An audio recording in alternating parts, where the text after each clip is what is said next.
Hello. Test, test, test.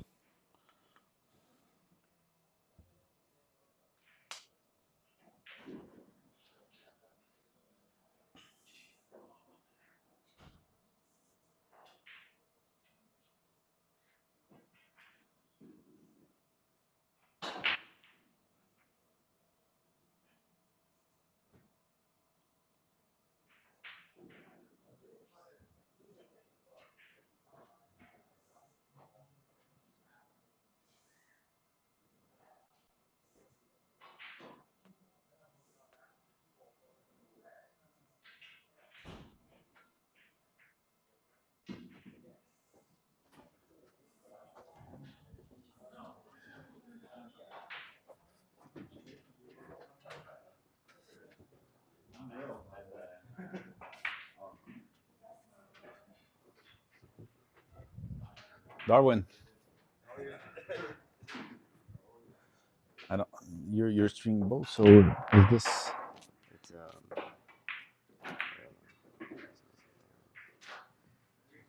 It says upcoming. the singles one. Yeah, I have one for the singles table, and then I have the one for scotch. So Okay. one is single, one is scotch.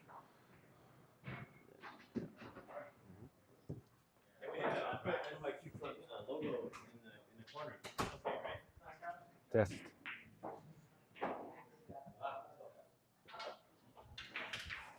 Alright, see you. Good luck, guys. Good luck, guys.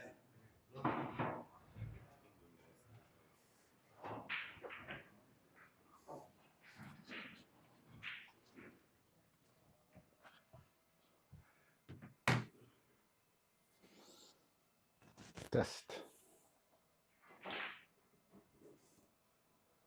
Test, test, test.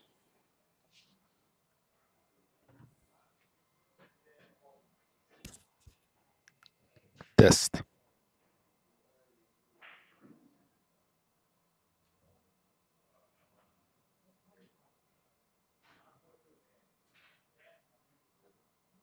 Test.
All right. Hello, everybody.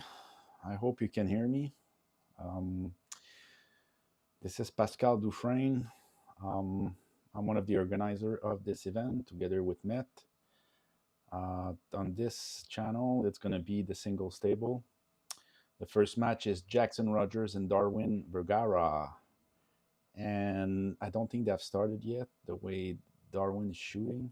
I think he's just taking his practice rack. He's just taking a practice rack right now. I think we're going to be starting right after Darwin is done. To give you a little bit of background on this event, that was the idea of Net to do a battle of the rooms. So a couple of players of different level from each room, in this case, New York Q Club and Carom Cafe. And they meet in a Moscone Cup format. So there's 3 tables and 5 rounds. Table 9 that you see is going to be the singles, and table 4 and 7, you will be able to see the doubles matches.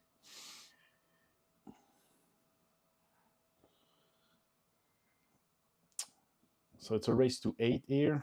Shake hands.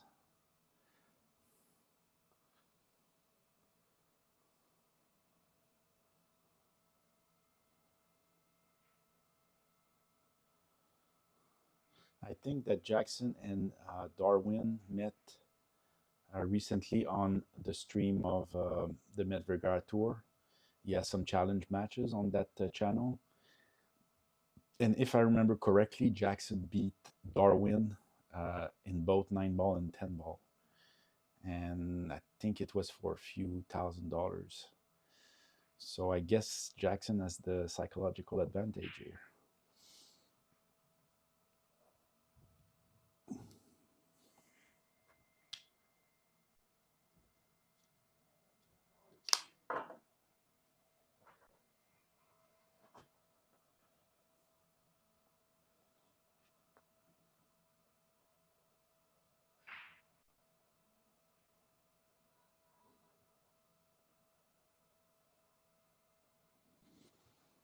Okay, so we're gonna see how Darwin's gonna break.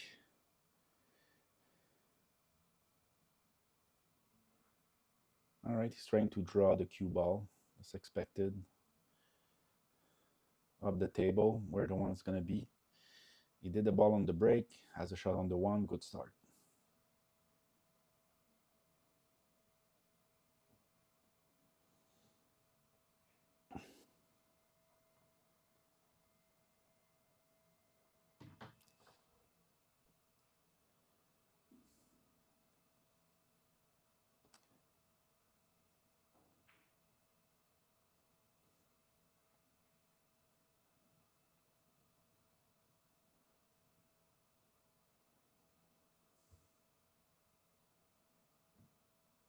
That could be a break and run. There's really no problem here.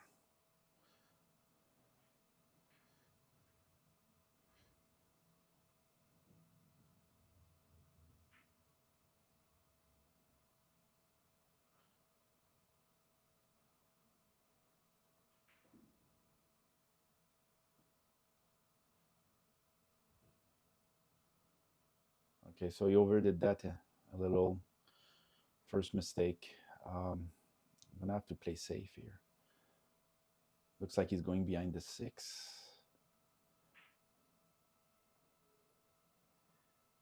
No, I don't think he got there. Probably Jackson is gonna go aggressive here. Make the 5 in the bottom corner pocket.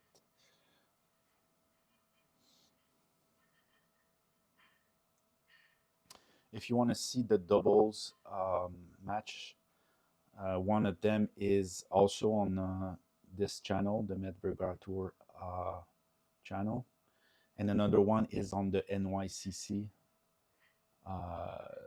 YouTube channel.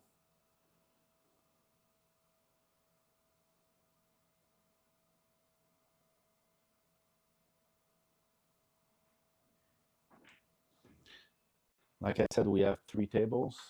What you're seeing is the singles table, and there are 2 other tables where we're gonna be playing doubles all day, and all singles are on this table that you see now, table 9. Right now on table 7, one of the 2 doubles table, we have Duclam and Eduardo Aguley versus Ryan Bursey and Jonathan Jessen. That's on table 7, and that's on the NYCC YouTube channel.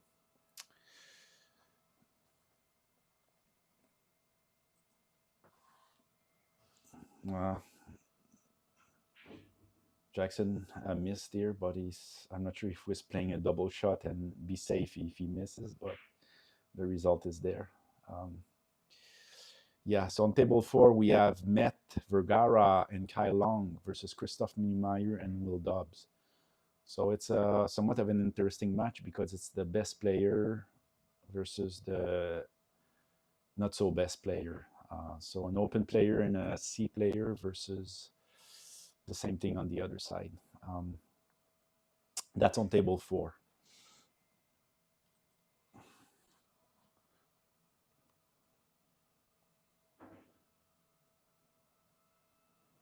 It's pretty nice. Darwin managed to get the ball, the 7 ball that was hanged by Jackson. And now another really bad miss. I think he was trying to get a slightly better position in the 9, but it caused him to miss. So now Jackson should be out, almost certainly.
All right, 1-0 for NYCC on the singles table. I'm gonna try to be not to be too biased, guys, but of course my heart is with the NYCC team. Even though we like the Carom guys and Met is running a really great tournament tour, but I'm rooting for NYCC.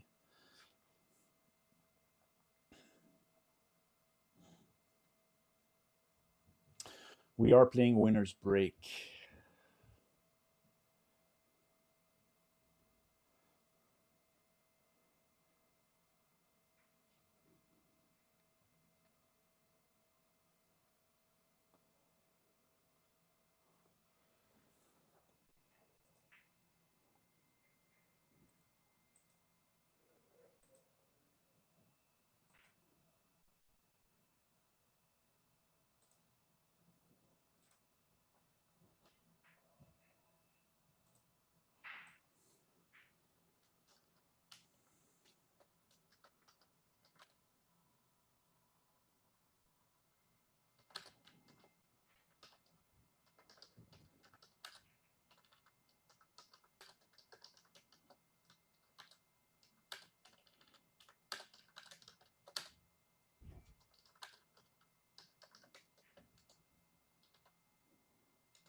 Okay, my attention is divided, guys. I'm doing a few things. I missed the break. Obviously, Jackson made a ball, got a very good position on the 1. Looks like these guys practice their break. Um, yeah, the 10-ball break is very different than the 9-ball break. It's a different objective.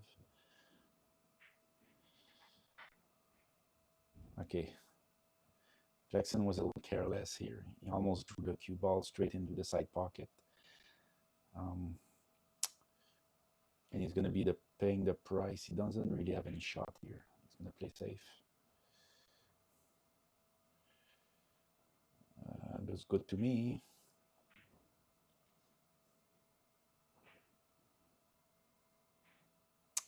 This is an interesting first match, guys, because, like I said, those two guys have somewhat of a rivalry for, from facing in the on the stream for some amount of money. And Jackson got the best of it twice, so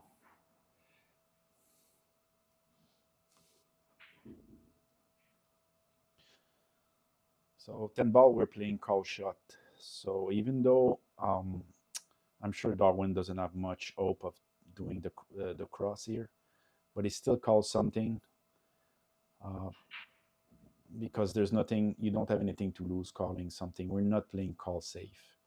If we're playing call safe, it would be better to call safe here. But since we're not playing call safe, when you don't really have an objective, if your objective is not really to pocket a ball just to escape safety, you should just call any ball that's just the ball that's most likely to go, even if it's very low probability. It doesn't cost you anything.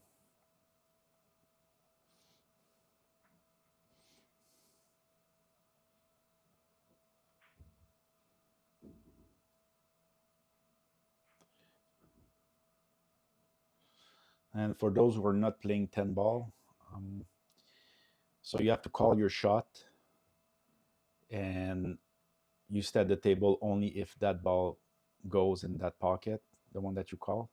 But if you don't do that, if you don't pocket the ball that you called, or if you don't call anything at all and any ball goes in, then your opponent has the option of taking his turn at the table or passing back to you. So that's another reason why you should always call something, even if you don't think it's very probable. Just call something so that if it goes, that specific ball goes in the pocket you called, and your opponent doesn't have an option.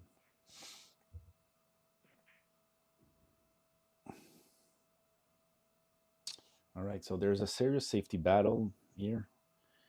And people are getting lucky and leaving the opponent safe. So there was a lot of jump shot. I think there was more jump shot in the last 2 minutes that they are in an entire match usually. Um,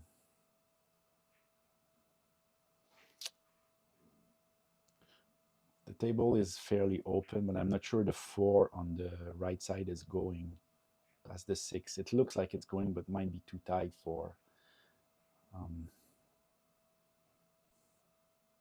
might be too tight to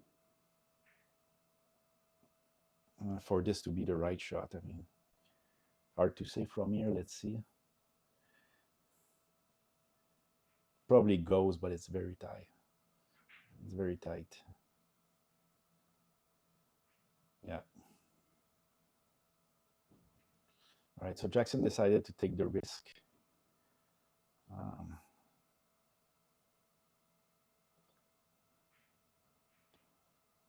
he got somewhat of a roll here.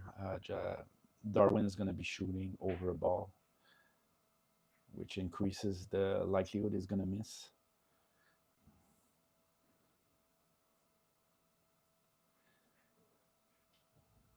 Okay, commentator curse here.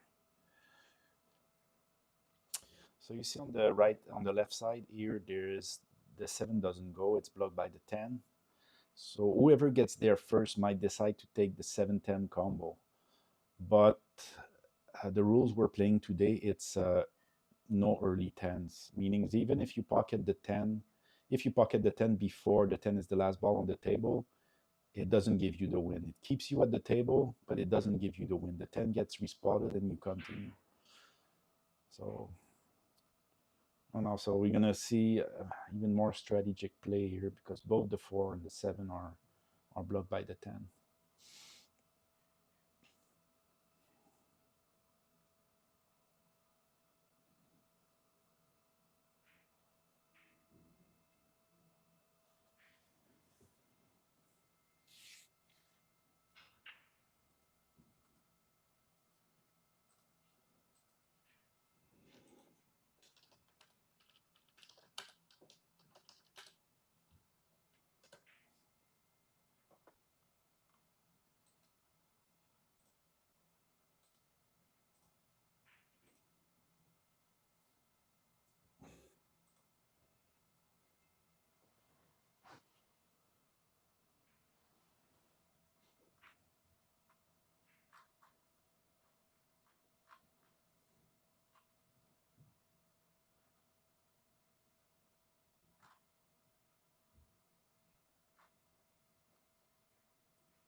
scored for the whole team.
All right, 2-0 for Jackson. Um,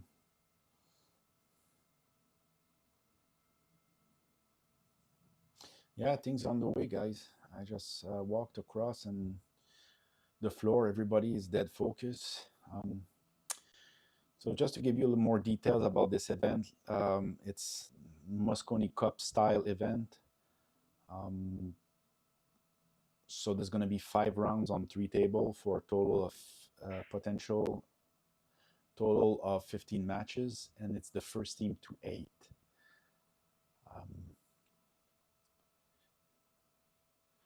there's going to be 1 round. This current round started at 1 p.m. There's going to be another round at 3 p.m., another one at 5 p.m., 9 p.m., and then 11 p.m.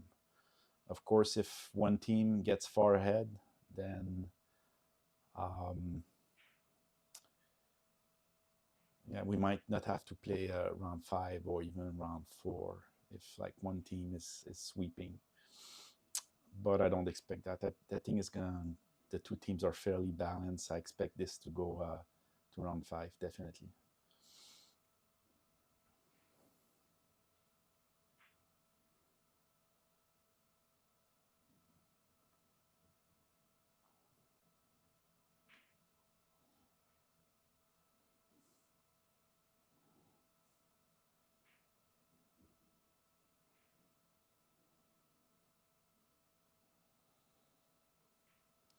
All right, so Jackson chose the aggressive way here. I tried to pocket the one ball. It's gonna pay. He probably decided to go for it because even if he missed, it was probably going to be safe behind those three balls, 3, 4, 7 that you see there. So it was a calculated risk, and looks like it's going to pay him. He's on the right side of the 3. The 4 is not going to be difficult. The little problem in this rack is the 6 ball. Looks like it goes on the side. It's going to be a little thin, but if he can land for the 6, it should be over.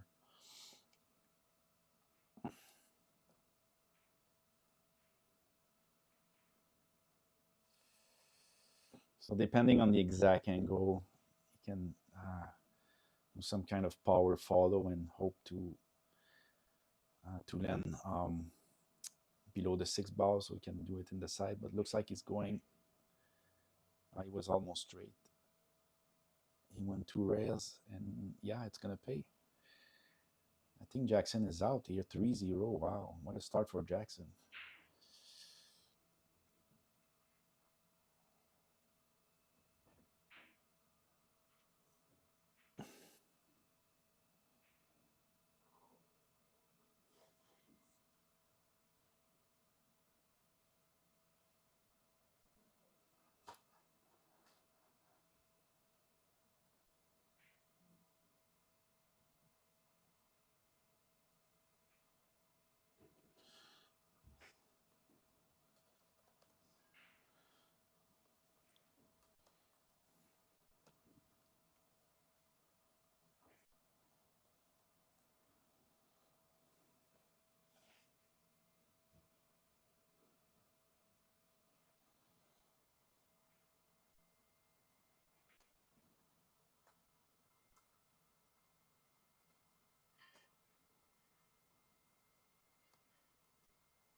There was a little hesitation here. I don't know if Jackson bubbled the 10 ball, but or maybe he just executed a stay down, a prolonged stay down. No matter what, it's 3-0 now. So great start for NYCC on the single table. Wow.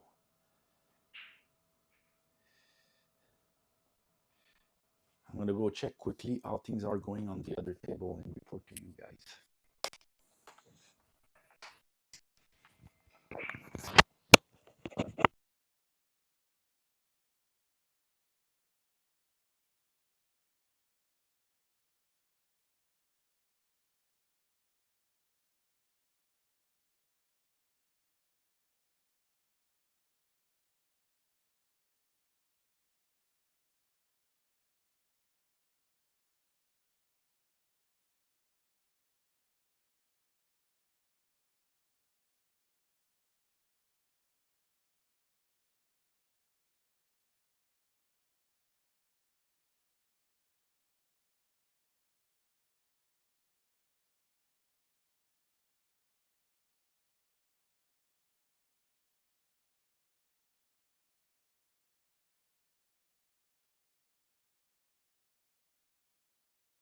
Very nice. For on table 7, it's 2-1 for NYCC.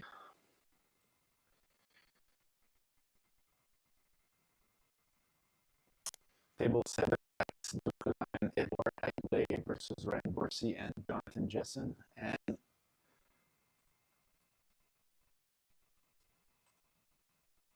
NYCC is up 2-1.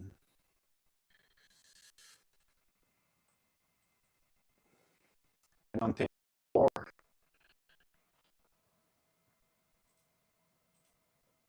table 4, Christoph Neumeyer and William Dobbs versus Med Vergara and Cal Long. Carom is up 2-1 on that table.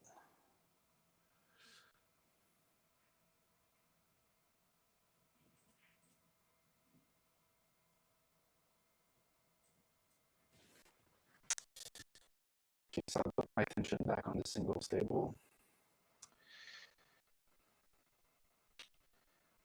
Yeah.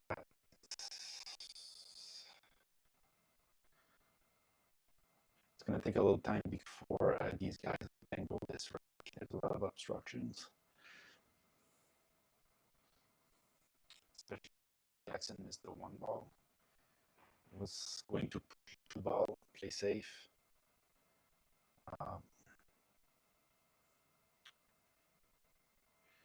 Yeah, now Darwin is taking a risk pocketing that 1 ball because he might not get a shot on the 2 ball. Yeah. Yeah, there's not much he could do here. I mean, the 1 ball was already in the pocket, so it was tough to touch it. So it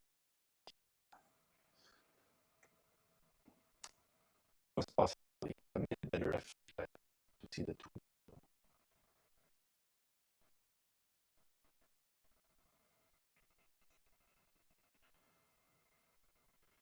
From the body language, I think Jackson is seeing the 2 ball. Well, he has a lot of work.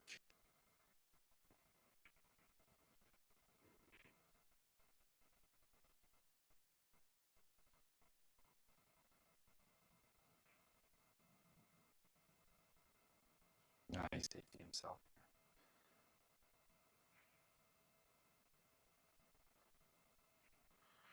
Okay, that's going to be a great occasion for Darwin to get on the scoreboard.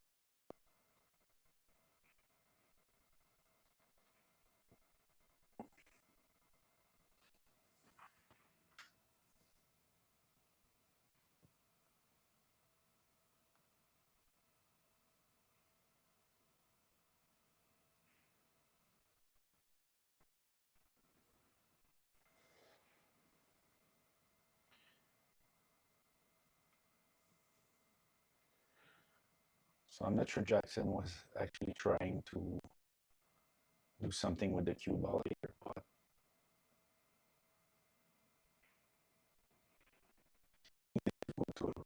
I don't think there was any way for cue ball to stay behind the 5, 6, or 9. He had to make sure that the 5 was going to a rails.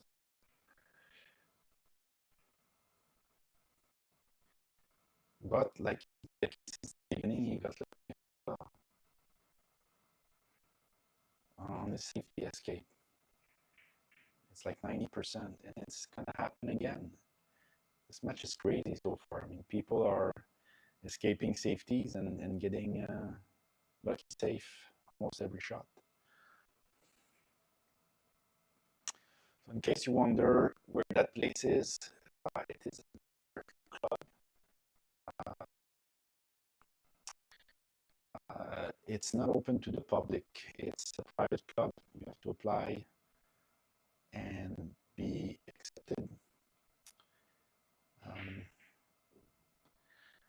To apply, you have to go online, just Google New York Q Club. You can get on the webpage and find a link for the application.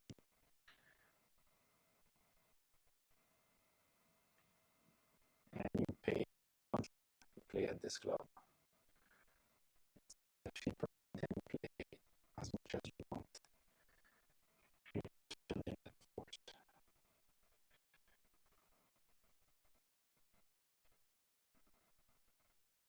So yeah, club.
I don't know if Darwin can see the 7 here.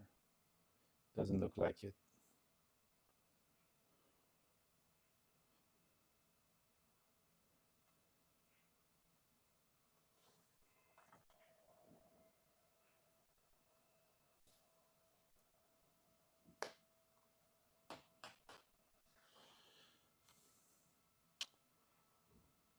Okay, nice kick by Darwin. He's a lucky he didn't completely set out here. Okay, so Jackson has called the 7 in the side pocket. I'm not sure I like that.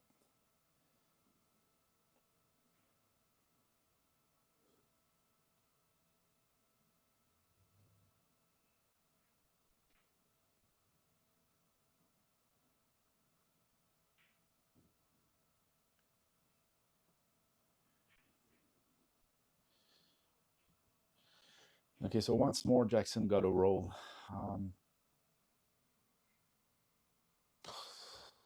Even if, yeah, it's not clear if the 7 goes. Probably has a partial pocket, but Darwin is going for it anyway.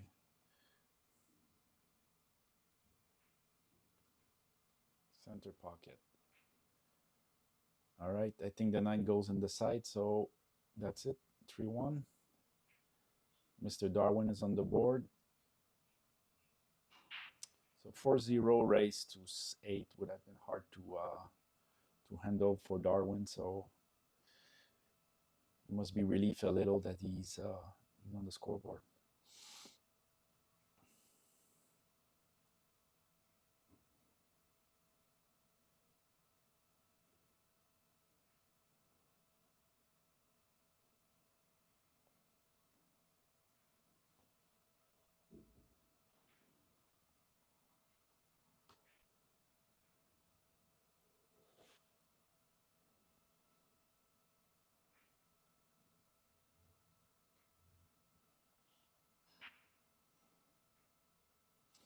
So again, guys, this is round 1 of 5. So everyone has 1 single match and 2 double Scotch double matches. If you look on the top left, you see one of the Scotch double going on with Ryan Bursey, Jonathan Jessen against Duclam and Eduardo Agulé. And if you look further in the background, you can see on table 4, Met and Kyle versus Christoph Neumeyer and William Dobbs.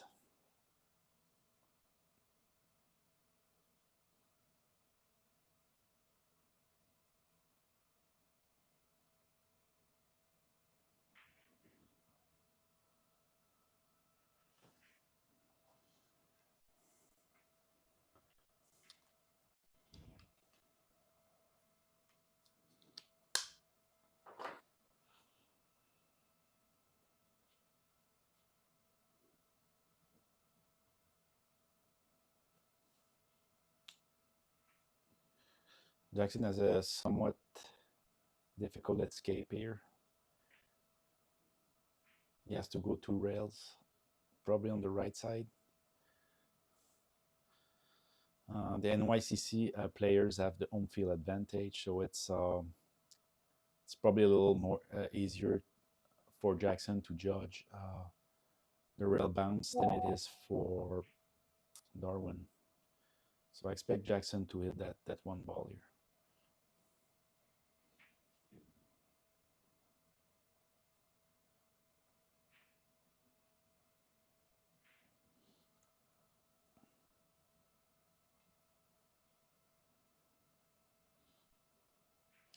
No, he tried to do 1 rail.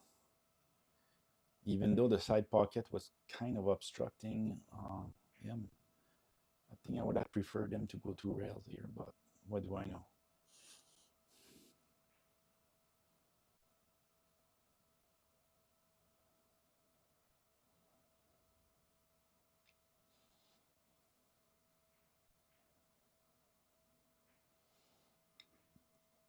Okay, so Darwin has a fairly open table here. He needed an angle on the 2 ball because the 3 ball doesn't go in the right pocket because of the 6. He overdid it. What I've seen from Darwin so far is below his average speed. A typical tournament that his father runs at Carom or Q Bar, you would see him play much better than what he has done so far.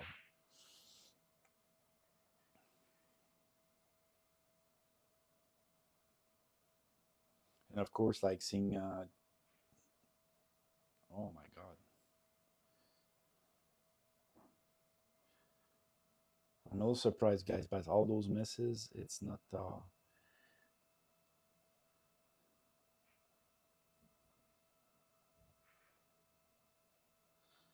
It's very uncharacteristic of those two players. Those 2 misses you just saw. I mean, it's so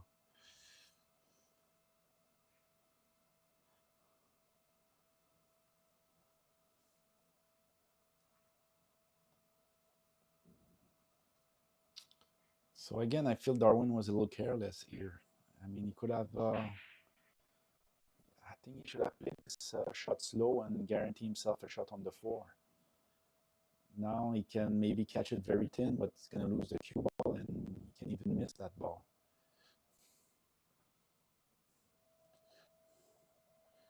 So he missed that ball. Where's the cue ball? Okay, so definitely Jackson should go rail first, in my opinion, here, and try to get position for the 7 in the left side pocket. Unless the 9 ball is in the way, but we cannot see right now. I mean, the 10 ball is somewhat in the way, so all right, he did what I said. He sneaked the cue ball between the 9 and the 10. Great shot, Jackson.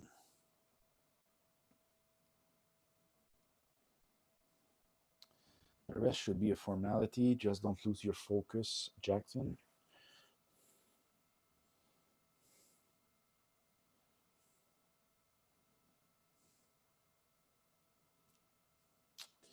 It's probably better if he gets position on the side pocket here. Even though if he doesn't land good. Okay, decided to go in the corner, and I see now it's, I don't know, it goes by player.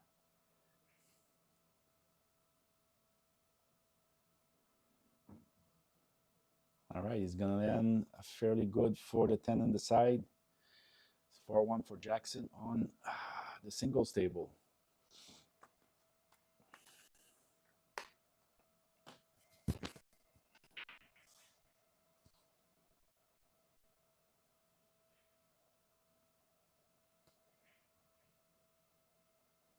All right, guys, we'll see how things are going on the other 2 tables, and I'll be back.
All right, guys. So on table 4, it's 3-2 for Carom.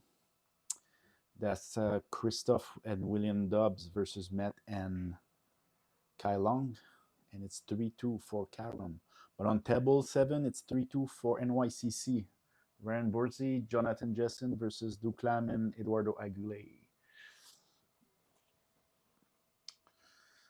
So the two doubles are even right now.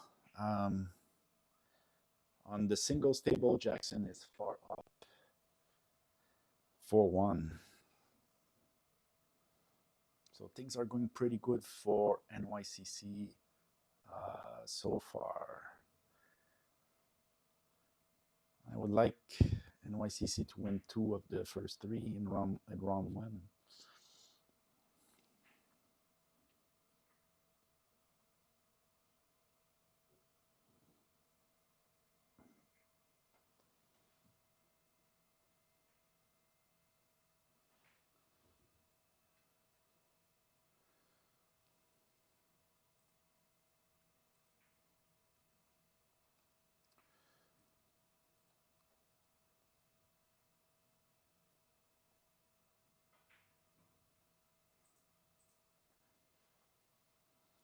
Okay, on table 7, looks like it's 4-2 now for NYCC.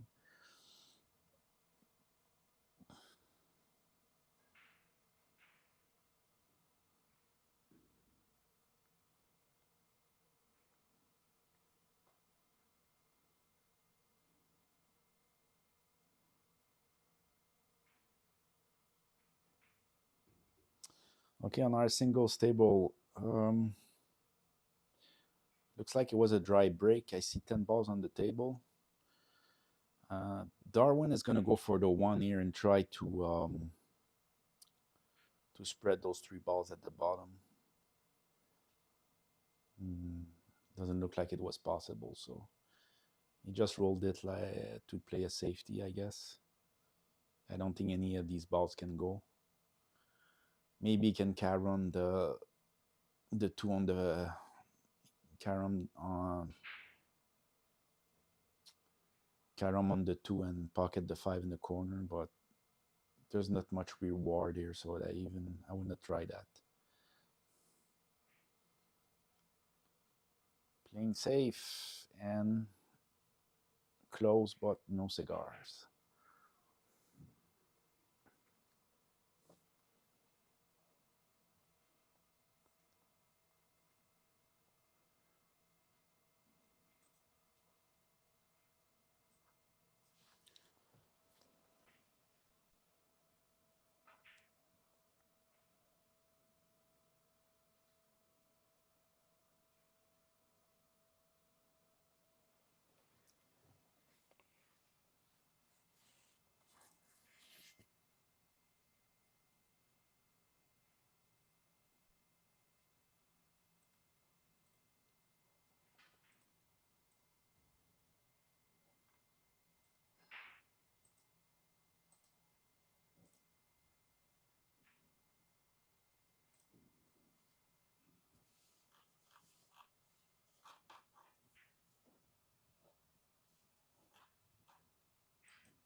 Okay, shifting my focus to the singles tables. So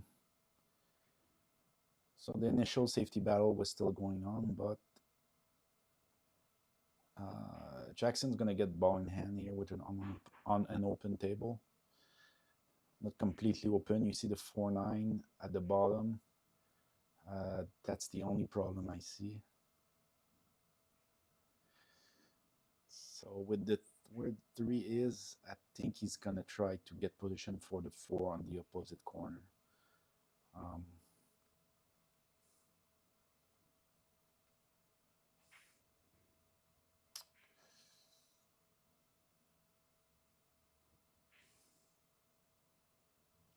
don't overdo it though, Jackson. I'm not sure what he was doing here. If he was trying to go for the 4 in the opposite pocket, or he was going the zigzag end for the combo.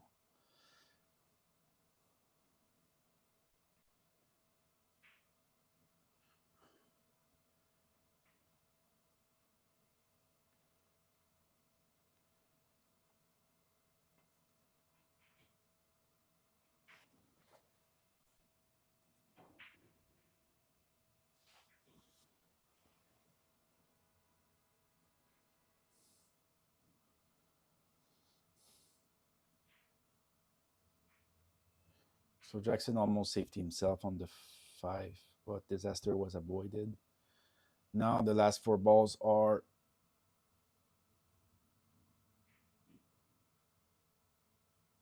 I was going to say trivial, but he bobbled that 6 ball, came very close of staying up. But now it's done. And we're looking at 5-1 for Jackson on the first single match.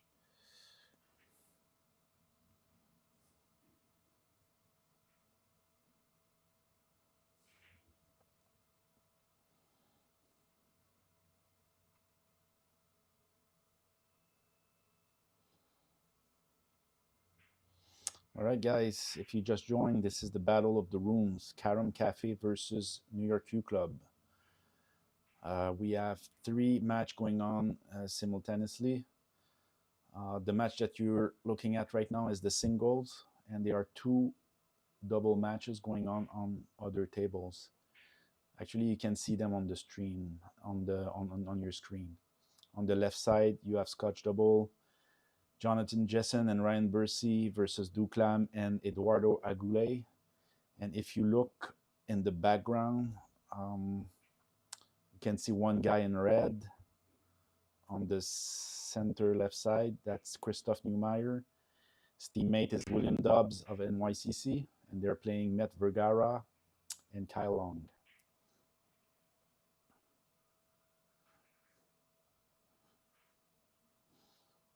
It's going to be 5 rounds, so 15 matches total. And the winning team is the first team who has 8 match win.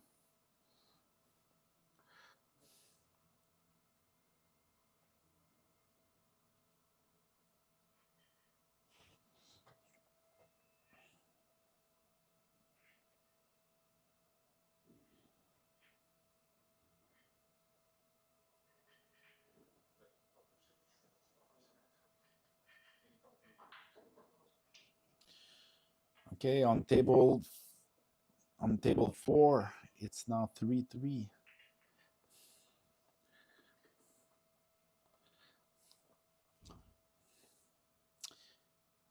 Like I said before, table 4 is that you barely see it on your screen. It's in the middle of the screen, just above, just right of Darwin. Met and Kyle versus Christoph and William Dobbs, and it's the score right now is 3-3. I think the score on table 7 on the left side is now 5-2. If I'm, but Ryan just missed the 9 ball and he's disgusted. What happened, Ryan?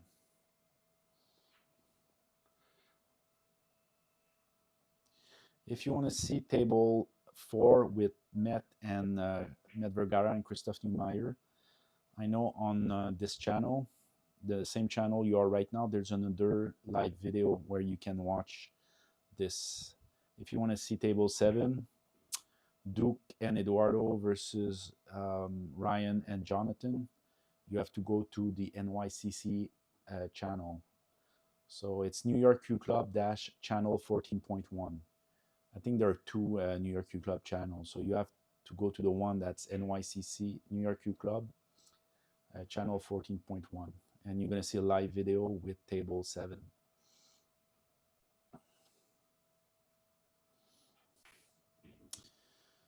Okay, back to the singles table. Jackson Rogers versus Darwin Vergara. We're still in the initial safety battle, but it's just ended because Jackson has firm control.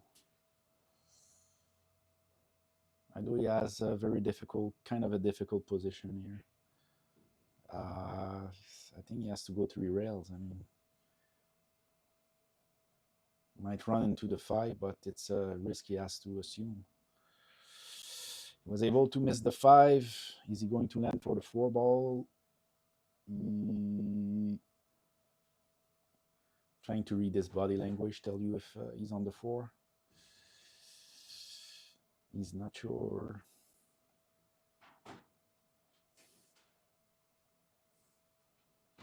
Looks like he's going for it. No. And he's gonna get lucky again. It's pretty insane the number of times like people missed and escaped safeties and ended up like putting their opponent safe. Since the beginning of this match, it's almost every shot. And now you see the big difference between playing call safe or not call safe. If we were playing call safe here, Darwin could just say, okay, Jackson, it's still your turn. He could pass on his shot here. And he would certainly do it.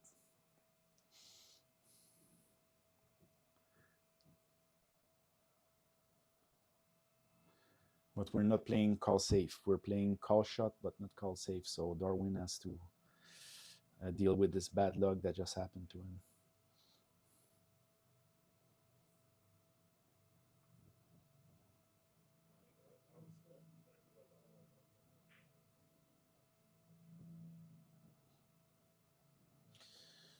Okay, so Darwin decided to accept the fall and try to create some complexity by pushing the 5 ball in front of the 10. But it's not really that bad. See, the 5 is the next ball after like the first ball, so Jackson is gonna be straight on this, and it's gonna be fairly easy for him to keep the 5 in front of the pocket.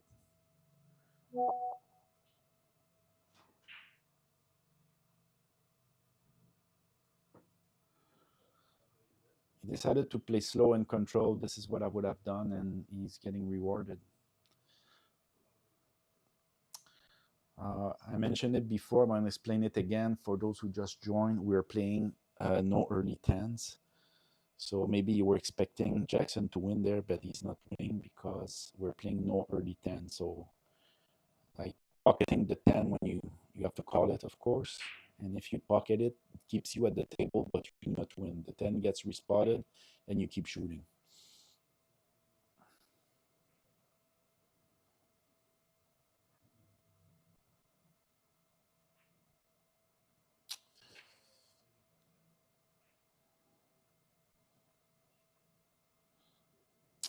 Okay, the question mark here is does the 8 ball goes in the top left pocket?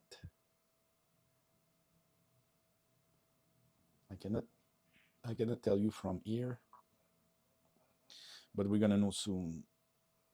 Stop shot. Jackson gave himself some angle, so maybe he's planning to run into the 8 and the 10. This is what I feel, because if he was not running in the 8 and the 10, he would have played some slow shot follow to be mostly straight on the 7. Yeah, he was trying to run to them. Or maybe get position for the 8 on the side. I'm not sure, but it's not good here. The cue ball is going in the wrong direction. The scratch is on if he tries to do the 8 on the side. Now he's looking if the 10 could go in the corner pocket. And if it goes, it would get respotted again, so he needs to get position for the 8 after this shot. He kind of failed to... I think he's just okay. But now, I think he's okay. That's a long shot, but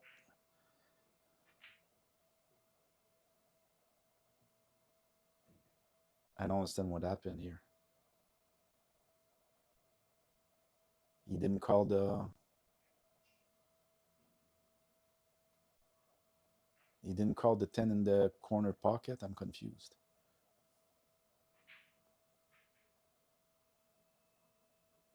Seems like he looked at it. Maybe I'm wrong. Maybe he was going to 8 in the side pocket. I'm very surprised. And now the Darwin had the option, right? Because it was a on-call ball pocketed. Darwin has the option, and he decided to give it back to Rogers, to Jackson. And so, which means that he probably doesn't see the 8 ball.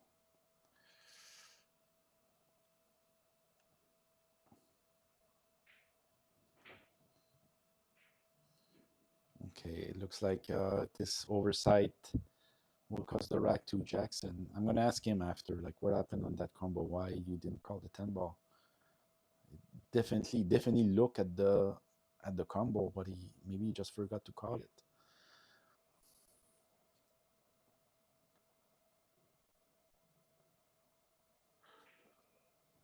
So Darwin looks okay on the 9. It's probably better for Darwin just to follow and take the 10 in the other corner. But instead, he's going to go 2 rails, end up fairly straight. 5-2 for Jackson.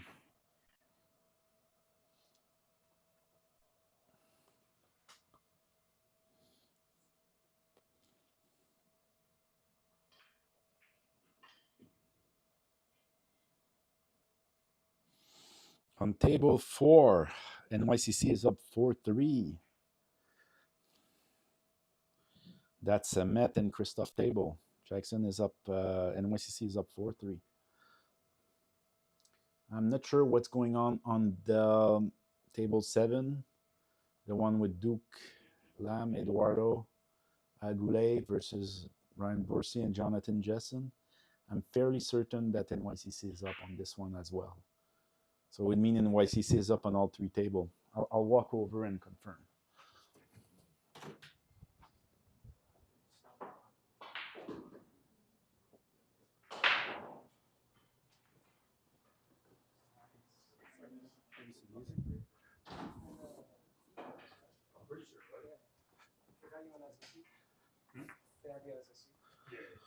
All right, NYCC is up 5-2 on that other table. And I walked by and surprisingly, Ryan asked for music. I guess everyone's brain is wired differently. I mean, when I play a serious match, I don't want any music, but to each his own. He was kind of smiling when he asked that, so I'm not sure he was 100% serious, but I'm not going to put music now, especially since he's up.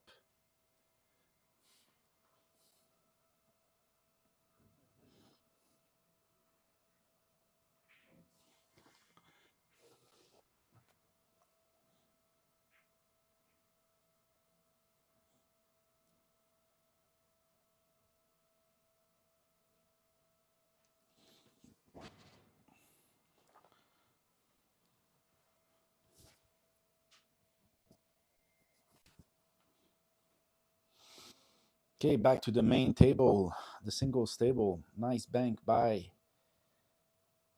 Darwin. You have to deal with some obstruction at the bottom of the table, the 4 and the 9, but other than that, he has a good chance here. He gave himself the right angle to get straight on the 4-9 with a control shot.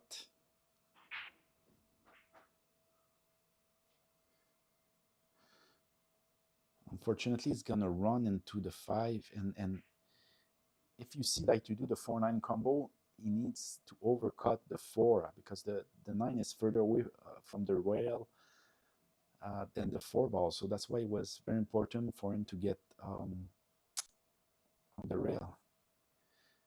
So he changed his plan, tried a carom. Surprisingly, he did it with a follow, and he followed the cue ball straight into the pocket. And he might have just ended another game to Jackson, which will put him on the hill.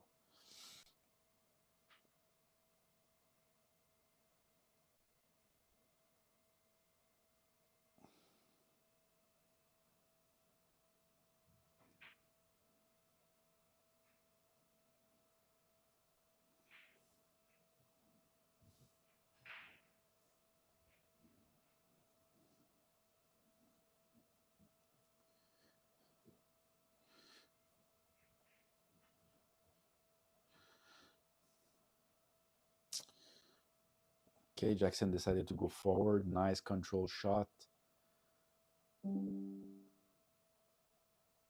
Great position on the 7. Great position on the 8.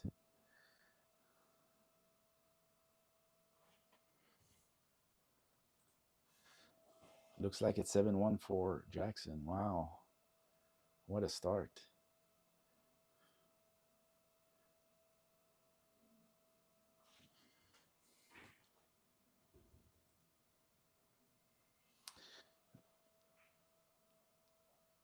Oh, looking at the double match on table 7, Duke and Eduardo versus Ryan and Jonathan. Jonathan just missed a fairly easy shot on the 9 ball to be up 6-2. Duke had to play safe, and now there's going to be a safety battle on the 9 ball for this game. That's on table 7.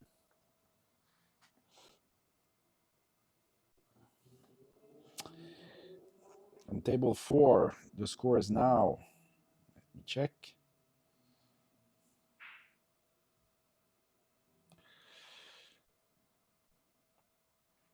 The score is still 4-3.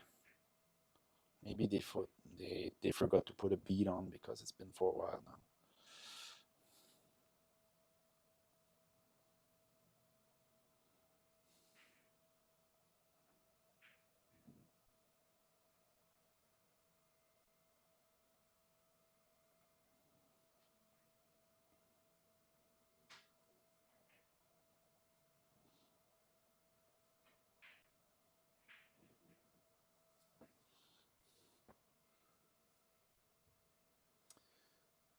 So as I said before, the Scotch double are races to 6. So actually on table 7, Ryan Bursey and Jonathan Jessen are on the hill against Duke and Eduardo.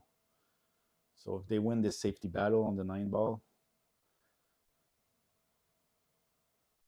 NYCC is going to be up 1-0.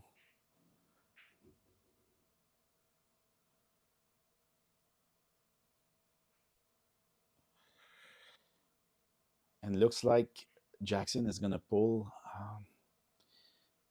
I don't want to jinx it, but up 7-1, I think Jackson wins almost always here. And it's going to be, looks like we're looking at 2-0 for NYCC in this first round, which fills my heart with happiness, I must admit.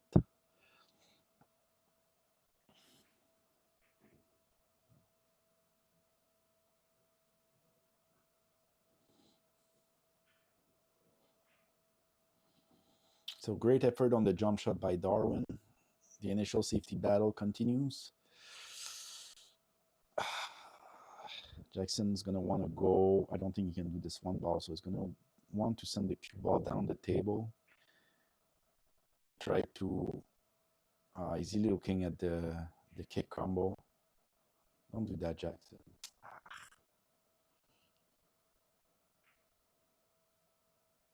What is he doing? He's banking the 1? No, he did. The reason he shouldn't have tried that is that there's not much reward, even if he does it. If you see the one was going down, and it's not going to be pocketable in the top left corner. So when there's no reward, there's no point trying a hard shot. That's my opinion here. I think it would have been much better here to send the cue ball down the table and try to land behind the 10-8 or even the 6-7 balls. You know, he had these two obstacles to hide behind.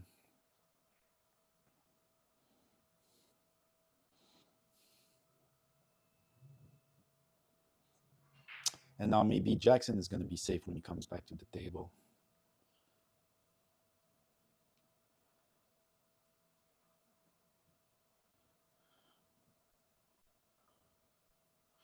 Yeah, I think Darwin was trying to go behind the 8-10. That's the only thing that makes sense for me. It was just purely poorly executed.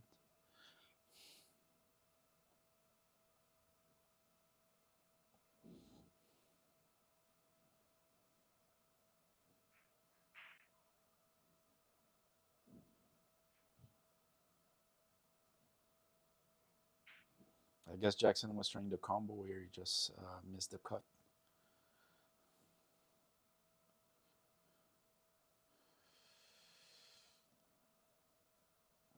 There's the old saying, there's no easy combo. What about an easy three-way combo? There's definitely not an easy three-way combo.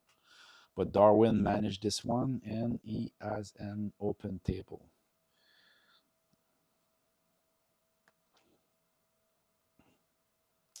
Not without difficulty. You see the 6 ball is partially blocked by the 7. Um, and also the 8-10, so he has to land in that exact corridor to be able to pocket the 6 down the table. And then getting position for the 7 is nothing trivial.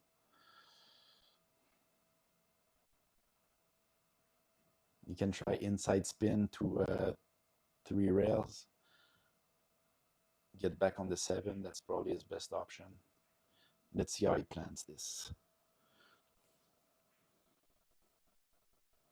Okay, at least he has realized he needs to land in a precise spot.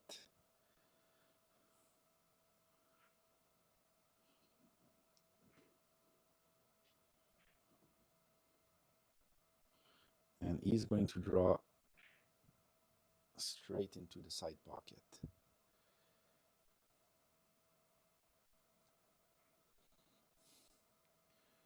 And now Jackson has a fairly easy run out because he can give himself the right angle to stay down the table and do the 7 up the table.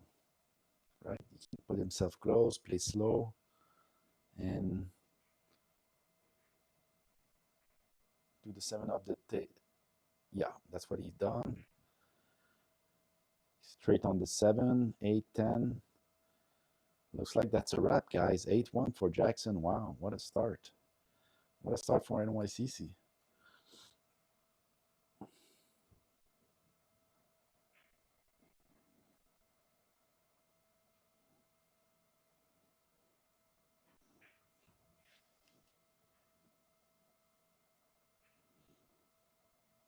The score is still the same on table 4, the table with Met and Christoph Niemeyer, 4-3. I believe it is 5-3 on table 7.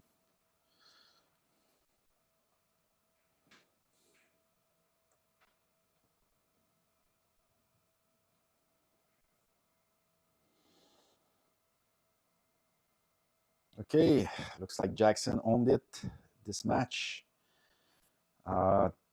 We had 2 hours scheduled for this match. I was over in a little over 80 minutes, an hour 20, so we have half an hour break, I think. We might decide to start sooner, so stay tuned. All right, I'll be walking around the place and seeing what's going on. If you want to see more, you can switch to the other channel. The other live stream on this channel, MVP Tour. You're gonna see table 4, the one with Met and Christophe, or you can go to New York Q Club dash channel 14.1 to see table 7, Duclam and Eduardo Agule versus Ren Bursey and Jonathan Jessen. But be back. If what you want to watch is the singles, be back on this stream in about half an hour. All right, talk to you later, guys.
guys, in case you don't already know, NYCC swept the first round 3-0.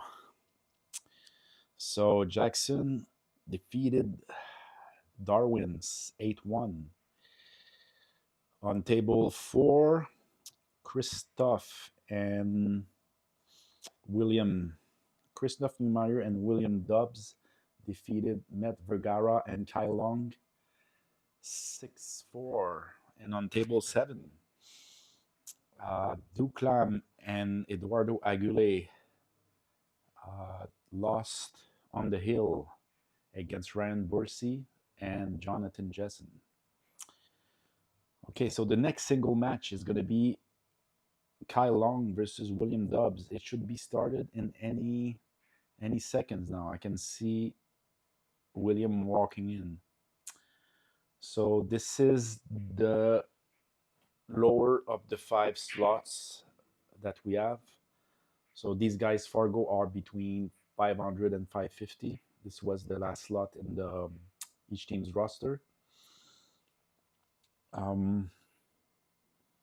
The match you saw before, Jackson versus Darwin, that was the 3rd slot. So Fargo between 600 and 630 or 629, should I say. I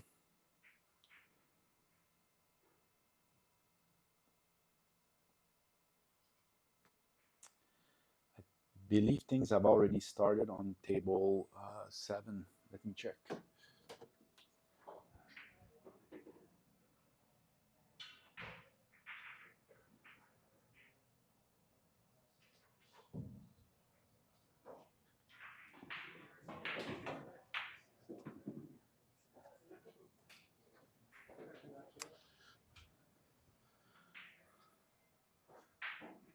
Okay, sorry, on table 4, this time it's going to be Ryan Bursey and Jackson versus Duclam and Darwin Vergara. So to see that match, you have to go to the other stream on this channel, the Med Vergara Tour channel. There should be another live stream with that match on table 4. And if you want to watch table 7, Matt Vergara and Eduardo Aguilé versus Christoph Neumeyer and Jonathan Jessen, you have to go to the NYCC channel. The channel is called New York Q Club channel 14.1. Watch out because there are 2 New York Q Club channels, or even 3 maybe. So it's the one that's also set channel 14.1. You go there, you'll be able to watch the other doubles. So Matt and Eduardo versus Christoph and Jonathan. So on the singles table that you see on your screen right now, things are about to start. William is taking a couple of warm-up shots because this is a tighter table. This is something I forgot to mention. Table 9 is a little bit tighter than the other 2 tables. It's 4.25, whereas the other 2 tables are 4.5. So it's slightly more difficult to pocket.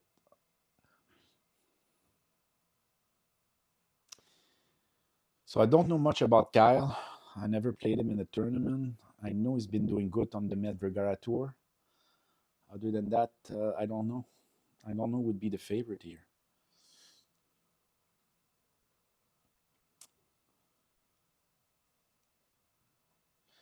I know Will's game. I played with him, against him a couple of times.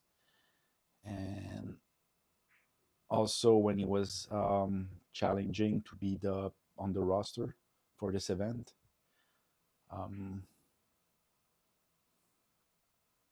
He can have really good moments where he shoots A-level, but that's not always the case. Sometimes he surprises you with a very bad miss. So we'll see what he comes up with today.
All right, guys, I got just made sure the score was going to be updated. It will. Okay, let me take a look at William. Check if he brought his best game today. Nothing to say so far.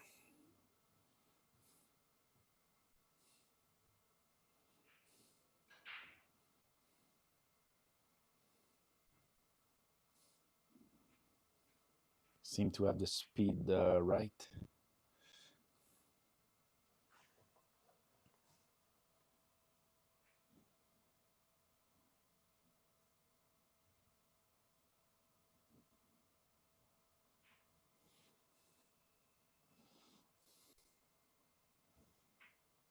He has a little bit of angle here. I think he's going on the other side of the table for the 4. Yeah. Okay, first bad miss. Don't think he got the lucky safe. Kyle might set the tone here if he runs this. He might send a clear message to William. You cannot leave me anything. I'm going to run out on you.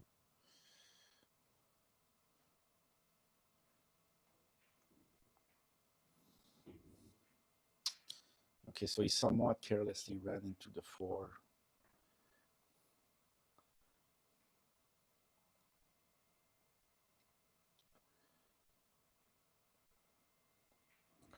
Now he has to hold the cue ball on this side of the table. He's going to use the 9. It's got kind of work. Not 100% sure this is what he was doing, but I mean, he got a good result.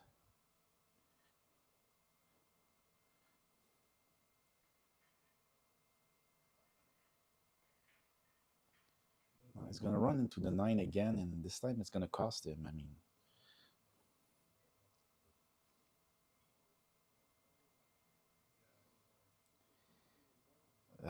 I know I only seen a few shots so far, but Kyle looks like the kind of player that, you know, really focuses on pocketing the ball and hopes to get position, which is not the worst strategy, but and it's kind of typical of good players at this level.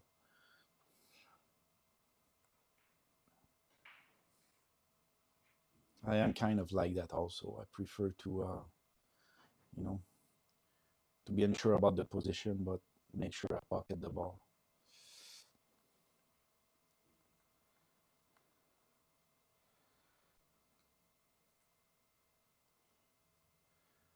All right, so William has a good shot here. He sees the 6, but not sure he can pocket it.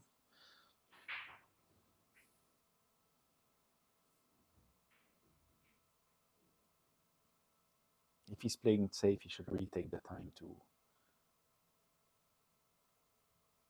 come up with a clear plan. Okay, he tried to pocket it, didn't work.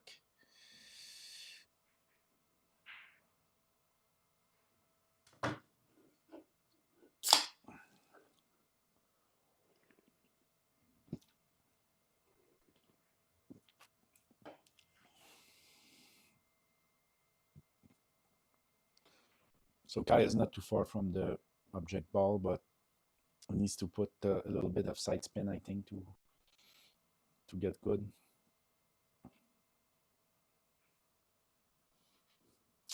That's what he did, and it caused him to miss the ball.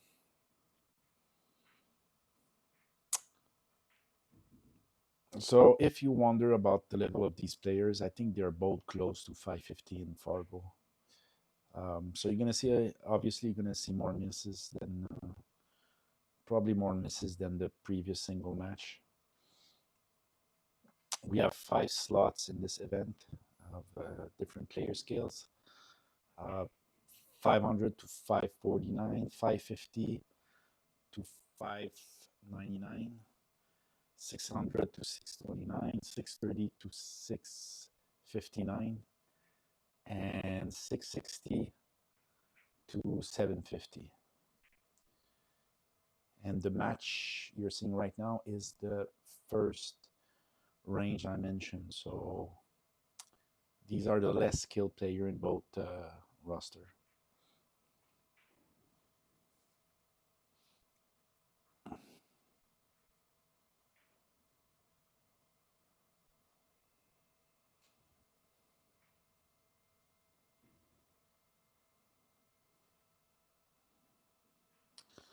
So they have been on the six balls for a while. A couple of occasion miss on each side. William can end this by doing the power draw. Instead, he's going to miscue, and yeah, it's a slow start for both players.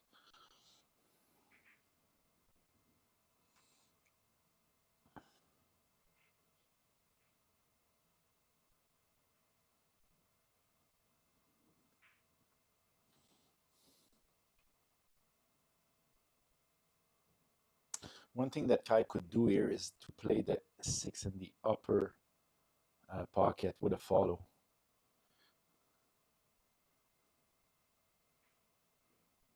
I find that the follow is always more easy to control than the backspin, but he got it pretty good this time, so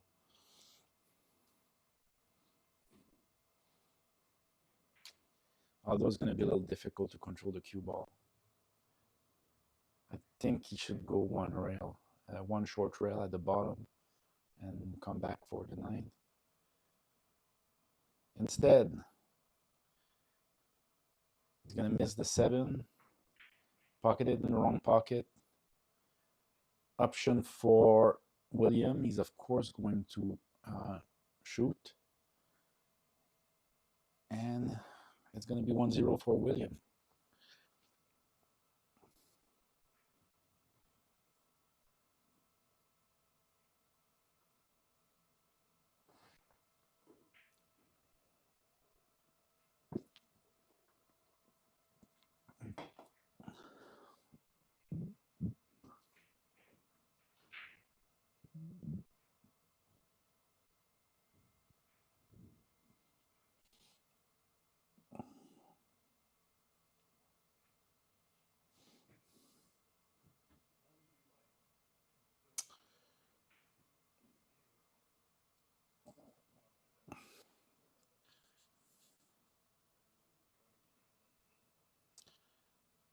So just in case anybody wonders how the players were selected, um,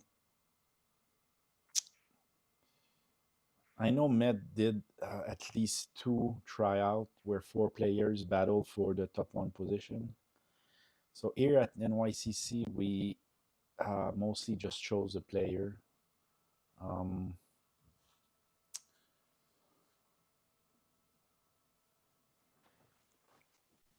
Give me a second, guys.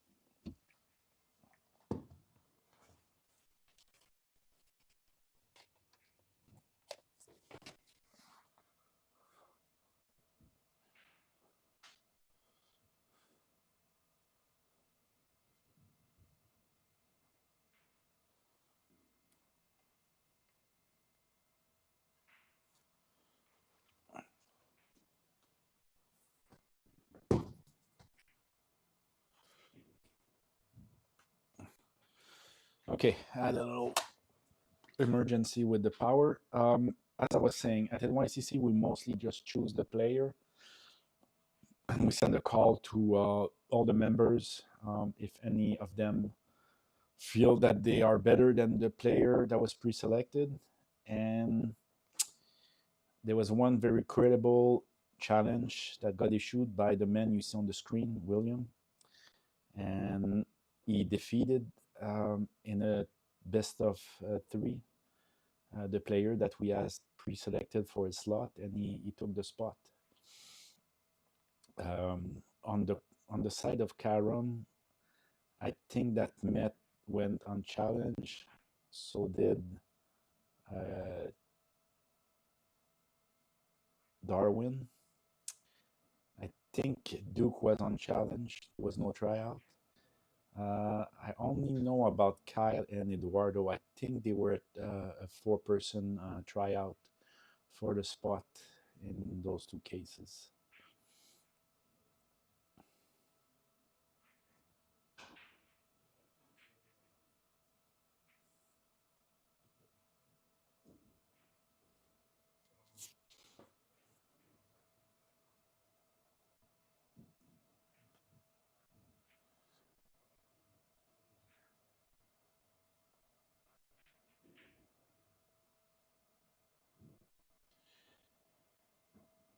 On table 4, it's 3-0 for Jackson and Ryan of NYCC against the Carom players, Darwin and Duke. So, guys, NYCC is really crushing it. I mean, I don't know if it's the home field advantage. It certainly plays a role, but yeah, it's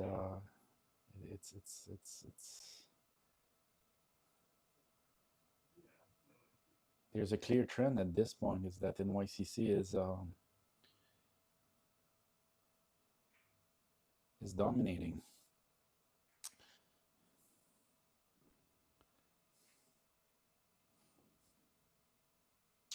I'm going to take a look at table 7, see what's the score between Met Eduardo versus Christophe and Jonathan. I'm going to go check what the score.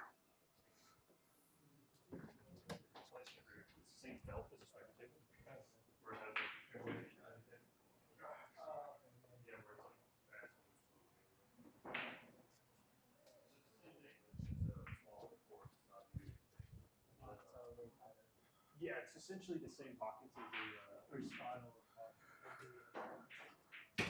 All right, so the score on table 7 is 1-1.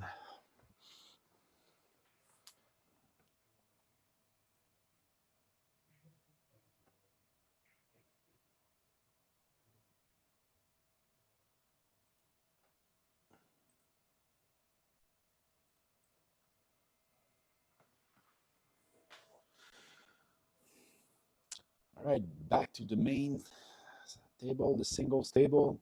William Dobbs versus Kyle Long. Um,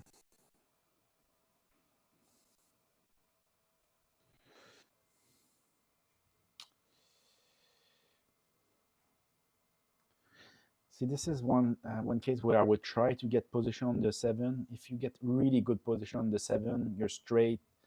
Then I would I would send the 7 in the side. But if it looks like it could be missed, I would play the save behind the 10. You should never be.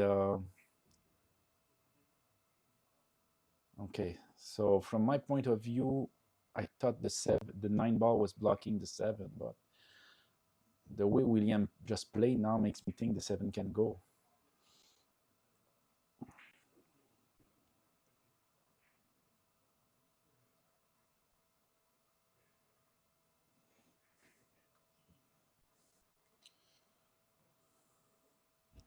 He also has the option of feathering the 7 and leave the cue ball behind the 9 if he doesn't feel comfortable with that pot. That would maybe be better because he's selling out really bad if he missed this. Yeah.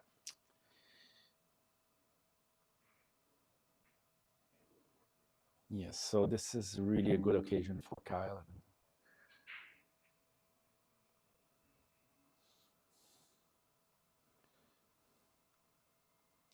The key here is to get close to the 8 ball. If he's far from the 8 ball, he's going to have to do a power draw or something like that. Really like run the risk of something bad happening, but get close to the 8 ball.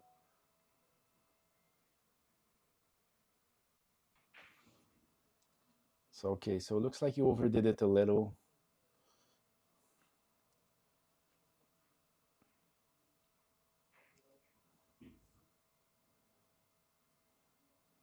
All right, so we're playing 10 ball. It's call shot. Kai just called it the 8 ball in the corner pocket.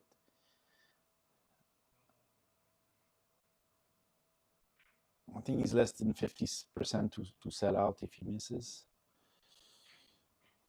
And yeah. He played the right speed so that if he misses, without hitting the lips, of course, he wasn't going to sell out, and that's what happened. So now we have a safety battle starting on the 8 ball.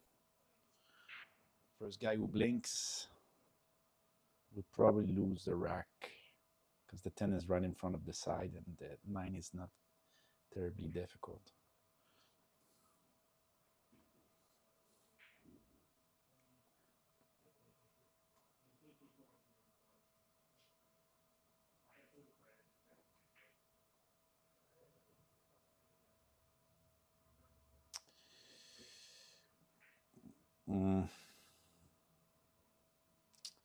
I would have liked to see William play a two-rail kick here and send the 8 down the table.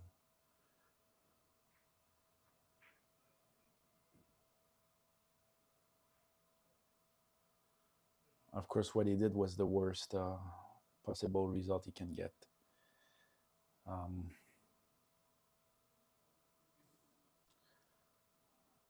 But Kai overdid it again. Now he's straight on the 8, and nothing is guaranteed suddenly. Wow. He did some kind of draw shot. I'm not sure exactly how he managed this, but he came back for a good position on the 10, and it's 1-1. This one is a race to 7, guys. Decision we made for the doubles, Met and I. I'm Pascal Dufresne, by the way, if you don't know who's talking. We decided that the doubles were going to be race to 6 because we were worrying a little that with all the talking and the planning between the two teammates, the double could last for a very long time. So far, it wasn't the case. I mean, the first two matches, one of them was ill, the other one was 6-4. When they both went way below 2 hours. I think we were done at 2:35 or something. But for the singles, we did. I don't remember the word. Not scattered. Anyway, so the less skilled people are playing races to 7. So the C and B slot, they're playing race to 7. A and A plus are playing race to 8. And the open slot, Christophe and Met Vergara. Christophe Neumeyer and Met Vergara, that also have a big rivalry, by the way. They're going to be play a race to 9. That might go a little bit over 2 hours, but I think it's worth it. Yeah, just like Jackson and Darwin, Met and Christophe played twice on the MVP challenge stream, and Met won twice.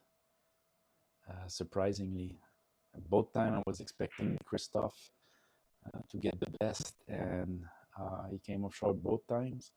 And I also think that the last time they played in the tournament, Met also beat Christophe. So it looks like Met has Christophe's number.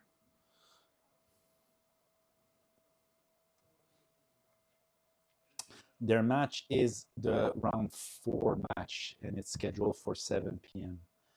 But if NYCC continue to crush it like that, we might not need a round 4. That's the thing. It would mean that by then NYCC would have won 8-0 or 9-0, 8-0 or 8-1 by the end of round 3. There are 3 matches going in each round, 5 rounds. So it's actually possible for one of the team to win in only 3 rounds. Well, at this point, it's only possible for NYCC, but we'll see. I think we're going to have a round 4.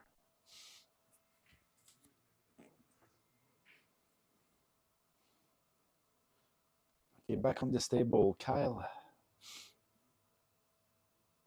missed an opportunity to run here, but he redeemed himself with a decent safety. Is the 6 safe? I don't think so, actually.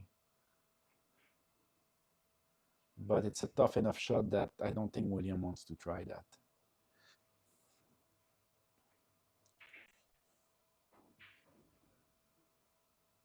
Did he call the top right corner? He's banking.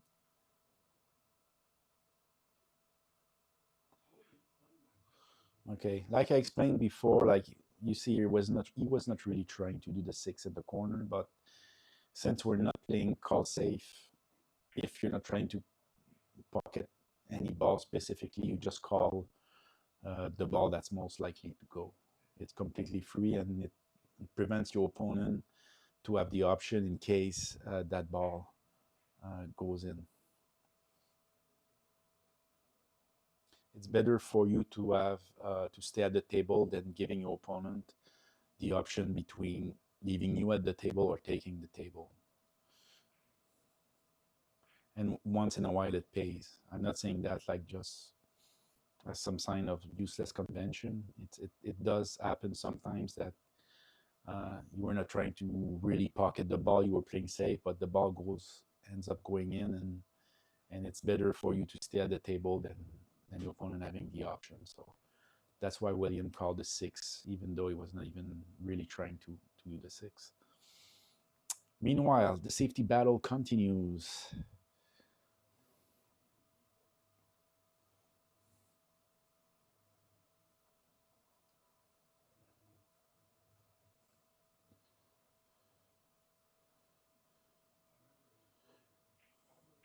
William butchered that ball pretty bad. And he's going to leave a run out to Kyle. Nothing easy, but it's there. I say not easy because if you look, the 8 ball is obstructed by the 9 and the 10. You have to choose if you're going to leave the cue ball, you're going to shoot the 8 between the 9 and the 10 or between the 10 and the rail. And Kyle should choose and commits to it strongly. So it looks like he chose between the 10 and the rail, but he ended up on the rail. Now,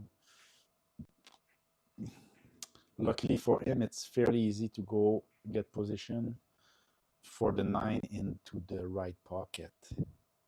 I think this is what he should do.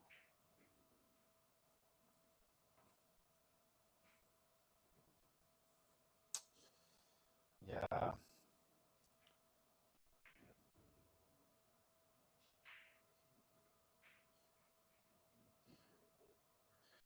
Okay, he decided to play fast, harder, and get set up for the corner. And then he's going to miss the 9. Ouch.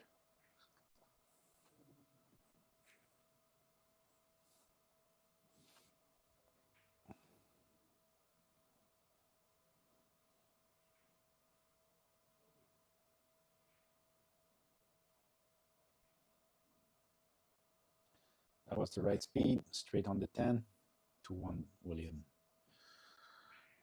Meanwhile, what's happening in the other table on the other tables? I'm very curious.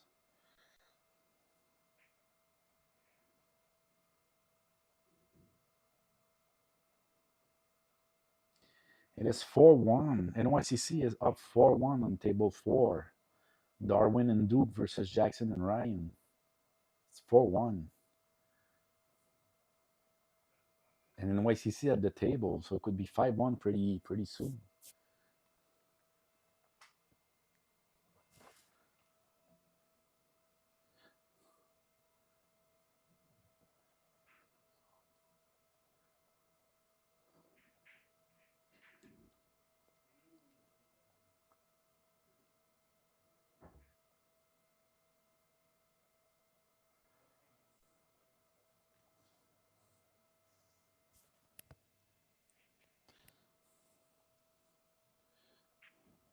Come on, William. Don't forget to put your point, both places, on the tablet and on the stream.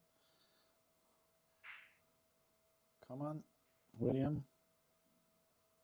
Update the score on the stream. William. Hello. I'm kidding. I'm in the office. He cannot hear me, but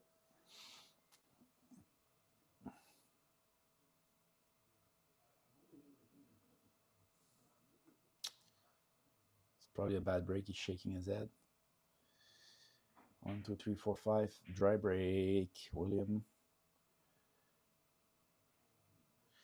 Yeah, it's kind of difficult to make a ball in 10 ball.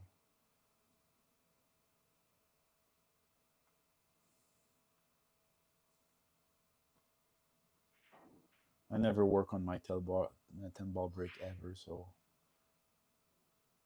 I think I break dry half the time when I play 10 ball. It's pretty bad.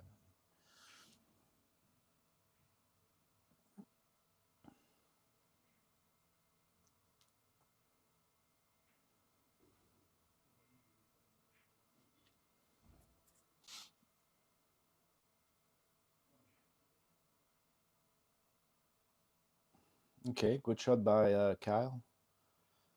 Not sure he wanted to go back. He wanted to hit the long rail.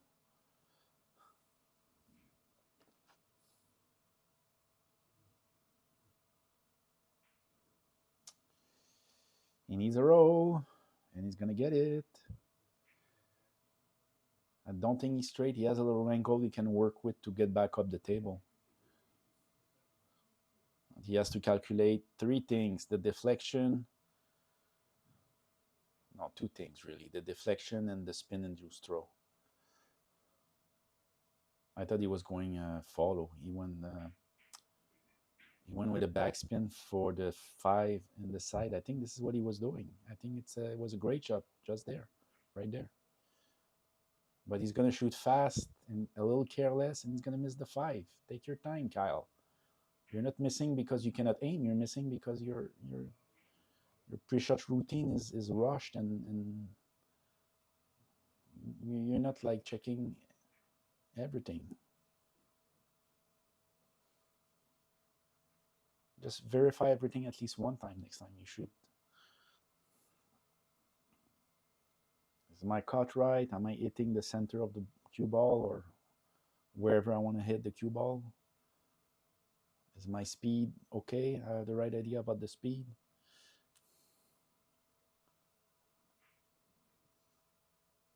All right, so he's going to be back at the table right away, Kyle. Table is still open. 7 ball, it's somewhat on a tough spot.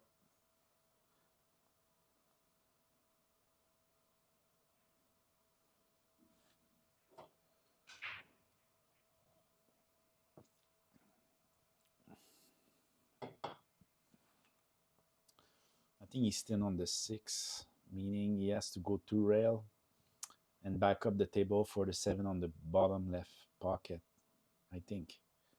Yes, yes. But he put a spin. Oh, wow, nice shot.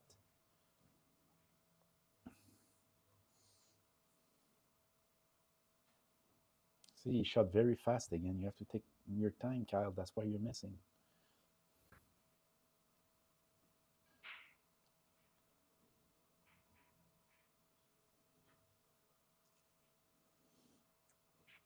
Okay, so he's out of line.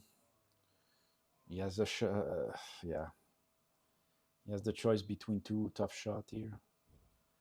And it's not really guaranteed a position, no matter which he chooses.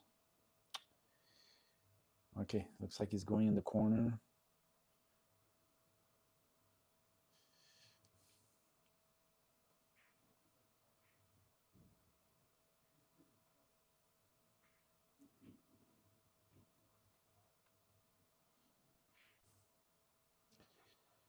Missed the 9 and scratch, which will put William at 3-1.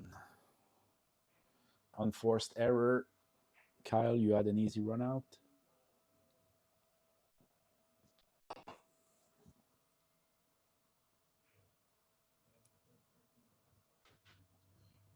I mean, the run out was not easy, but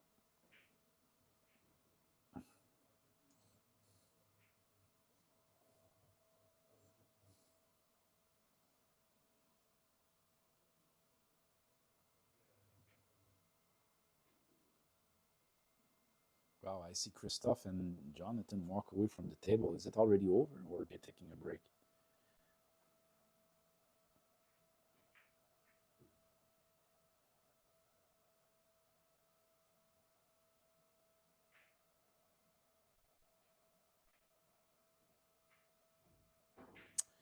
Jackson and Ryan are up 5-1 on Darwin and Duke.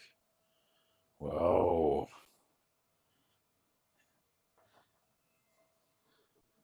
Okay, they were just taking a break. Both Christophe and Jonathan. I think the match is much closer on that other table, though. I don't know what's the score right now. I think I see 2-2 maybe. But yeah, that's on table. That's on table 7. On table 4, Ryan and Jackson are crushing it big time, 5-1. And on the singles table is 3-1. I'll tell you something. I mean, it's And NYCC is really crushing it so far. I mean, it's okay.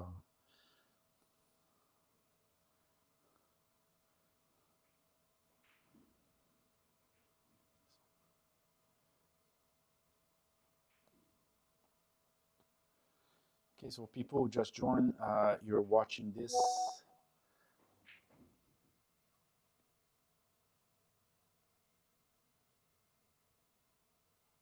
You're watching this from, we are at NYCC, the New York Crew Club in New York City. It's in Midtown Manhattan, and it's a private club, membership based. You can apply by going to nyqclub.com, or just Google New York Crew Club, and you'll find an application form. That's how you can play at NYCC, or you can ask a member to be a guest at NYCC, and you'll be allowed for a small fee.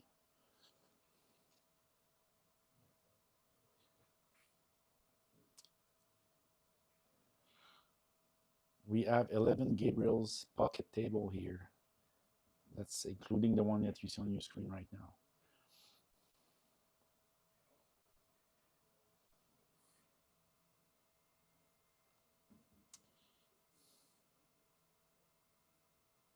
What you're watching is a Moscone Cup style challenge between Carom Cafe and NYCC. That was initiated by Met Vergara that wanted to challenge our club. And that's been in the planning for about 5-6 weeks, I would say, that we agreed on the big lines of the challenge. And yeah, here we are. 5 rounds on 3 tables, so 15 matches. And the first team that has 8 wins, 8 matches won, will win the challenge. And all the players put some money in the pot, and the winner takes all.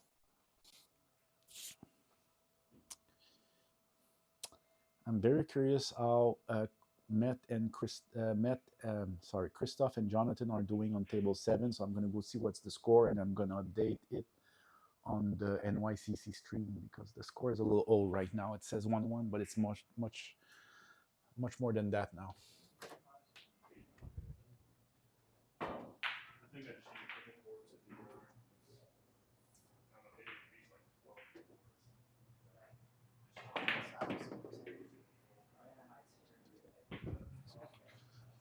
boards.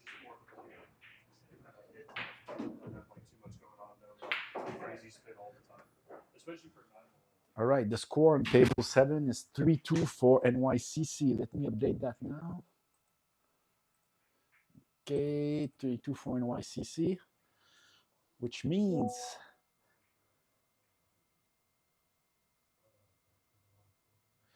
yeah, I see Carlos just said I'm updating the score. Yeah, I'm working two separate streams at the same time. But NYCC is up on all tables right now. And unless Christoph really disappoint on that 10 ball, it's going to be 4-2.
All right, guys, I jump quickly on the other stream, table 7. That one is streamed on the NYCC channel. The exact name of the channel, I believe, is New York Crew Club dash channel 14.1. So you go there on that channel, you'll see a live stream, and it's going to be table 7, Med Vergara and Eduardo Agule versus Christoph Niemeyer and Jonathan Jessen. The current score on that table is 4-2 for NYCC. NYCC is up on all 3 tables right now, and they are up 3-0 in the challenge. So I don't know what's going on, guys. Maybe it's the home field advantage is really, really big. Maybe it's the only reason.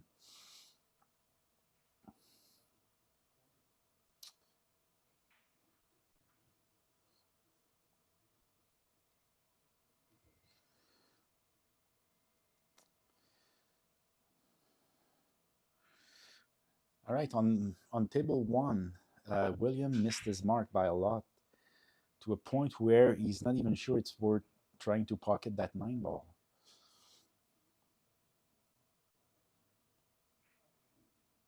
Probably better play safe here. Don't be too aggressive, William.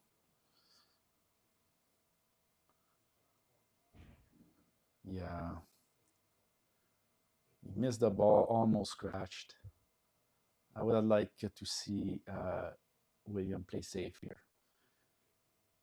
Put the 9 ball in the middle of the bottom short rail and try to put the cue ball behind the 10. And even if the 10 ball doesn't go behind the 10, then it's okay. I mean, Kai would have a tough safe, and William would still have the upper hand.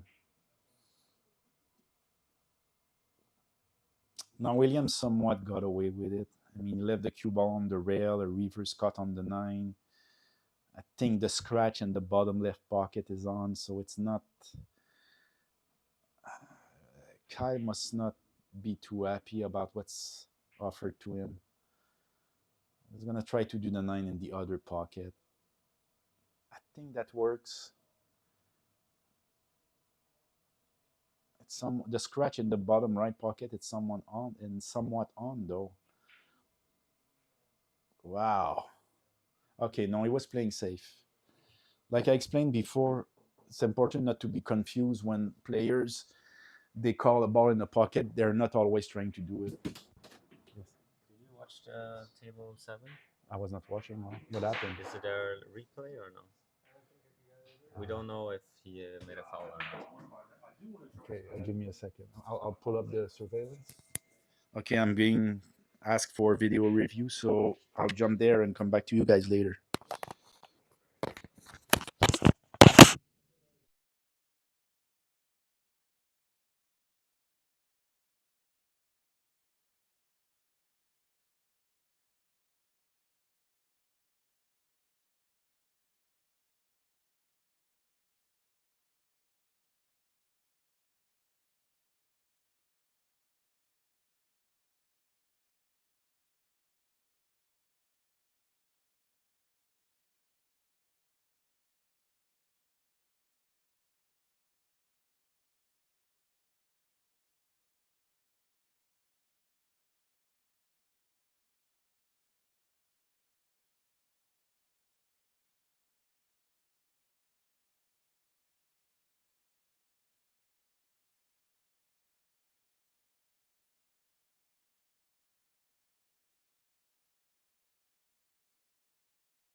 7 to review a video.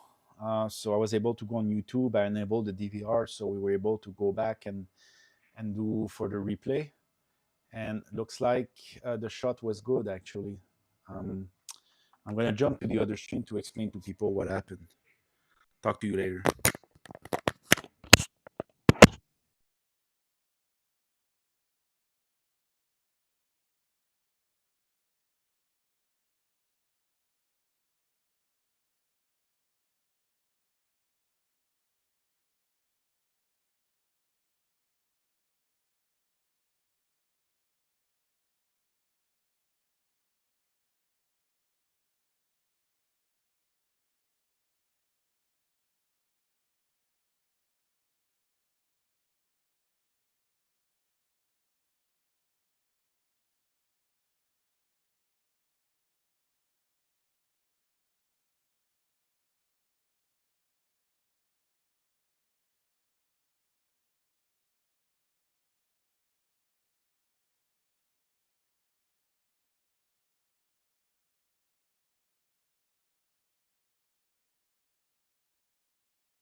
I don't know if you're watching the other stream at the same time. The other one on the MVP Tour channel. But on table 4, NYCC won 6-2.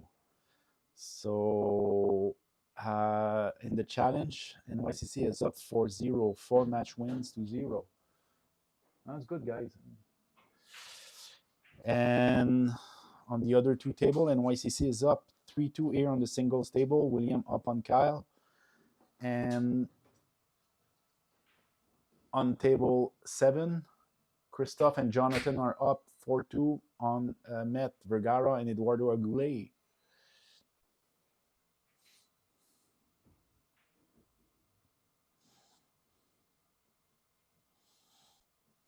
So on the singles table, Kyle versus William. Even though this is the lower slot, I would love to see a couple of run out by these guys.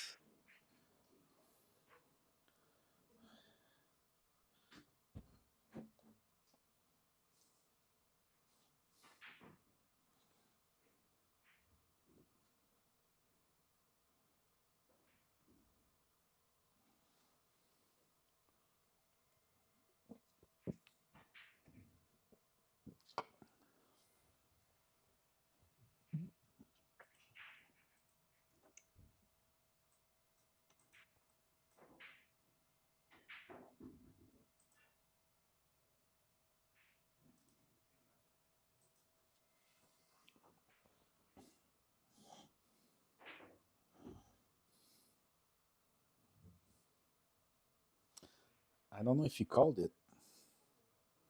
All right, he didn't fall. It didn't fall, so...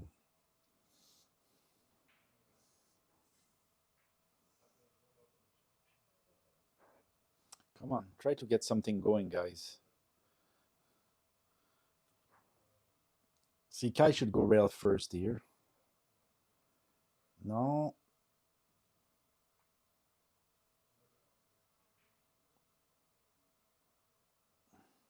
I thought the way to go was to. Yeah, I'm not sure actually. Maybe that was the right shot. Just he didn't put enough left spin on that. I would have been tempted to play rail first here. Try to get straighter on the two ball.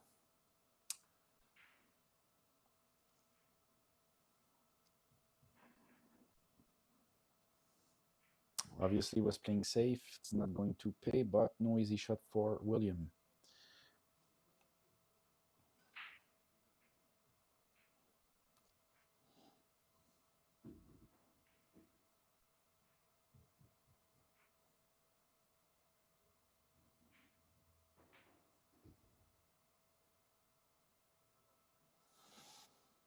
Okay, that was the obvious danger here with the shot he played. That's what happened.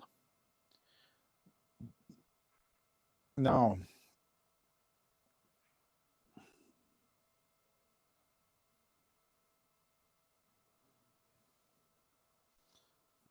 he's probably going to do the 3 in the top right pocket here. But he's gonna miss. It's the second time that Kyle's missed with ball in hand. He's not focused. I mean, he's no. If you have ball in hand, you have to make it, Kyle. Take your time. Check everything.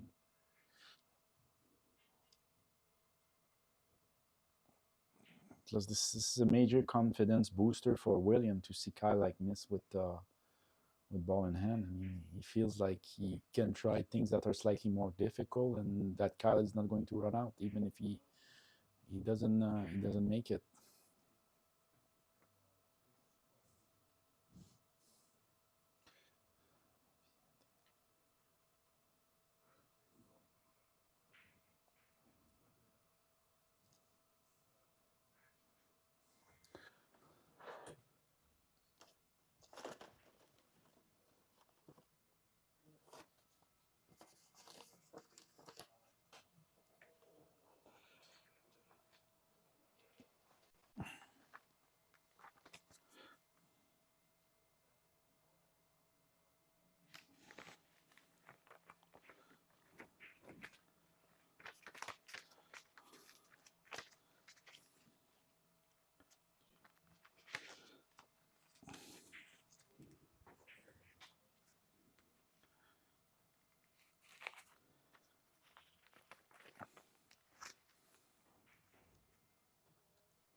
All right, this is a good occasion for William.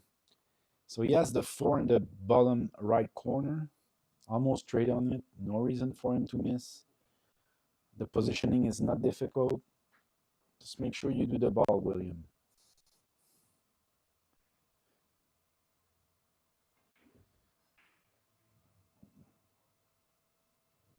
Just a little bit. No, he's drawing. Why would he be doing that? You want to go on the 6, you want to go on the top rail, and then the 7 in the side pocket.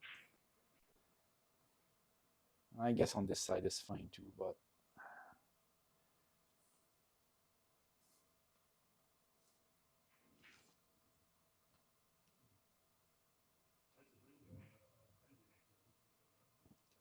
see, he went 2 rails. That was not necessary. If he goes like follow a little bit, he can pocket the 6 and go 1 rail, the top rail, and have a better position on the 7.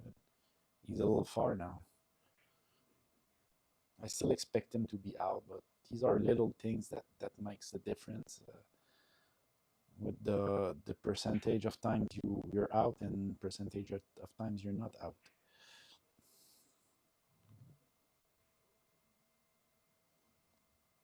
Now the question is he on the right side of the 9? Because if he's not, it's a problem. I don't think he is.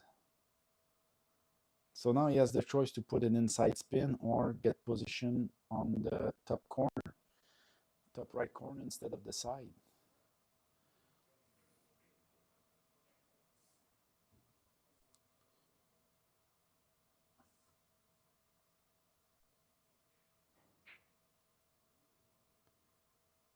Is he doing inside spin? I'm all scared now. No, I think that was the right choice. He went for the corner. Shot is not difficult.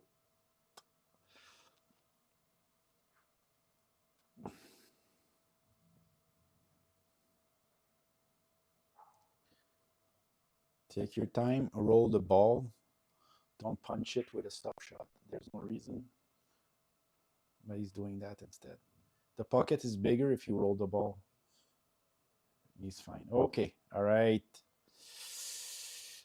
4-2 for William.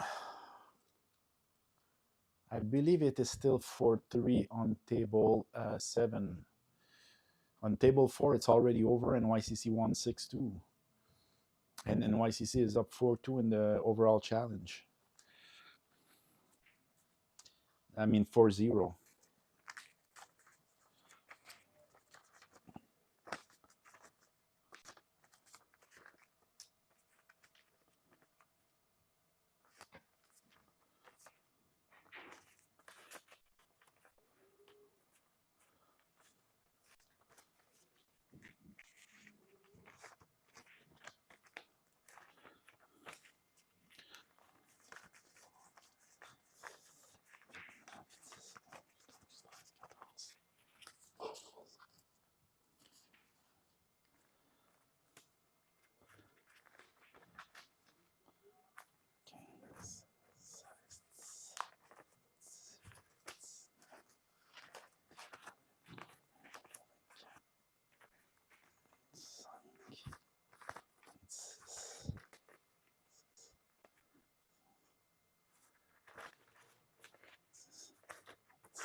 All right, guys. The score is still 4-2 here.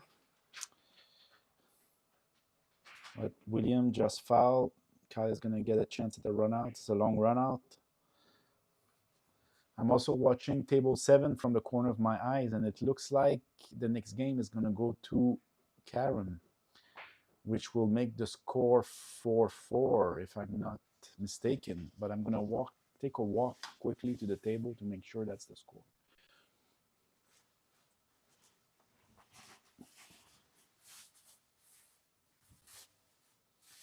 And somehow Met miss, no, it's not a difficult shot. Was it Met or Eduardo? I guess it was Eduardo. I cannot imagine Met missed that.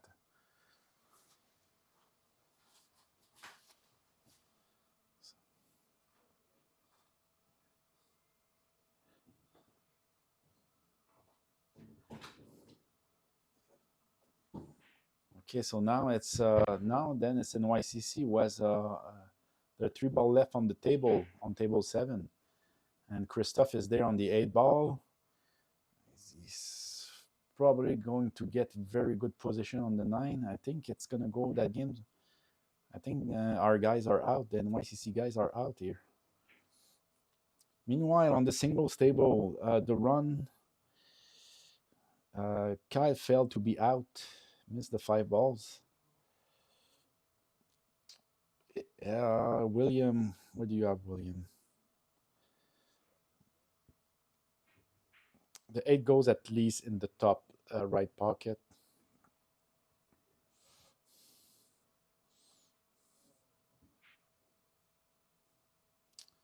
That was uh, that was not an helpful kiss, but he was not going. He was not going to get a good position anyway.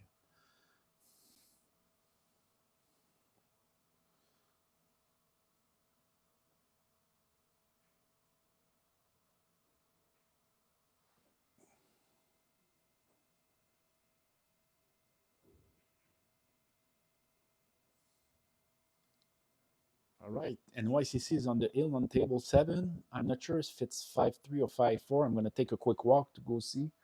I think it's 5-3, but I'll go confirm.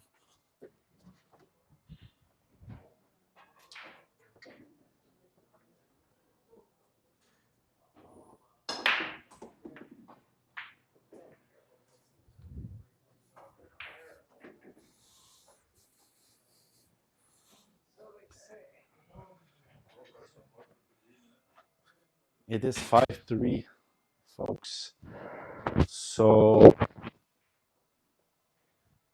Carom needs 3 games in a row on table 7, or that will be another point for NYCC in the challenge.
Okay, so let's talk about a little bit about the singles table. Kyle missed another very good opportunity.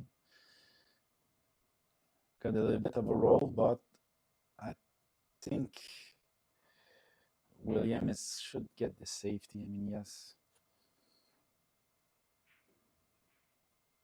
Yes, I think that's good. All right, so if Kyle doesn't touch, I think that would be it because both the 9 and the 10 are close to the pocket. With ball in hand, I don't see any way William is not out here.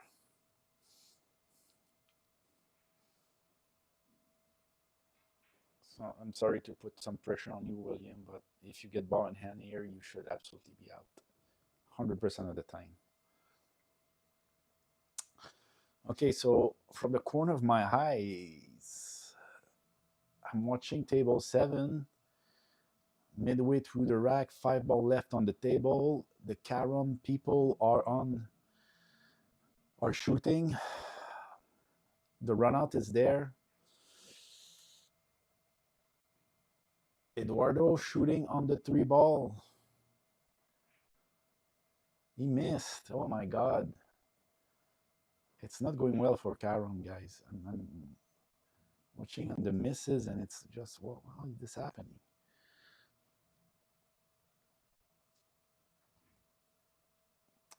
Okay, back on the singles table, what you're looking at. William did get ball in hand. He's straight on the 9. Just draw a little bit. Don't try something funny with a follow. Like just draw a little bit. Like 6 inches is enough. You want to be close to the ball. Okay, he had a little angle, so it was not even easier than I thought. 5-2 for William. On table 7, NYCC is at the table. 4 balls. The run out is a little, it's not trivial. There's a ball on the long rail up close to the side pocket. So, but Christoph is going to be shooting. So, yeah, I think they're out. I think NYCC is out on table 7. It's going to be 5-0 in the challenge. Crazy, guys.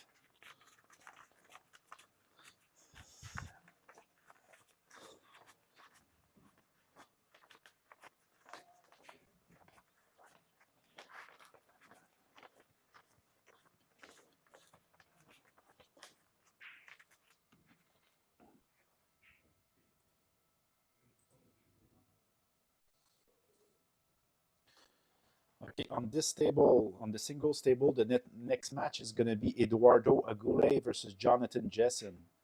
So that should start around 5 or maybe a little earlier. And after that, at around 7 p.m., it's going to be the feature match of the night. Matt Vergara versus Christoph Neumeyer. There's an unsettled score here between these two guys. We know that Matt has Christoph's number. I think he defeated Christoph the last 3 or 4 times they played. So if there's one match that Christoph wants to win, that one. But again, if yeah, let's not get too deep in the ifs, but it's possible that we might not even get to round 4 if NYCC continues to win everything. What happened on table 7? It's over. Good Lord. NYCC up. I mean, don't get me wrong. I'm happy we're winning, but it's. I would have liked to see Christoph versus Matt, the single match, but now it might not even be necessary. What the hell?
All right, guys, quick update. It's 5-0 in the challenge.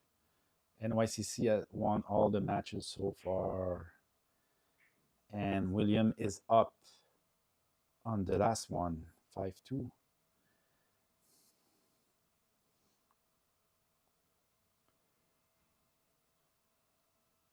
I mean, Kyle should be feeling a little bit of pressure, at least a little bit of pressure to win this one, because if it's 6-0, guys, I mean, it's going to be very hard for Carom to come back. I mean, I'm not sure it can even happen.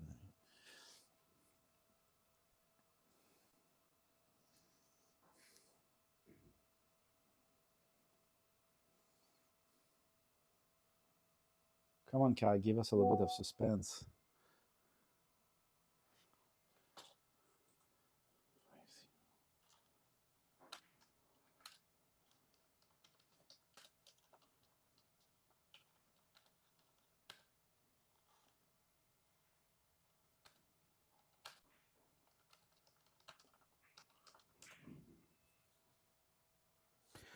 All right, guys, I'm gonna give a little bit of time to the other stream. Talk to you soon.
William, okay, Pascal Dufresne, I'm back. I thought William had a good occasion here, but looks like he could not see the four ball enough to pocket it. So Like I said before, it would be nice to see a couple of long runouts by one of these guys or by both. So far, it's been mostly do a couple of ball, miss, safety battle, do a couple of balls, miss, safety battle. I know they can both do better than what we've seen so far.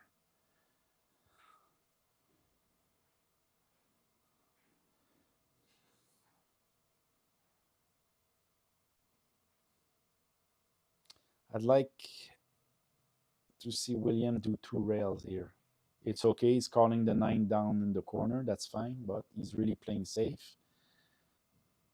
See, that's the problem. I don't know if he sees the 4. If he doesn't, he should go two rails. That's what he did. That was fine. He just like did a little too, hit this a little too fast, too hard. But he got a very good result, so whatever.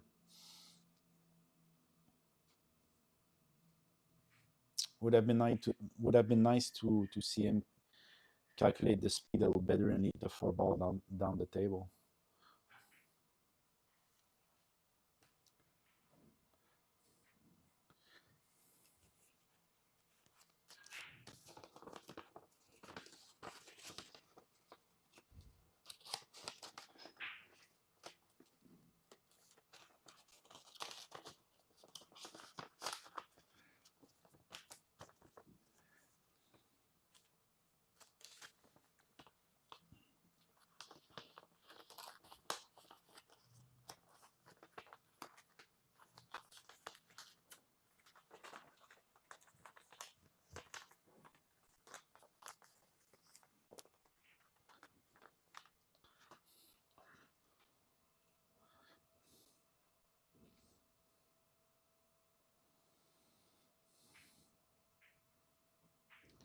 All right, the 4 doesn't go, I'll assume, so Kyle must find a safety here, and I'm not sure what I would do actually.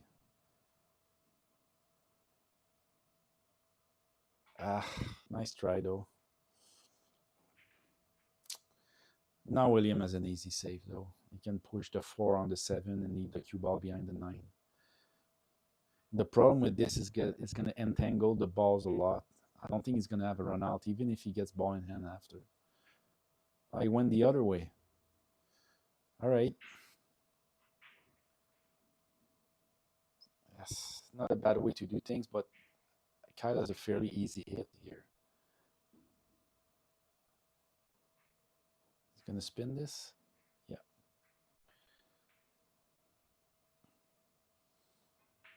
So I think sending the 4 into the 7 and hiding the cue ball behind the 9 was better. But after all, William got a shot here. And if he pockets the 4, it could be over. He's going to have to handle a combo, 7-8 combo though, so...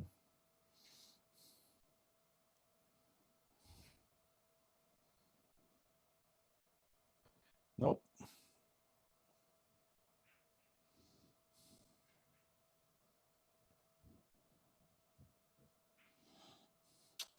It's very important that Kyle wins this rack if he wants to keep the hopes of Carom alive. Because let me tell you something, if William gets up 6-3, means Kyle needs 4 in a row. Very unlikely to happen, means it's going to be 6-0 in the challenge. It's a race to 8. It's going to be tough for Carom to come back from this. I mean, take your time, Kyle. I like that he played soft. There are no easy combo. This one was no different. And now William has a really easy run out.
Wow.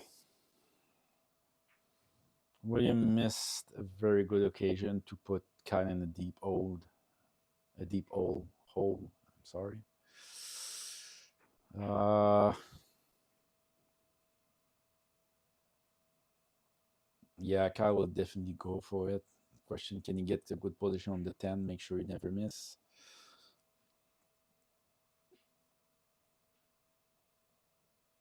Put a fair amount of spin.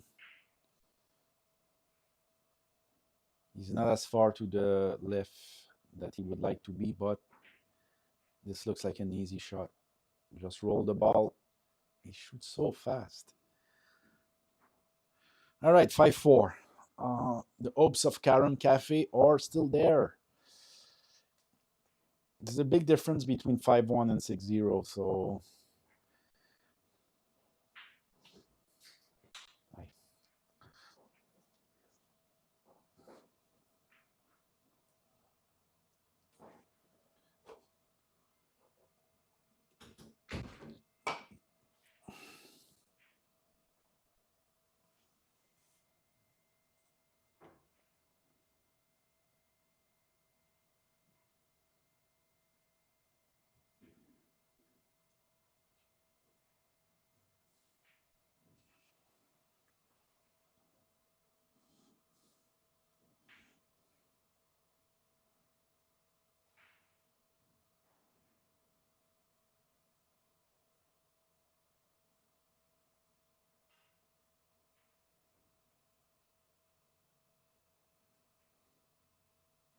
all right, Kyle to the break. Let's see what he's got. He's got a cue ball flying off the table. That's what he's got. How does the table look like? Okay, maybe some of you just joined and you don't know that we're playing no early tens. So if you think that William should take the 110 combo, you are wrong, because if he would do that, the 10 would come up the table and that would be respot. The 10 ball would be respotted and we keep shooting. So there's nothing to gain for William to just pocket the 10 here. He has to pocket all 10 balls.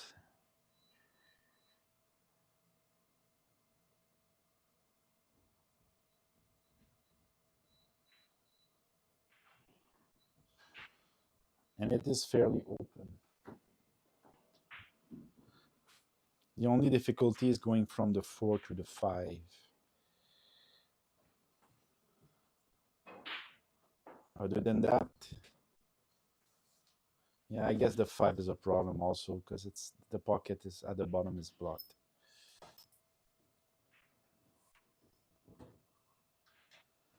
I think the best option for William is to draw a couple of inches and take the 5 in the left side pocket.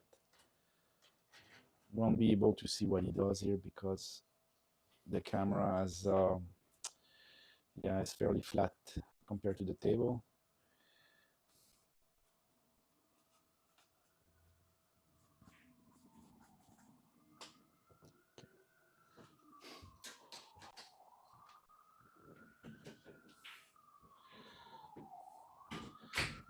Don't think he hit that right. I mean, we didn't see a stroke, but it's he needed a lot of spin and not much speed, and he did. I had the feeling he did the opposite.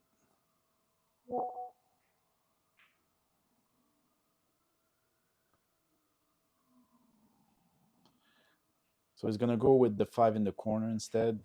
If he makes it, he has the 6 in the side.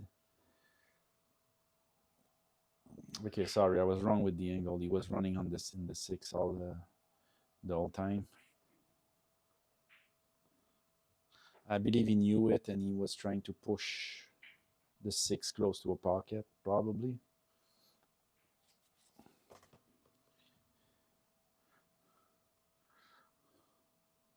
Kind of hard to control the cue ball here, so we should go for it.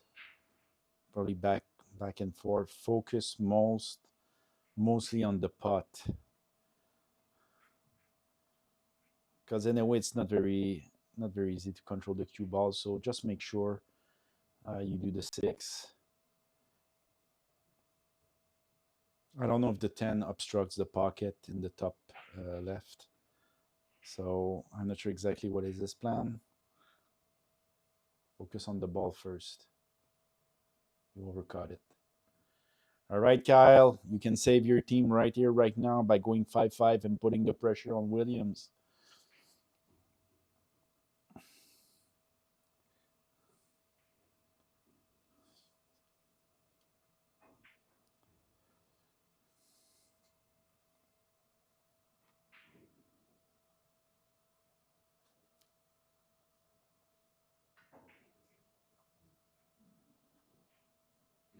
He decided to go rail first. I think he wanted to be in the top right corner. He overdid it a little. That's kind of unfortunate because now he has the choice between two bad shots. Thin cut in the corner or thin cut on the side pocket. They're both bad. Might as well play safe. And I think this is what he was doing. He just didn't execute it properly.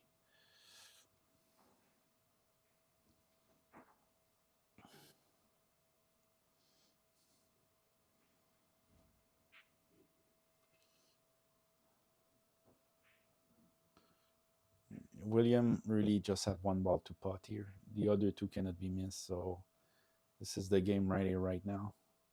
For William, at least. If he miss, I don't know. If he makes the ball, definitely gets the game. Rail, okay. Not a clean pot, but it's in. Wow, 6-4. Kyle's gonna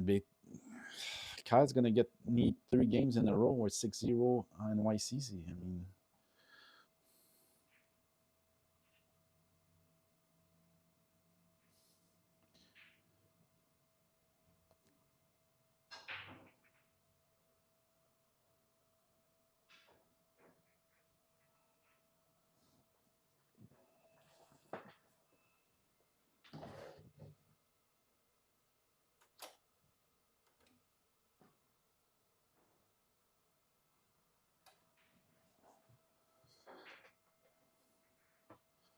it's gone. It's done, guys. 6-4. Wow.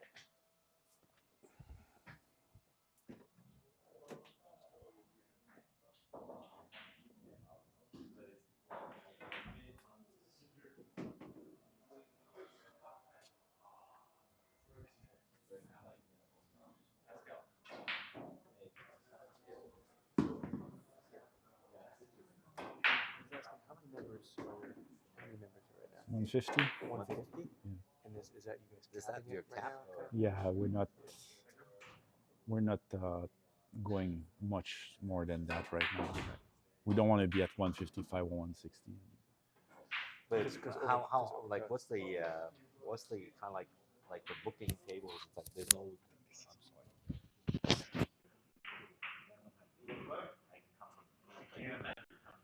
I wanted to, but I can't. Is there no music? Don't have to be. Presumably, yes. Oh, I think it's 14 hours. so it's not like unlimited. It's unlimited, but you can only reserve it with a demand. I mean, you can say, you can ask people that play alone can I play this?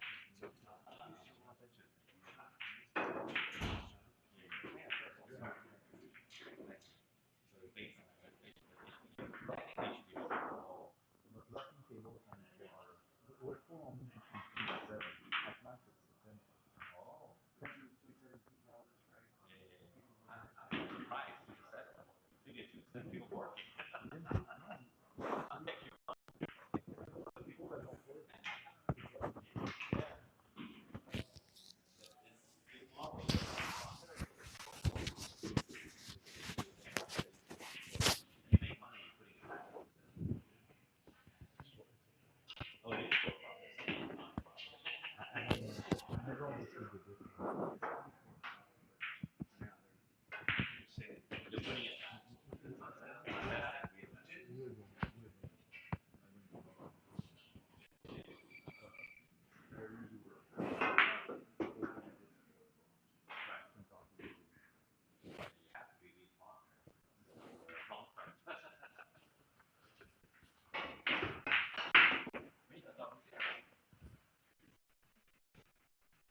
Okay, guys, I'm back at my post.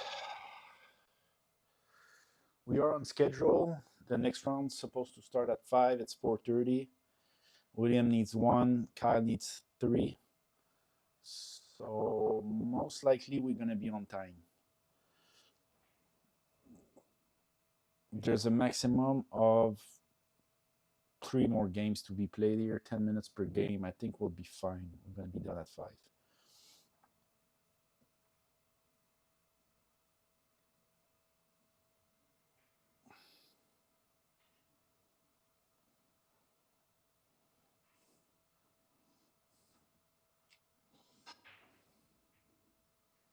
Kai is at the table with an open table. Let's see how far he goes. Okay. Pretty nice. Speed was, I don't think he wanted to be, oh yeah, the 3 ball is there, sorry. He got a good up position for the 3 ball. Now he has to zigzag, I think. Oh, he decided to hold it. Great. I mean, this guy can shoot. It's just, he's, most of the misses, most of the time I see him miss, it's just because he shoots too fast and he doesn't check everything. Just like what happened here. He almost missed this, you know.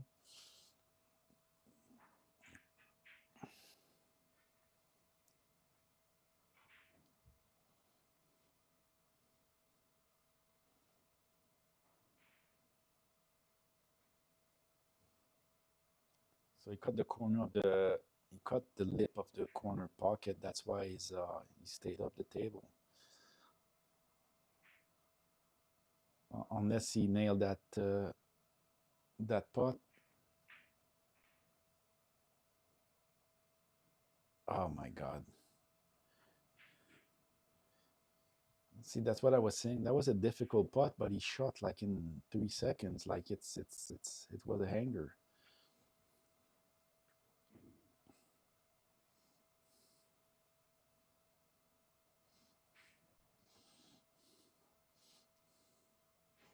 Power draw to get back for the 7 in the side pocket. Yes.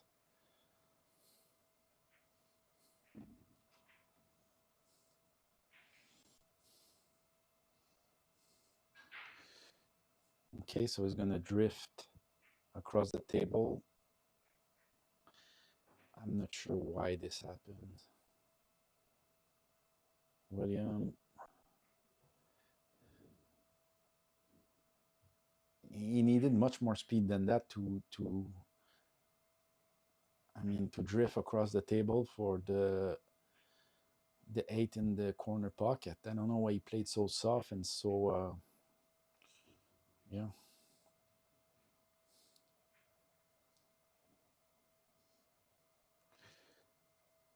Okay, good shot by Kyle.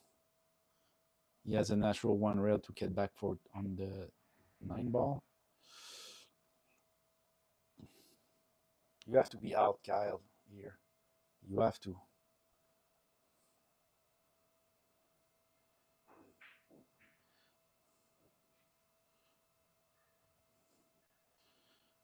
Probably don't want to stay on that side of the table with the cue ball. Go to the other side. Yes. Straight.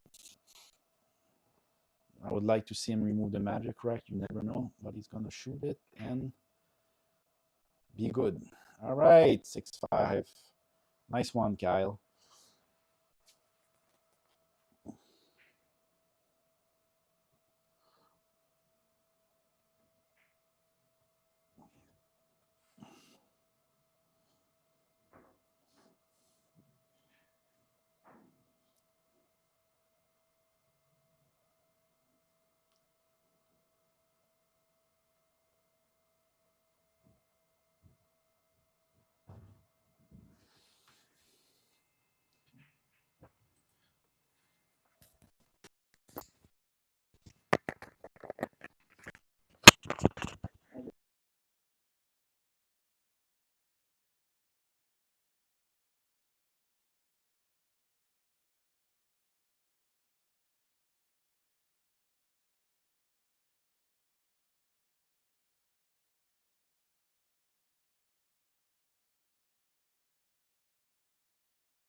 6-5 for Williams. Williams on the hill.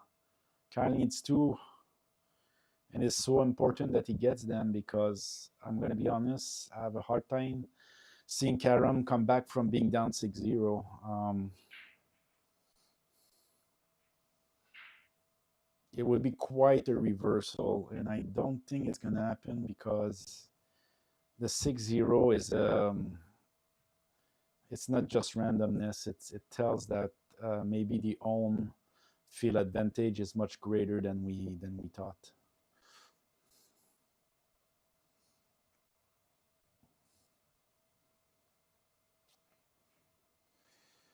So very tough position for William here. I'm sure he wants to go for it. He made the ball, but he ran into one of the several balls it was risking. He was at risk to run into. This result is not surprising. There's just a lot of obstruction along the path. Wants to put the cue ball behind the 6 and close, but no. I think Kyle sees half the ball. It means Kyle can feather the 5, go 2 rail, and come back behind the 9. 2 rails or 3 rails. Unless he doesn't see the 5 at all. Is that the case? Where's your jump cue, Kyle? I guess we can't play music because of the time. Just a little. It's not playing.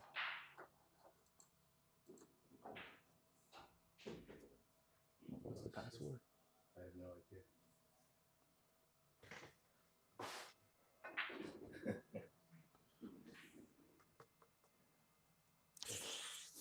That's the Spotify.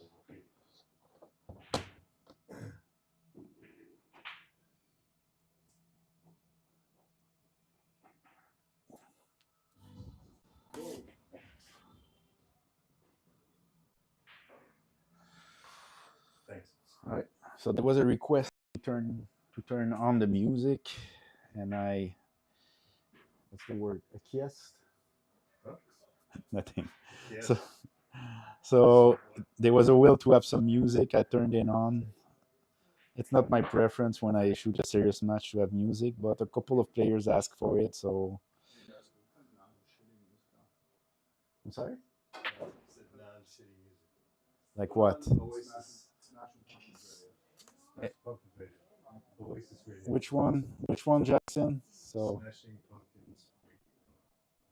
where's that? Just type it in at the top. Smashing. Here. Smashing. This. Pumpkins. Yeah, but not that. You want Smashing Pumpkins Radio. You don't want to just listen to Okay, looks like the players want smashing, pumping, radio. So is that it? Yeah. Okay. Okay, a couple of requests for music. It's done. It's on. Players have music now. Meanwhile, Kyle has an incredible chance to go ill here. Cue ball's gonna drift. He's not on the rail. He has a little bit of wiggle room to.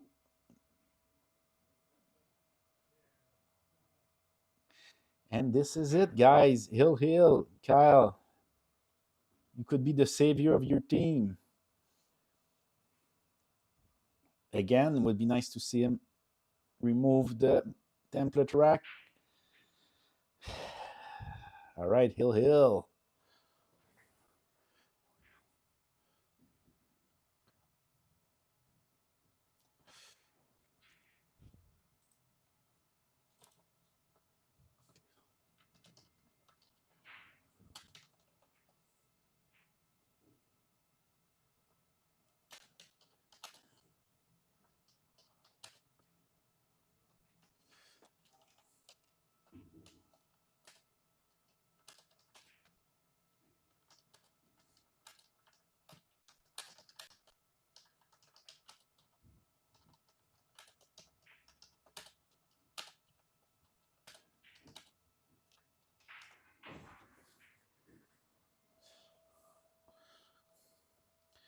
Mr. Kyle at the break.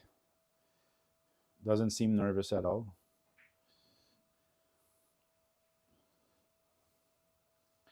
Kaboom. He sends the cue ball off the table again. And again, the 10 ball is right in front of the pocket. Can you imagine if this was 9 ball?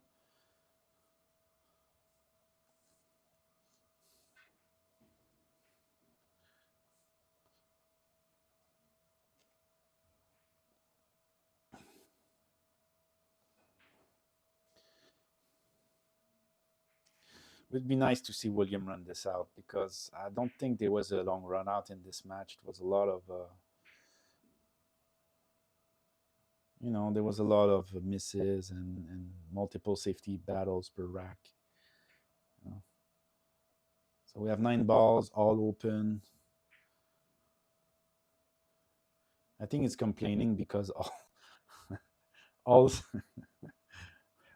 5 of the 6 pocket are obstructed for the 3 ball. So what you should do, William, is to take the 2-10 combo.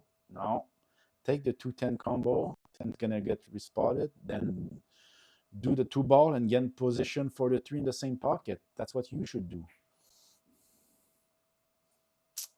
The only problem with that is yeah, the problem is that the 2 is going. It's not going to stay in front of the pocket. He has to cut the 10 a little. So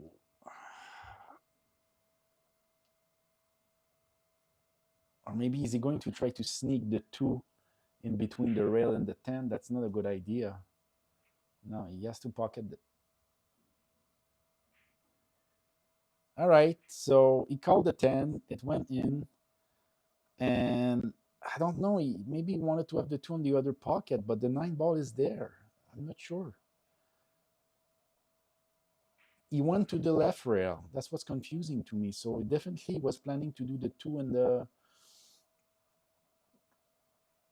right pocket, but it's a lot of obstruction. He should have cut the 2 from the other side and play soft and hope that the 2 stays in front and send the cue ball to the right of the table. But see, now he played safe. He pocketed the ball on call. So he's going to step the table. Kyle is not going to touch this. He's going to leave that to Kyle, to William. Yeah. You didn't see it because maybe Kyle didn't say anything because William knew he was staying at the table. And William is going to touch the 10 ball and foul. All right, Kyle, if you want to be a hero, that's the moment.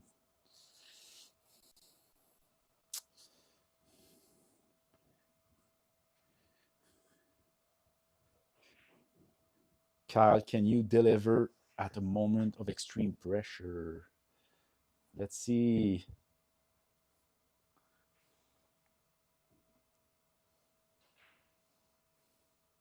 Not easy, by the way. Right from the start, right here, there's obstruction. Does the 4 goes in any of the 2 top pocket? I don't know. Doesn't go in the left pocket. The 10 is there. And I think the 6 is in front.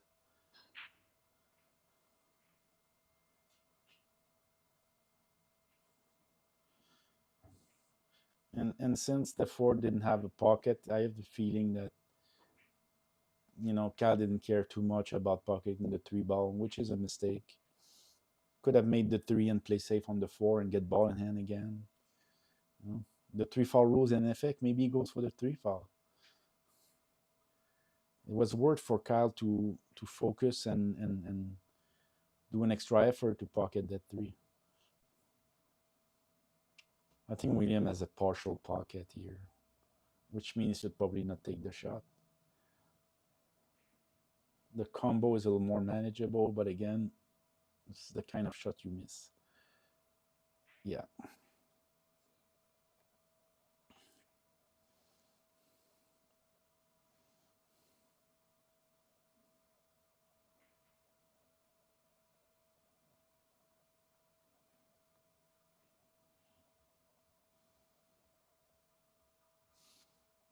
Okay, the 4 did go.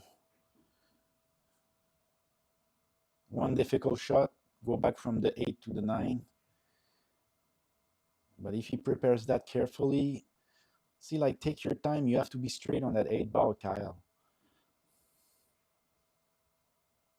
Ah. All right, he can get back on the other side, but I think he would have been better for him to be straight and do a straight draw to the rail. Now he's going to be on the more difficult side. And zigzagging would require too much power for my taste, so yeah, he has to go for the 9 in the top left pocket. Okay, I stand corrected. The zigzag worked great.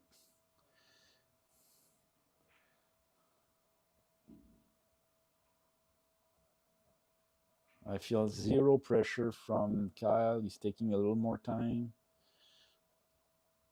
I think he should just roll the ball. Looks like he's going to draw it.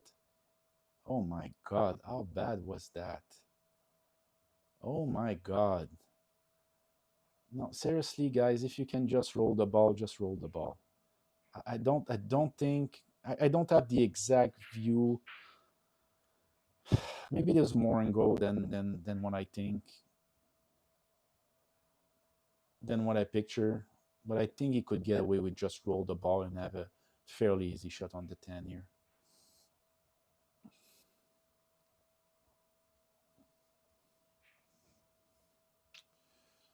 Yeah, William kind of screwed up a little also. I mean, it was not terribly difficult to calculate the speed on this 9 ball, but somehow he's down the table over the rail.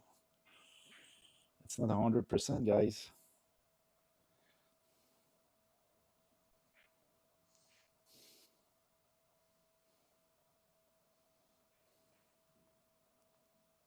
Not like William's gonna take his time here, but it would have been better to take his time on the previous ball.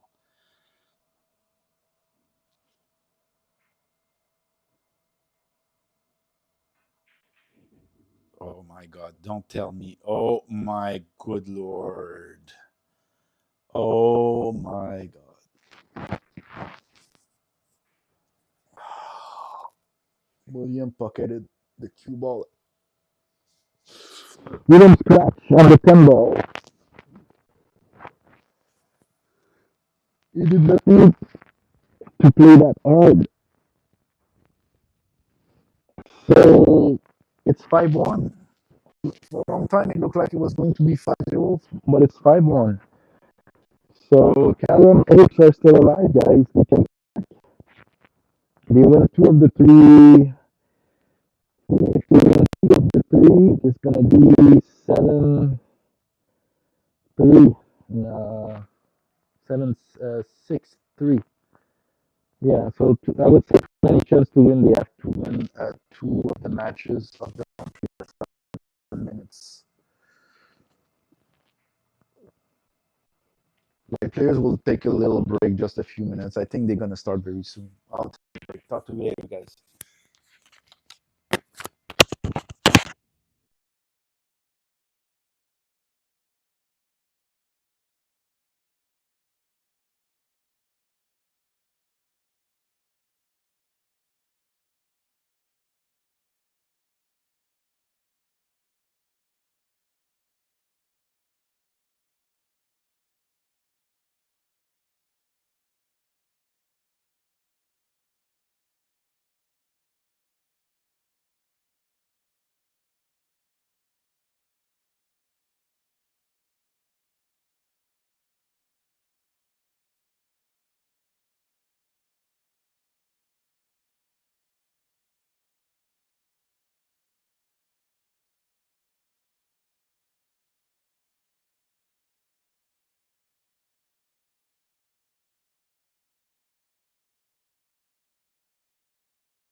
have the B players. Fargo 550 to 599. Jonathan Jessen and Eduardo Agule. If I remember correctly, Eduardo was exactly on the limit of 599 Fargo to play in that slot, while Jonathan has something more in the middle of the range, 585, if I remember correctly. Anyway, this is an interesting match, but the match on table 4 is also very interesting because they are the 4 best players of these two groups. Met Vergara, Duklam versus Christoph Neumeyer and Ryan Burzy. That's on table 4. That's the other stream on the MVP Tour YouTube channel. So right now you're on YouTube, you're watching one of the two streams, it's the other stream on that channel. And on the third table, the other Scotch Double, it's going to be Jackson Rogers and William Dobbs of NYCC versus Darwin Vergara and Kyle Long from Carom. That's going to be on table 7. That stream is on the NYCC channel. The exact name of the channel is New York Q Club channel 14.1. And then you're going to see a live stream on that channel. That's table 7 with the players I just mentioned. Okay, so the single we're going to look now is also a race to 7. And after, we're going to have Met if it could be over, guys. That's the story. The big story here is that NYCC is crushing it and could be over. If NYCC wins all 3 matches of this round, it's over. We're not going to have a round 4. We're not going to have a round 5. So to still have something going on after this round, Carom has to win at least 1 match. And then we're going to have Met versus Christoph on this table, the single table, the stream that you're watching now. Bad start for Jonathan, scratch on the break. And we're going to get a taste of what Eduardo can do. I think I played Eduardo a couple of times in tournaments. I think he got the best of me. Maybe 3-2 or something like that.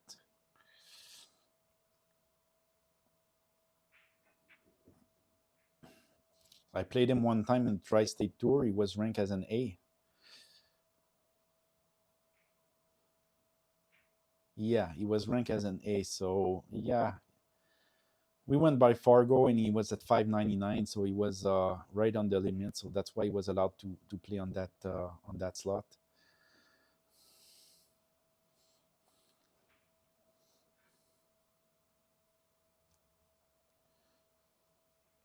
I'm gonna be honest with you guys. The way that I saw things going today, I thought we had a slight edge everywhere in all 5 in all slots except this one. I think Eduardo is maybe a little better than Jonathan. I've played both guys many times, so I think I can judge. But in all 4 other slots, I think NYCC was a little better. So I had moderate confidence, like I'm here today, that NYCC would prevail.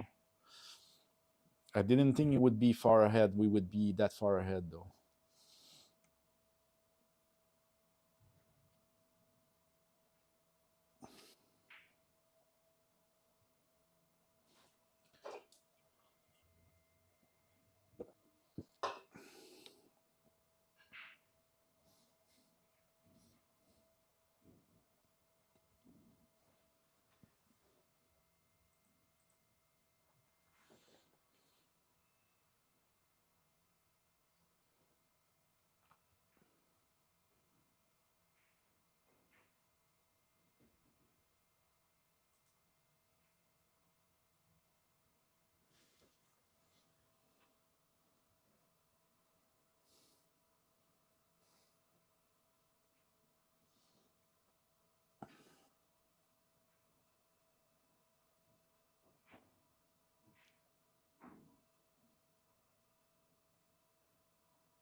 All right, we have kind of a slow start to this match. Uh, Safety battle has been going on for quite a while already. I don't think it's going to end there because there's no way for Jonathan to make to get good on the three ball unless he makes it in the corner. Even that, I mean, it's not sure he was playing safe or trying to do the two ball here, but yeah, he left it open for Eduardo, and he can start a run out.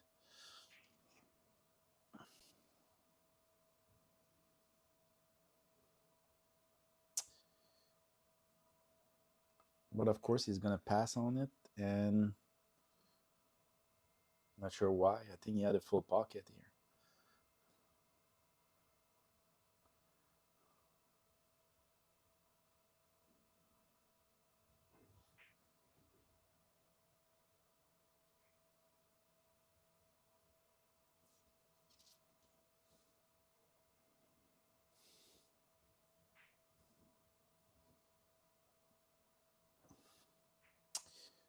Once again, we're playing no early 10, so that's not a win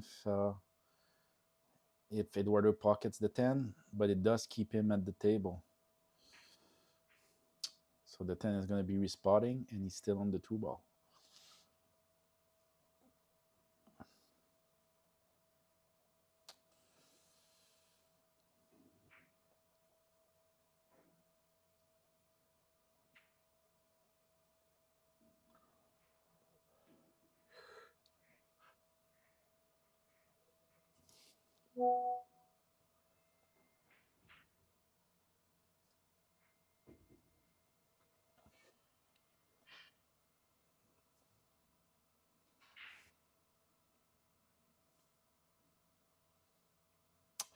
Yeah, but I'd like to see Eduardo play even softer here and have more angle on the three. Feels like he's almost straight here.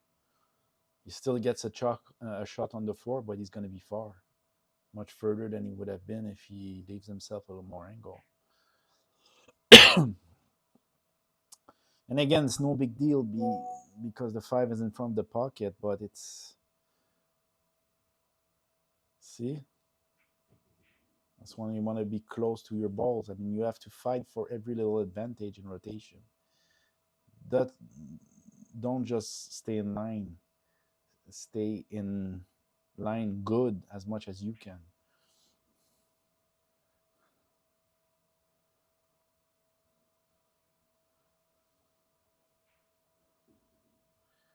See, if he had been closer to the four, he would have probably been able to give himself a better angle on the five, and be able to come down the table for the six.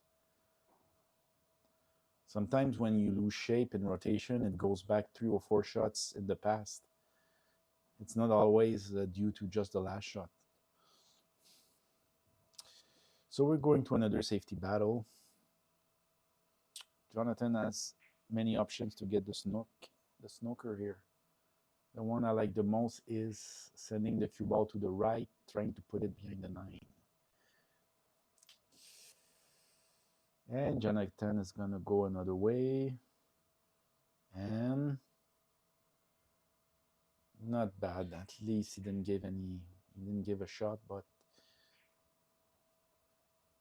Eduardo sees the 9.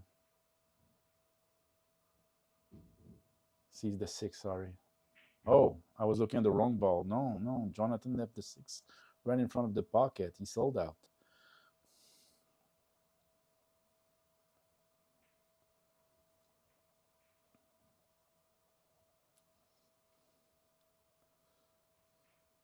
Okay, looks good for 1-0 for it.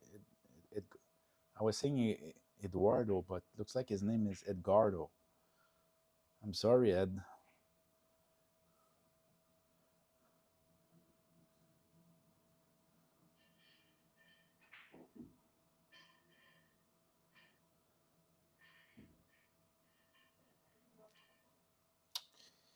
He shouldn't have been out here. All right, maybe he will be out, but why did he ended up like on up the table and having to do a bank?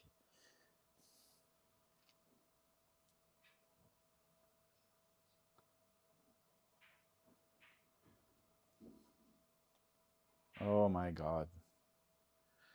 The Carom players are not performing like I expected them to.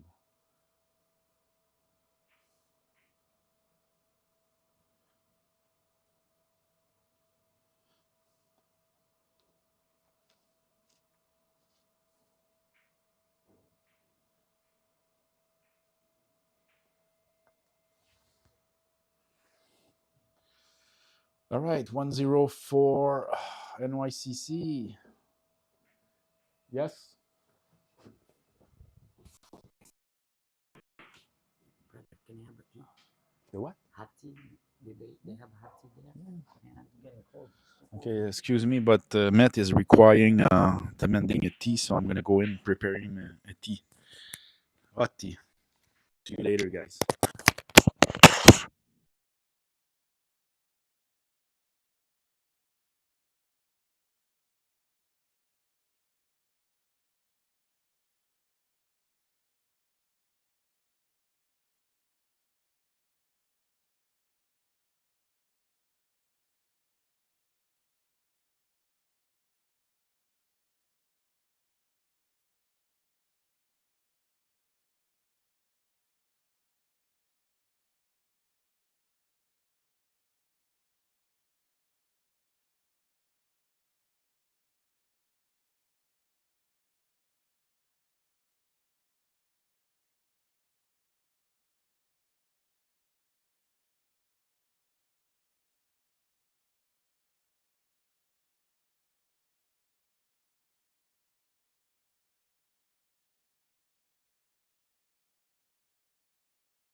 All right, guys. So I don't know if you saw me. I went to prepare tea for Matt, who says he's cold. I think he's right. It's a little cold in the club right now. Um, most people doesn't seem to be affected. Most people just have a T-shirt, but yeah, whatever. I hope it's gonna help him. I do want Carom to win at least. I hope Carom is gonna win one of the three, and we're gonna get to see Christoph versus Matt.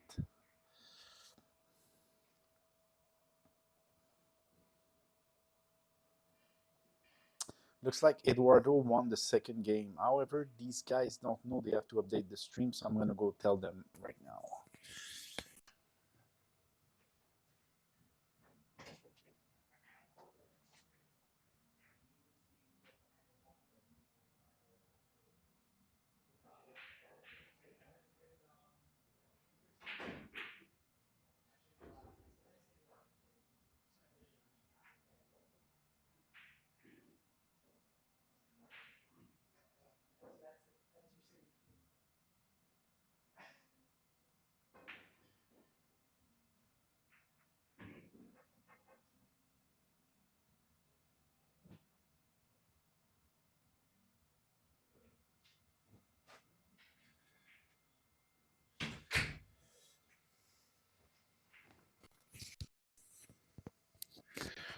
Okay, the score is 1-1. I don't see what happened in the last rack. I hope Edgardo uh, did a good run, pump his confidence a little.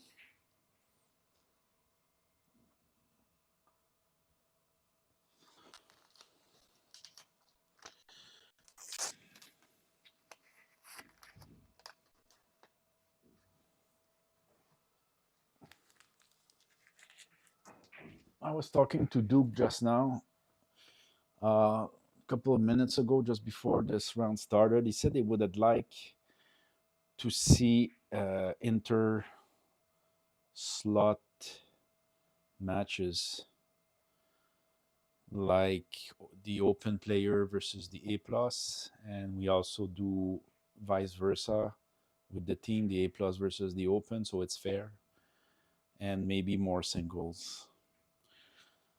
Because right now what we have is 5 single and 10 doubles, and the singles are like the two players at the same level, and all the doubles are also the two teammates are the same level as the two teammates on um, the other team. And he says it would have been better to mix up a little and have more singles. Something we'll consider for next time, because definitely if NYCC wins, and it definitely looks like it's, I shouldn't say that, especially as Jonathan's gonna miscue. And anyway, so NYCC is favorite to win now, and if NYC do wins, I think there's gonna be a revenge at Carom. I don't think Met is gonna want to stay on that. Admit that we're better and bury the hatch yet. I don't think that's gonna happen. I think it's gonna be a rematch at Carom if NYCC wins.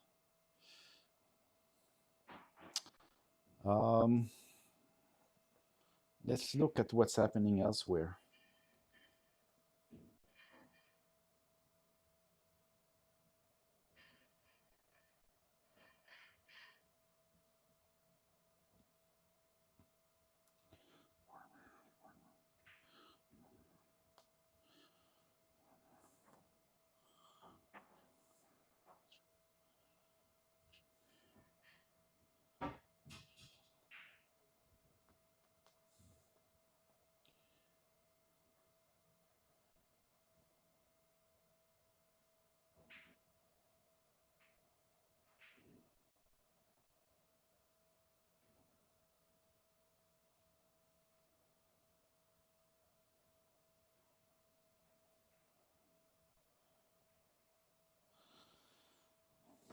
Okay, Edgardo has a chance to take the lead there, and it's not too.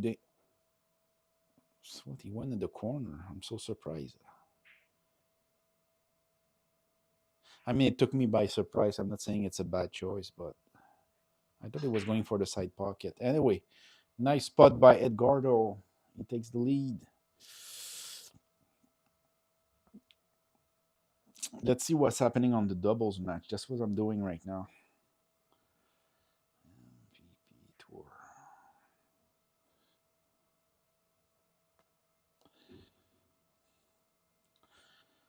All right. Matt Duke versus Christoph and Ryan.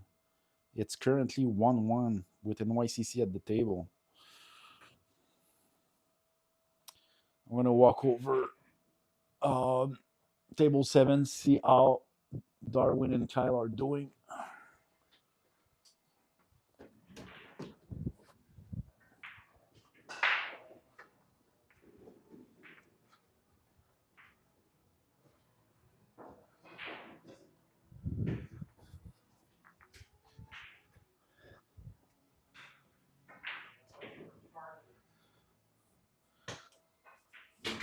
Okay, on table 7, it's 2-1 for NYCC. Let me update that.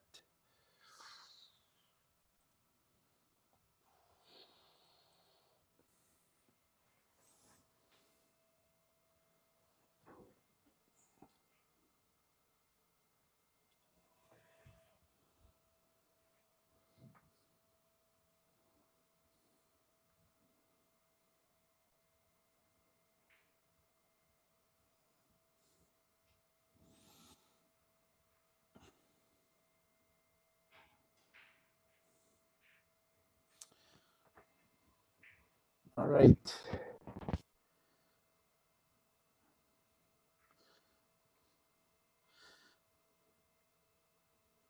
So Jonathan wanted to get position on the 2 on a very tight corridor. Looks like he didn't quite made it, but he should try with the jump shot here. He only has to jump a little bit of the 9, so it doesn't need to go very high. I think the reward is there if he makes the 2 ball.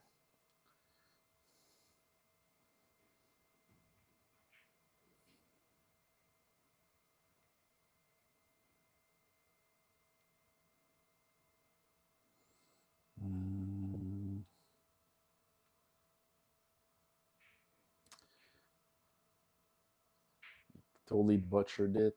Luckily for him, the table is a little bit entangled. There's no good pocket for the 7, but there's gonna be one once the 5 is removed. So no, this is completely runnable here.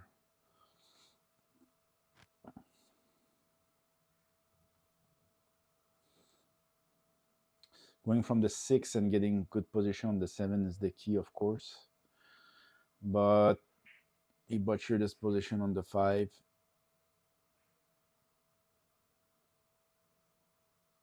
He can recover though, right?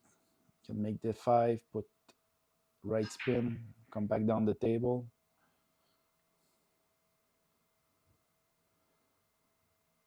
Well, we put inside spin. Interesting. Inside spin makes the putt more difficult, but the path was probably had the feeling it was dangerous to scratch in the side if he was going the other way. So he called the upper pocket, and it was not a safety. He tried to make it. And I'm sorry, that was a little bit reckless. He's almost always leaving a shot to Jonathan if he miss. Almost always, the way he played it.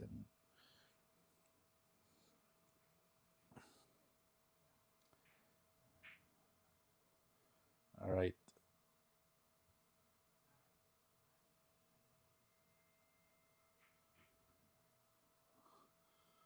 I think Yeah, Jonathan is playing a little nonchalant right now.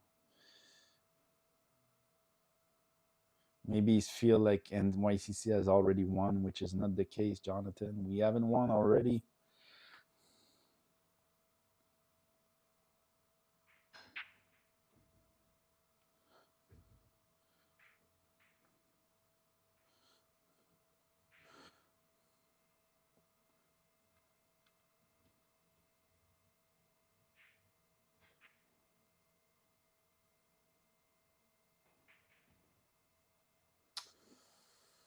Looking at table 7 from the corner of my eyes, Carom has missed and left a somewhat difficult run out to NYCC. Jackson is going to shoot now on the 8 ball. On the singles table here, Edgardo is going to be out, almost certainly. Or maybe not since he's on the rail, but Jackson made the 8 ball on table 7. William has to put the 9, and automatic position on the 10 is guaranteed. But he has to make it. He's going to make it. Position on the 10 was not guaranteed. He followed for some reason. And now Jackson has a tough shot in the side pocket to make it 3-1 for NYCC.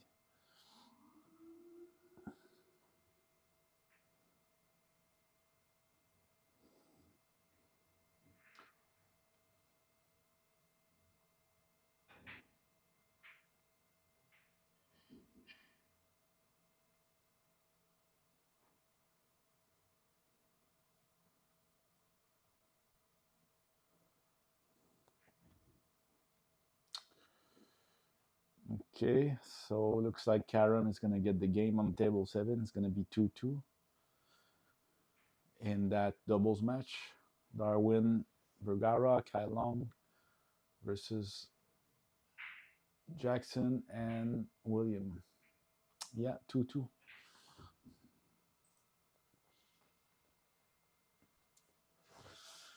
Meanwhile, Jonathan is down 3-1.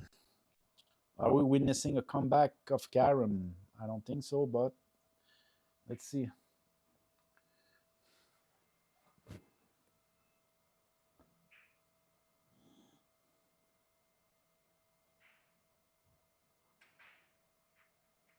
It's still 1-1 on table 4. The top 4 players, like I said before, they are playing on table 4. Met, Duke, Christoph, and Ryan.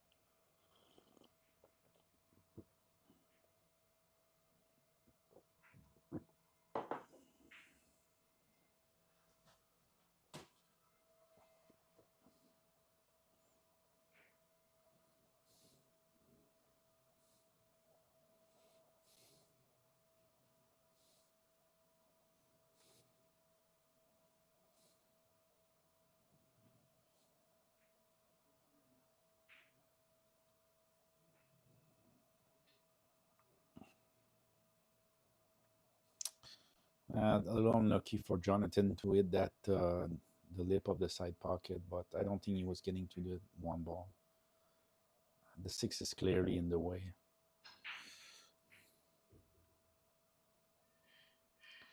So Edgardo has a chance here. It's a long run out, but there's really no problems here. The balls are close to the pocket. I don't think the 4 is obstructed by the 5, so yeah. We could be looking at 4-1 here. Oh, that ball down is the 7, it's not the 3. Okay.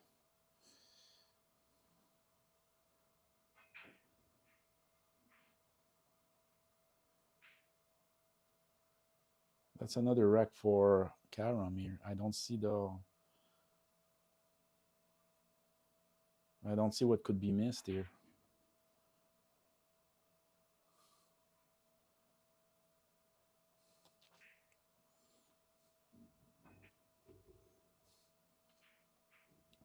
Eduardo's a solid player. I mean, he's on the wrong side here. Maybe there's a little problem here.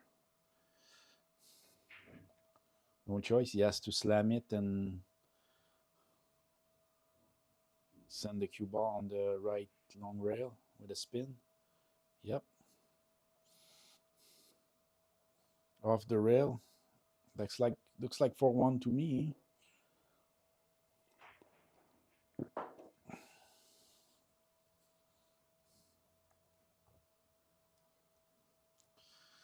So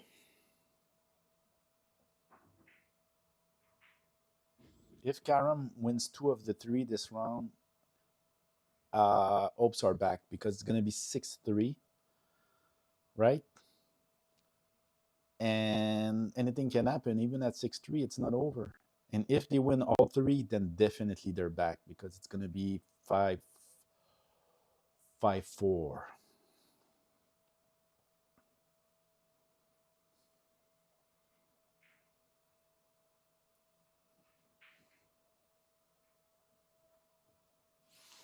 Let me check again the other tables. I'm starting to worry a little now.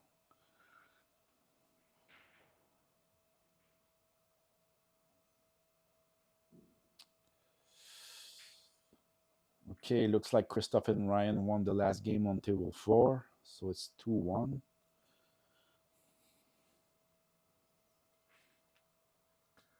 And on table 7, we got the last game. All right, short break. I need to go to the bathroom. I'll check what's the score on table 7.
2-1 for NYCC on table 4. And here, Edgardo.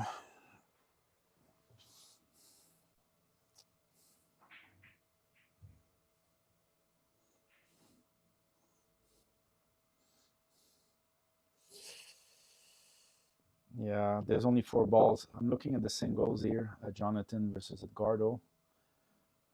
Only 4 balls left, but it's not trivial. First, he has to put that 6. Don't miss. Oh my God. Plus a scratch. I'm a little disappointed by Jonathan right now.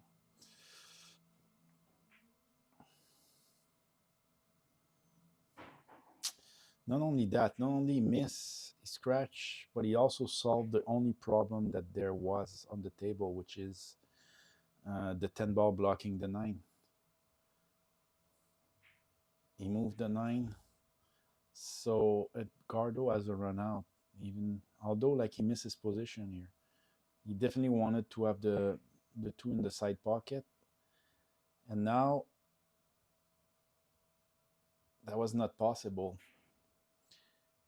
Trying to pocket the 8 in the corner meant scratching in the side. I think that's why he didn't even try it. Now, yeah. I think you have to play safe, Jonathan. You can make the 10, but it's not going to... There's no good way to, assure yourself a position on the 8 that you're going to have to shoot again. So you should play safe here. Unless you can control the 8 ball, but I don't think so. You have a chance to play safe behind the 9. That's what you should do, I think.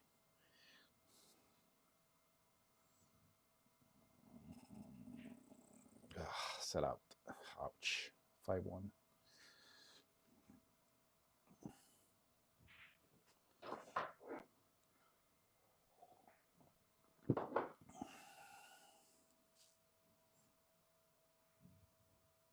Yep, 5-1. Edgardo is not missing that. Goodbye, 9 ball. 5-1. Ouch. La la la la la. All right, as long as NYCC win 2 of the 3, we're in very good shape.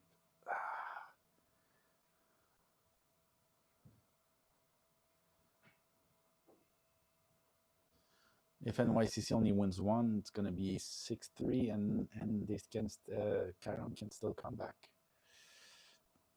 The real disaster would be 3-0, which would mean it would be 4-5. Ouch.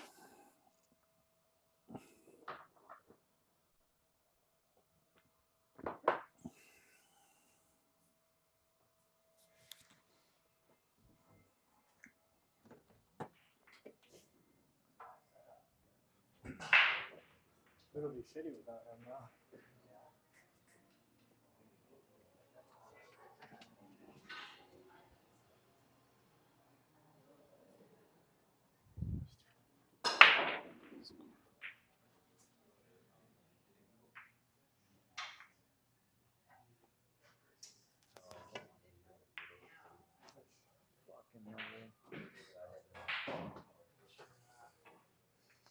Did you know I was here? Did you know I was here? No.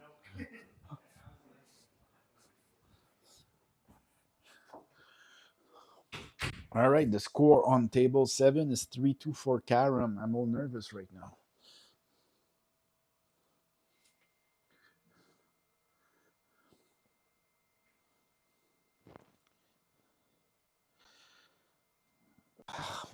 The way the things have been going on table 9, the singles table we're looking at, looks like Edgardo is gonna get there.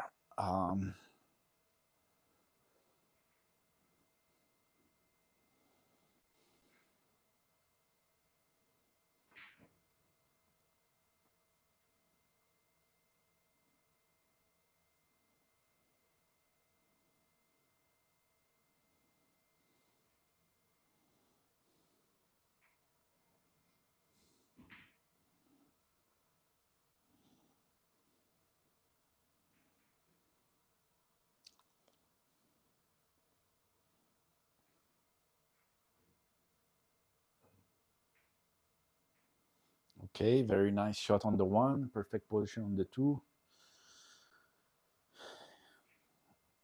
Good.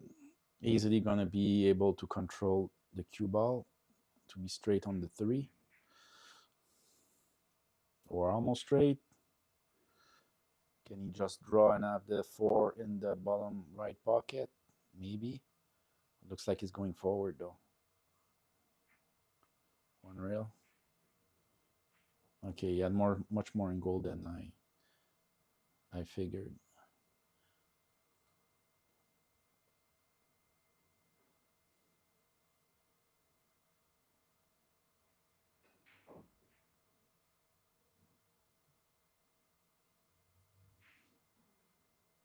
All right, looks like Jonathan is just going to do a stop shot here. If he's straight, hard to say from here, but if he's straight, he should just, you know, do a stop shot or draw just a little. And yeah, take the 10 cut on the 5 to go back on the other side of the table for the 6. Looks like he's going forward now. He's going to follow and... Okay, so on the bottom rail. Is he okay? I don't know. We're going to know soon. Looks like he's okay. I mean, the way he's preparing to shoot, no problem. It's even better to get back closer to the 6th. Why did he baby it? That was supposed to be a like almost a power shot.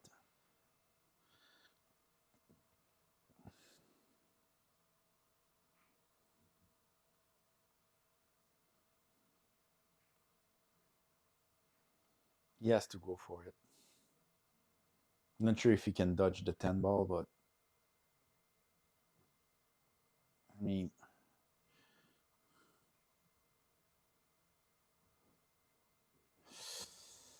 ouch. No, Jonathan is off his game tonight, definitely.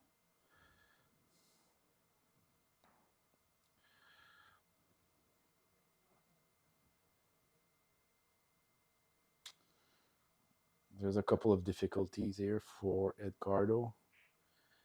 Even if he pockets the 6, he's going to be behind the 9. So what is he going to do? Punch through?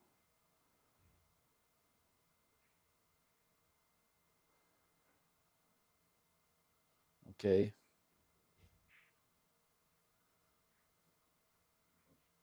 He's going to bang the 7, I guess. Yes. 7 is down.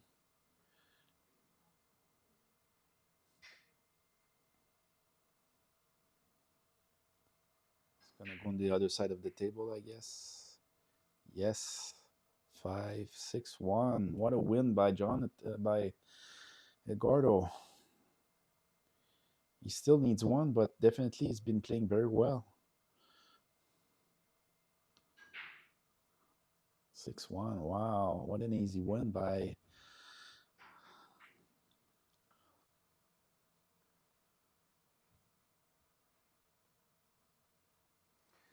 I think NYCC got another game on table 7, 4-2.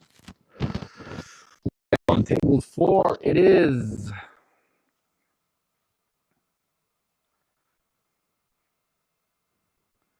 3-1 for NYCC. Okay, so I'm going to cross my finger, hoping we get 2 double stable, because it really doesn't look good on the single stable. Yeah.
So, by the way, folks, if you prefer watch Met, Luke versus Christoph and Ryan Burzy, you can switch to the other channel, the other live stream on this same channel, the Met Vergara tour.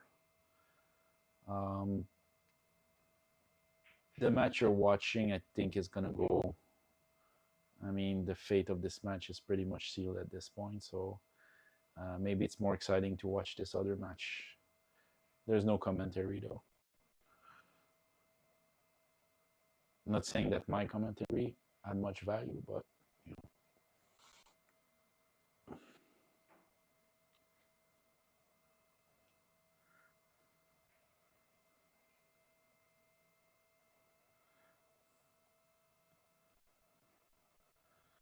Okay, let's see if Jonathan can get out here.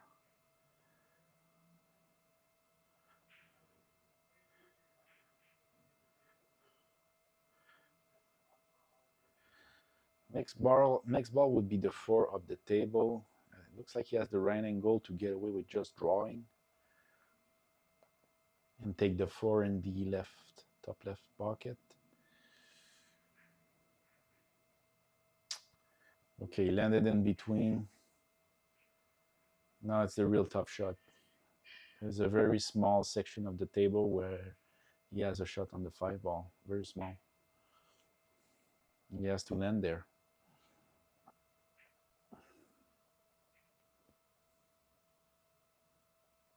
Another option would be to play position for the safety, right? If he can get down the table, not too far from the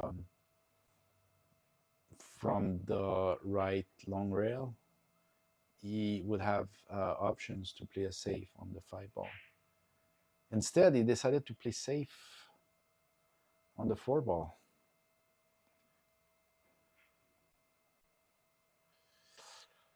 Let's look at Edgardo's body language.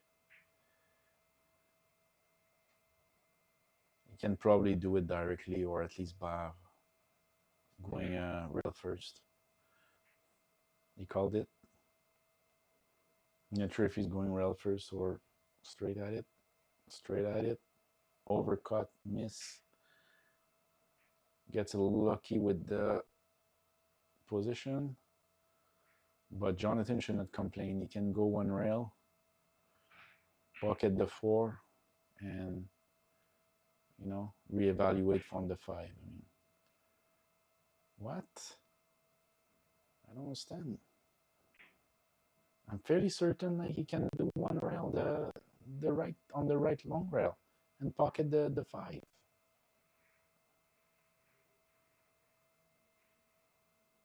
Okay, that's cool that he made it, but I mean, I cannot argue with this result now.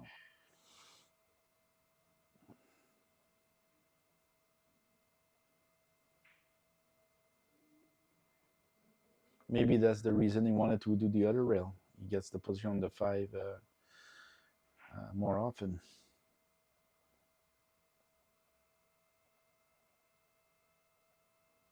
Really nice position on the 6. And it's pretty much a roadmap from here. Stop shot, stop shot, stop shot, or draw just a little on the 9 to be straight on the 9, and then the 10. What can go wrong?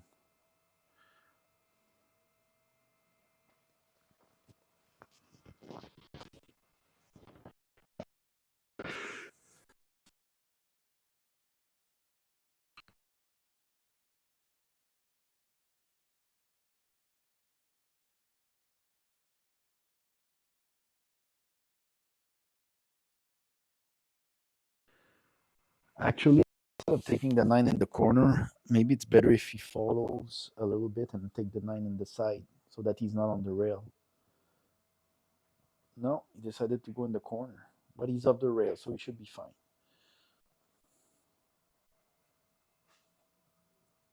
Come on, Jonathan, don't screw this up.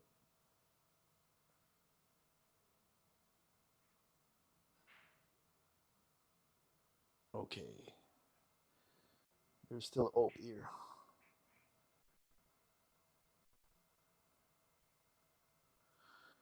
Okay, Looks like Carom got the last game on table 7, so which makes the score 4-3.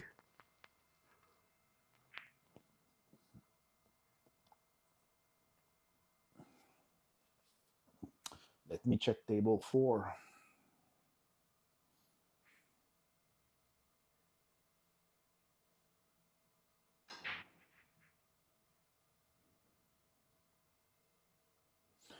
Four one on table 4. Christoph and Ryan are killing it.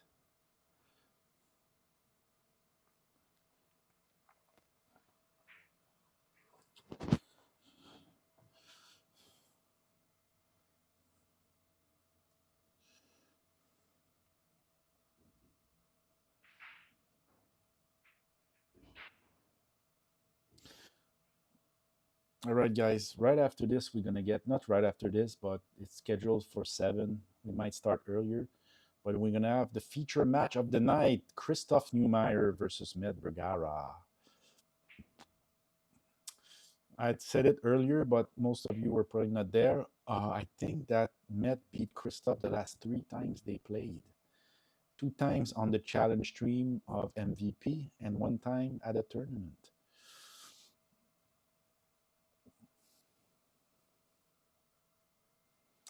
Which means that Met kind of has Christoph's number.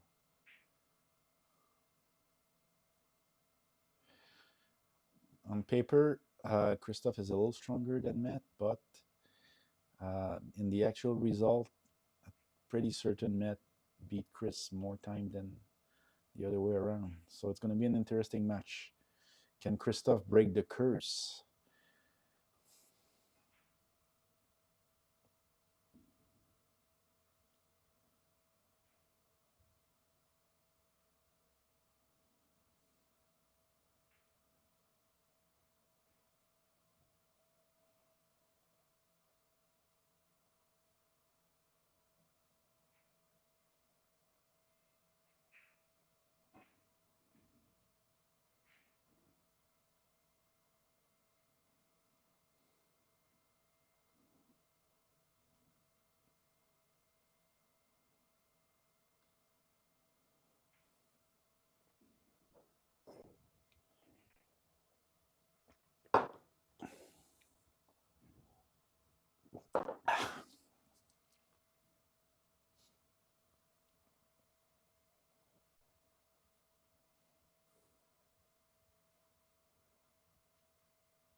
Come on, Jonathan.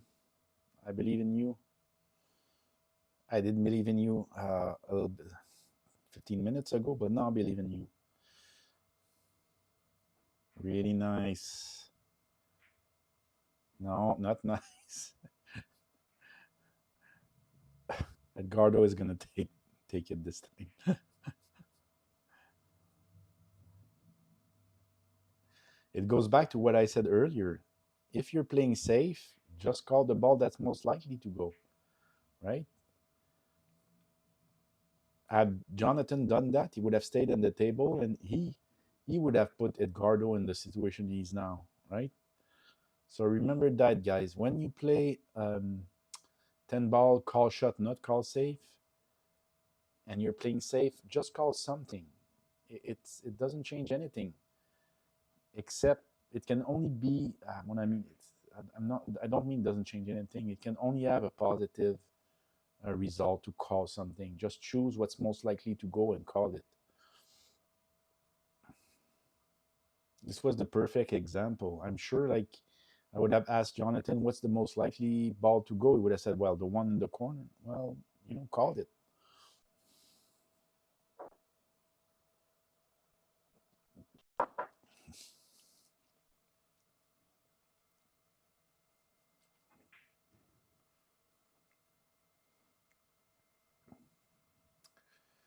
All right, guys. Looks like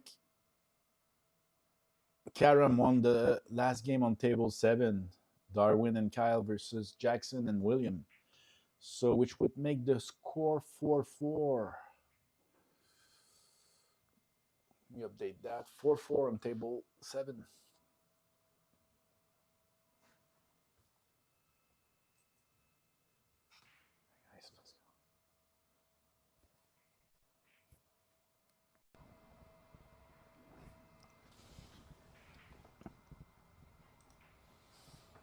Hey guys, Pascal here. I think the score is 4-4. I haven't walked out in a while to check, but I think it's 4-4.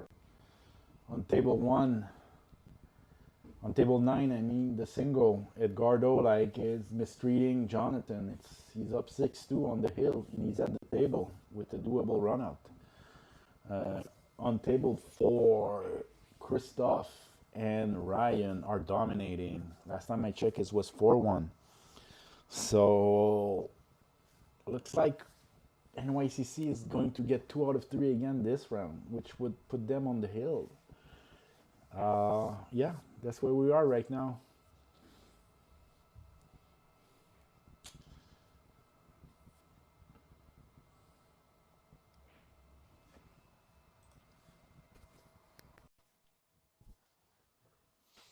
All right, guys. Nice spot by Jonathan. Is he on the right side of the 4? If he's not on the right side, like he has no way of breaking. He has no way of breaking the 5-9, and he cannot stay for the 5 in the top right pocket, given that it would go anyway. So what is he going to do? I think he's on the wrong side. He's going to follow one rally and try to break the cluster or get set up for the 5 down the table. Yes, that's what he did actually. He's a little short. There's not much reward in pocketing the 5 in the side pocket. He's running into the 9. I'll just play safe here. Play safe, Jonathan. You're going to have an easy run out after that. Let the cue ball drift a little to the left on the table behind the 9. It's a precision hit here. No, not good.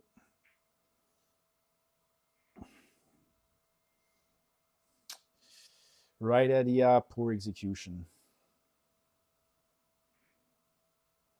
Now, I believe if Edgardo puts that 5 ball, it's over.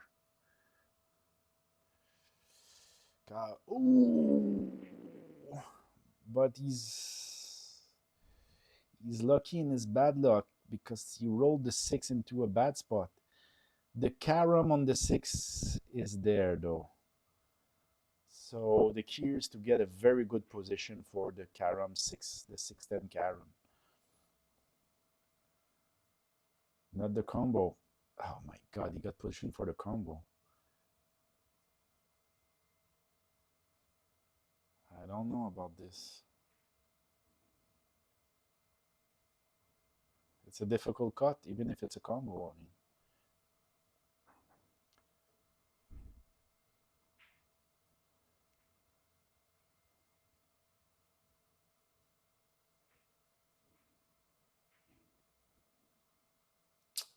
And where's the 6 going after?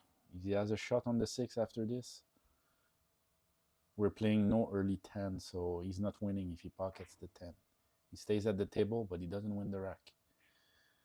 Okay, the 6 rolls. He got a good result. It was a little random, but he took his chances and it worked. I mean,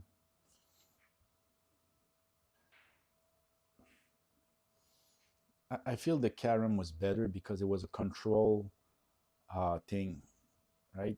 He was getting position on the 6 in the bottom right pocket almost always. But maybe the Carom was not as easy as I judge from looking at the stream here. I'm not on the side of the table. I'm in the office watching, looking at what you guys are looking at.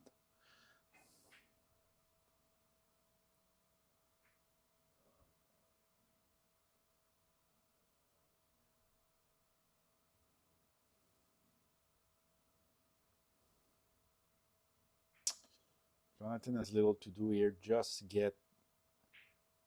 don't leave yourself a long shot, at least. The angle is not terribly important here.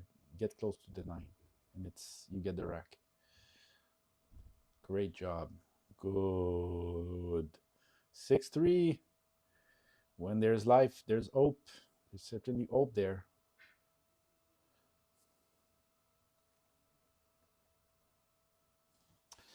Meanwhile, I expect, let's see what's happening on table 4. Christophe and Ryan were far ahead. What about now? 5-1 for Christophe and Ryan. Okay. Seems pretty clear to me. NYCC is going to get at least one of the 3 matches this round. On table 7, I don't know what the score is. It was 4-4 last time I confirmed. I'll go see now.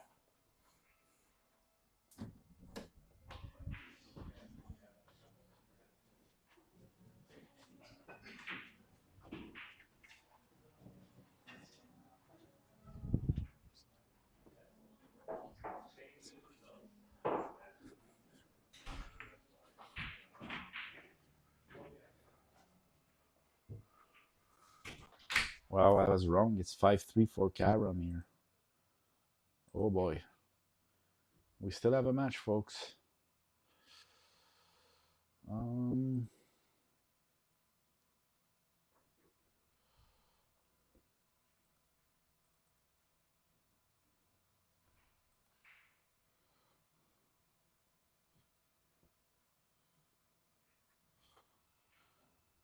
I think that's going to be it on table 7. Carom is at the table. The score is 5-3 for them. They're on the hill. Only 9 and 10 left.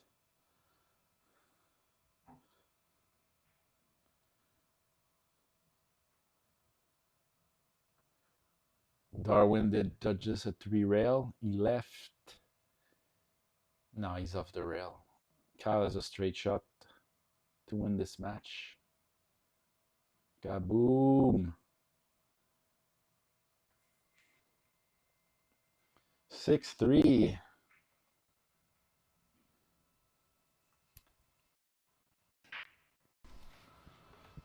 All right, so Carom Cafe wins 6-3. On table 1, Edgardo of Carom is up 6-3, so looks like Carom is going to win this round 2-1. There's still action going on table 4, but I think NYCC is up 5-1. So unless a big comeback happens, it's going to be 2-1 for Carom on this round, which will make the score of the challenge 6-3 as we go to round 4. So NYCC is still in a very good position to win, but it's not over. Definitely, the comeback is definitely possible for Carom at this point. I'm a little nervous. All right, so it's 6 o'clock. The next round is scheduled for 7, but I feel we're going to start earlier, guys. So don't go too far, okay?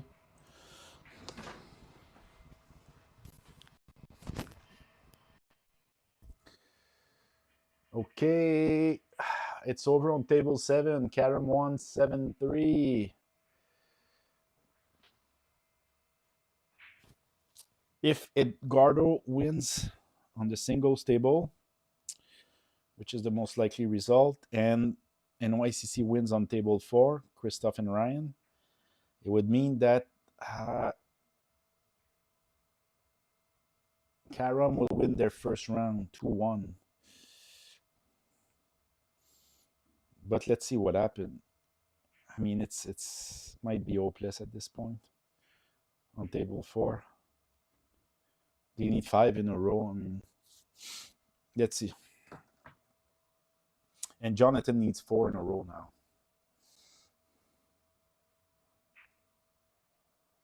I believe in you, Jonathan. I doubted you earlier, but now I believe in you.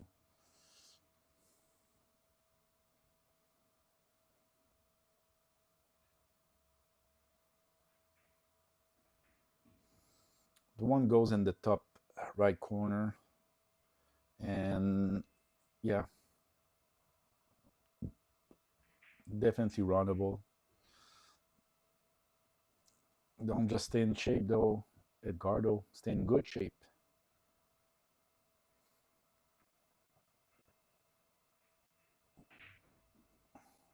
Would be nice to be straight on that 2 ball, on that 3 ball. He's not straight. Let's see if he stops there or goes 1 rail. Looks like he wants to stop. Yes. 5 goes in the side, but then it's gonna be, you're gonna need a precise positioning to get a good shot on the 6.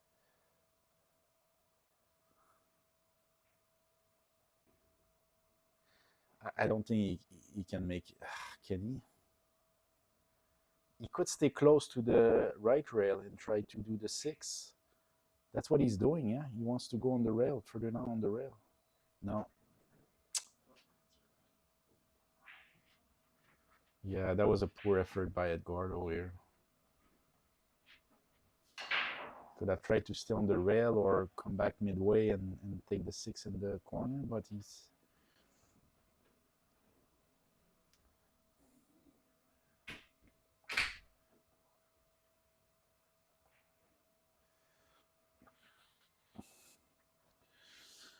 On table 4, Carom put a game in. It's not 5-2. They need 4 in a row.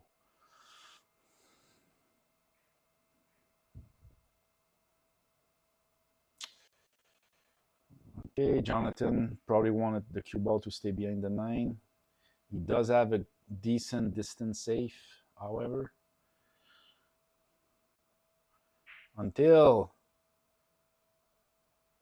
Edgardo makes the ball overshoot his mark.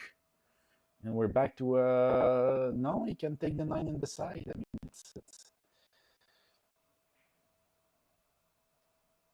he's calling the bank. You know, if you're going to do a tough shot, might as well be sure to have position if you make it. And he misses it. But he doesn't set out. There is an easy save, though.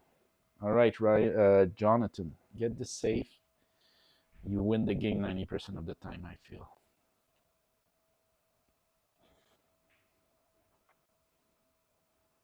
Come on, Jonathan, get this safety.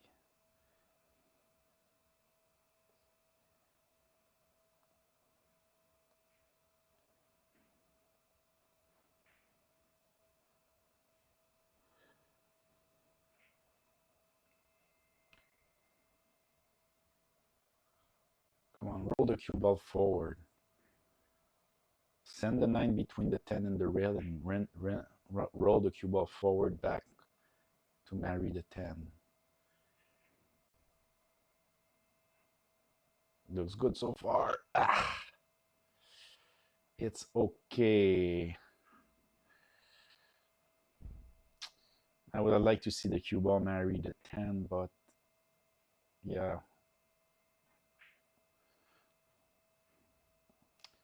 It's called the 9 ball in the side pocket. Does not even come close to it. And now he's going to get lucky and leave Jonathan safe. That's why I like the call safe rule. Because call shot only eliminates half the luck. You know, all this luck that comes from missing your ball or... Actually, I take back what I just said. think Edgardo would have called safe here and have Jonathan shoot. It's a bad example this time. I mean, he did call the 9 in the side pocket, but this is not really what he was trying to do. I mean, he was playing safe, and if the call safe rule was in place, he would have called safe here. Jonathan has to kick. Better if he hits the 9 full, but it's very difficult to control when you're kicking.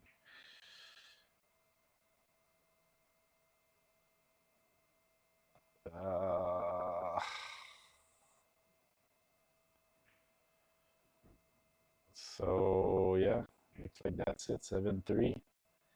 Carom takes the second match this round. Christoph and Ryan are up 5-2 on the other table. If Carom comes back on table 4 and wins this round 3-0, the score for the challenge will be 5-4, and that's going to put a lot of pressure on YCC. So I really hope that Christoph and Ryan wins this one.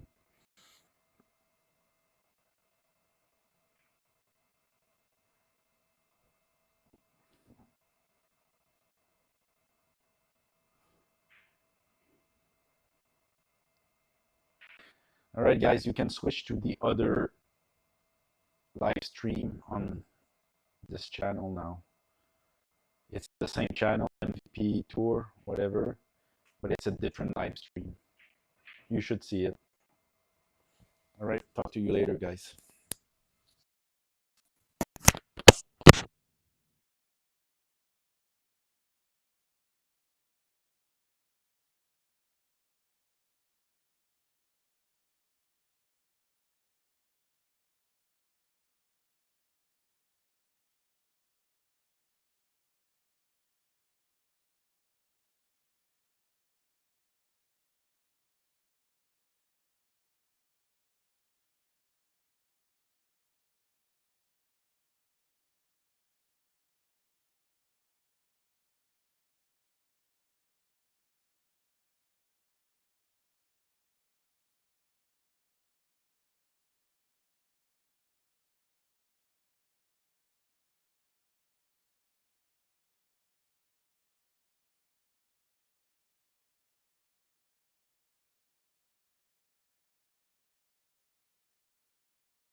Uh, yeah, Christoph, Neumeyer, and Ryan of NYCC closed the deal on table 4. They won 6-2. So the current challenge score is 6-3. And we're going to round 4 now. And it's going to be the feature match of the night. Med Vergara versus Christoph Neumeyer, race to 9. Can Christoph break the curse, defeat Met, and win the night? Well, we're going to start in about 10 minutes. So don't go too far.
Apology in advance if I get a little erratic here, but somebody showed up with a nice whiskey and I couldn't resist.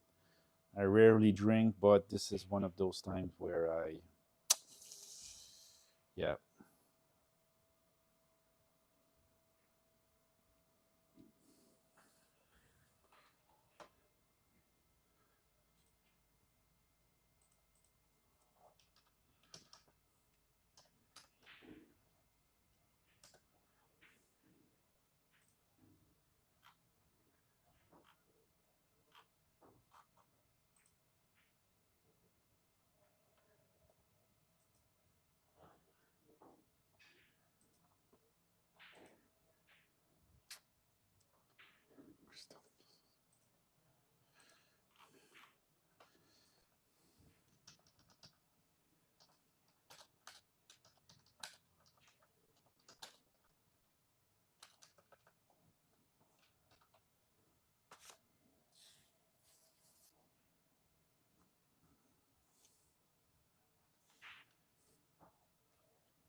All right, so looks like they're gonna start way ahead of time. It's on, guys. They're starting. They're gonna lag now.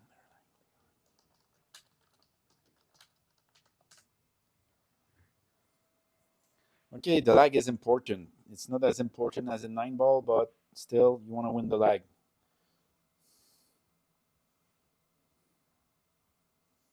Christoph, way better. I'm gonna break first, and it's a race to 9 because these guys are killers. We're gonna do like a lame race to 7 where luck plays a big role. No, we're going to 9. There's a little bit of endurance here. Trust me, these two guys wants to win this. You know, I'm sure Met is a little pissed off that you know, his team is down by 2-1, 6-3. He wants to win this at least. You know, maybe we'll go down, but at least I'm gonna show the world that, you know,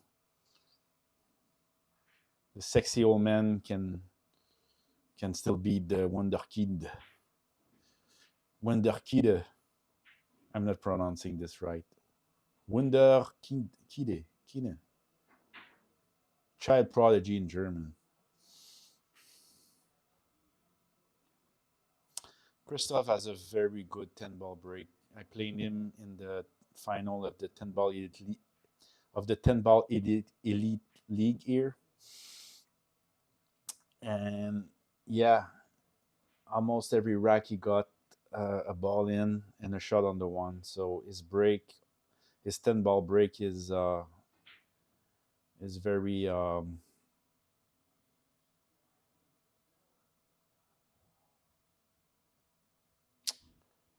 I'm at a loss for words. His 10-ball break is very sharp. You're gonna see he's gonna draw the cue ball up the table, and this is where the one is gonna be also. Watch this. So see the one is dragging towards the corner pocket, and I cannot see where the cue ball is right now. Okay, but you see what I mean, right? He didn't do a ball though. Wow, he broke dry. But you see what I mean, though. He sends like the one ball at slow speed towards the corner pocket of the table, and usually the cue ball is on the other side of the table also. Wow, I feel the determination of Met. I think he runs this, guys. Seriously, if I could bet with somebody that Met will run this rack, I would take the bet here.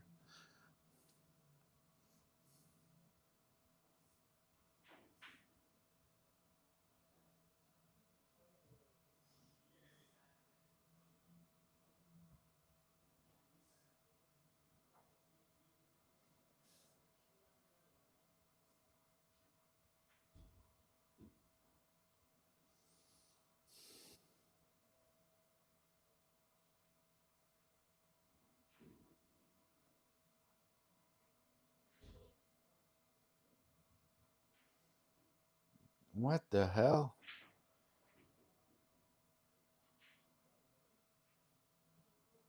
That's quite a surprise for me that Met would miss like so early in the rack.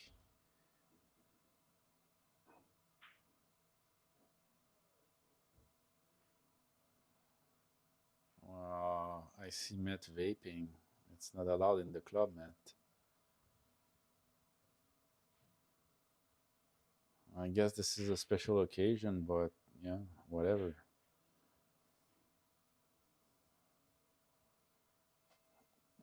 Well, I'm gonna have to discuss this, I guess.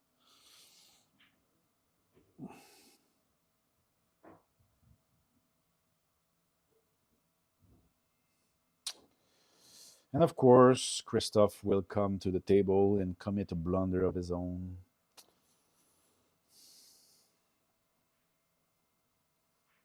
We expect excellence from you two guys. We don't expect like a miss and then whatever just happened now. Okay, curve shot. Okay, not bad. Safety battles continue.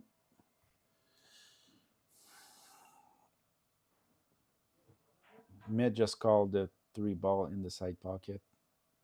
The reward is there, right?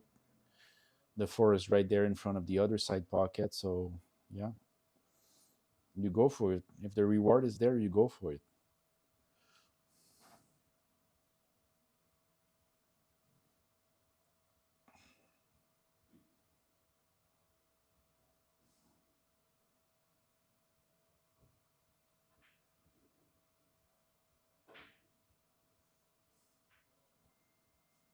Okay, good shot by Matt.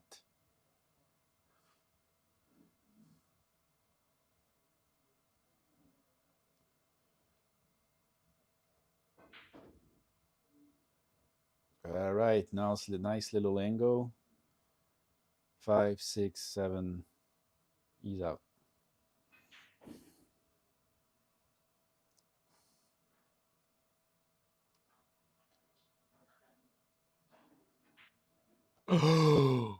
What's happening today?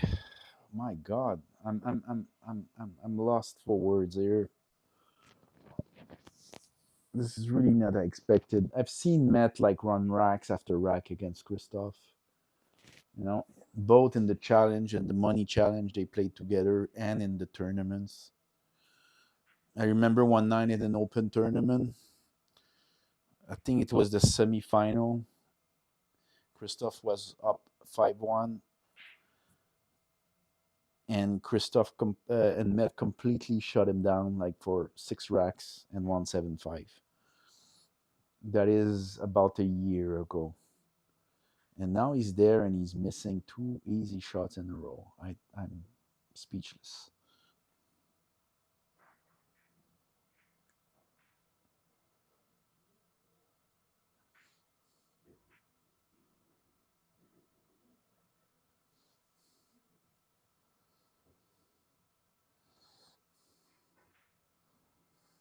Okay, nice shot by Chris. He probably has more in gold than he wanted, but he should be fine.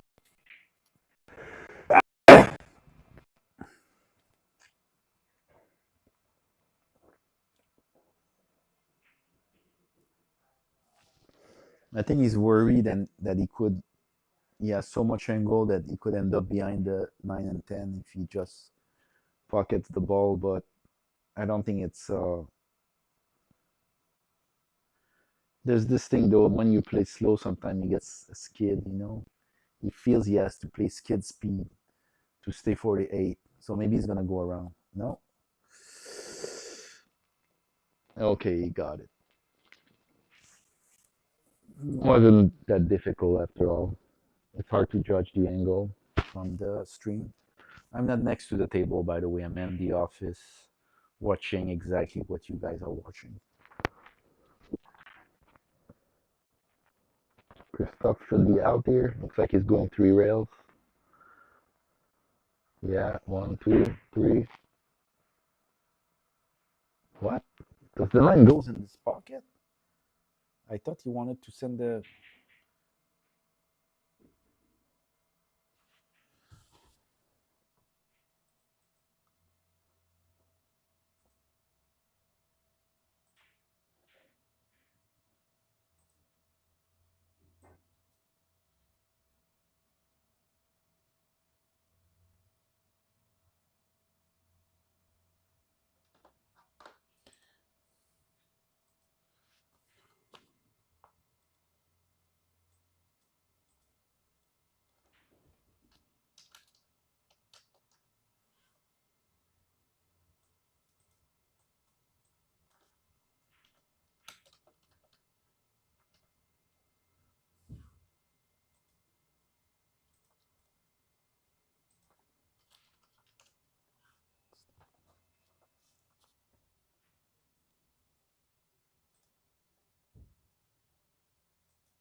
All right, guys, I had to fix a little something on the other stream.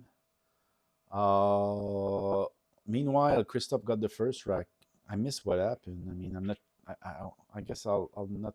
I won't know soon if the 9 was going in the corner, but it looked like it was. I mean, I thought he was going 3-rail for the 9 in the top corner on the right side, but I mean, okay, 1-0 for Christophe. Matt is off his game. What were there 2 miss, Matt? We were expecting an excellent matchup here, but you already missed twice. Easy shot that you should never miss.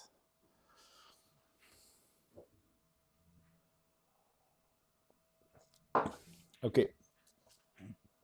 So, of course, Chris is not going to be successful on the break like I described. He likes to make me look like a fool. He might have done it on purpose.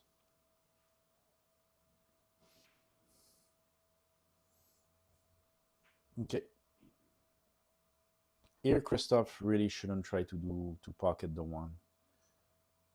He should draw a little and stick it behind the 9, send the 1 down the table. Ugh. I don't like that.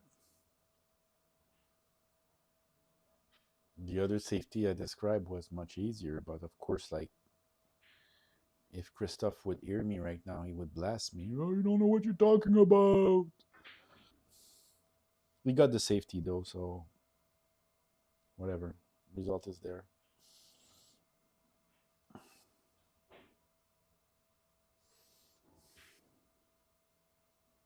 Is that a jump cue? Yes. Okay, I'm gonna make a deal with you, Matt. If you do that jump shot and get position on the 2, you have redeemed yourself for your 2 misses of the first rack, okay? Deal, Matt? Oh my God.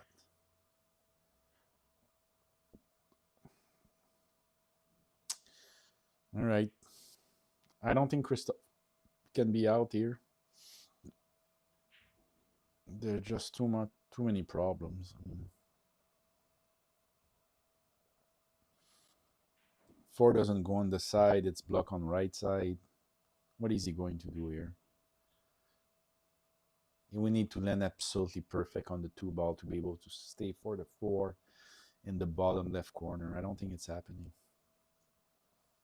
Instead, he should try a safety here. Maybe a safety on the 2 ball, right?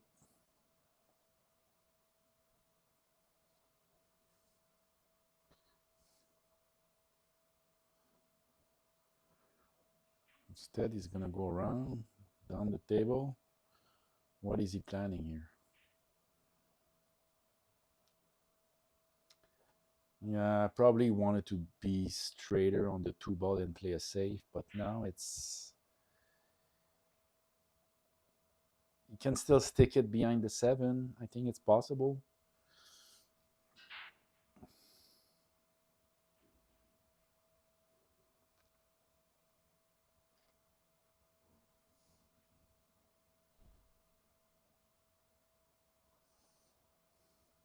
Yes, that's what he's doing. He's going to stick in behind the 7. Send the 2 on the 5. Oh, yes. Oh!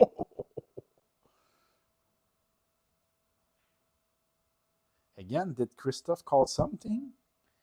If he had called something, I think... Not sure. Like,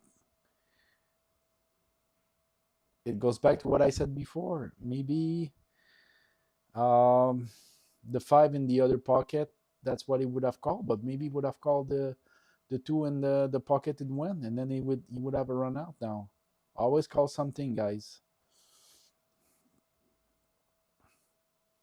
But luckily for Christophe, I don't think there's a run out here. He could do cross side though. Is he going for it? He hasn't called anything. Did he say cross? Did he say something? No, he's playing safe. And okay, he didn't get the save, but it's a long shot, and there's no way for Christophe to come back for the 5 ball. So it's an effective save, even though he didn't get the He didn't hide the. He didn't hide the cue ball from the 4 ball.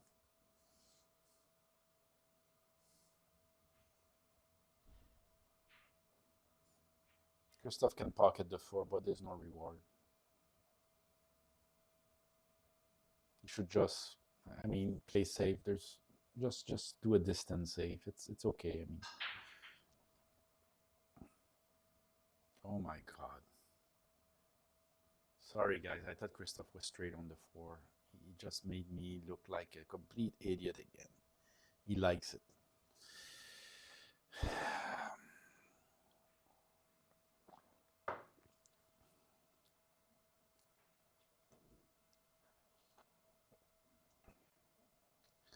I know Christoph is gonna listen to this and he's gonna laugh at me. That's what pissed me off the most right now.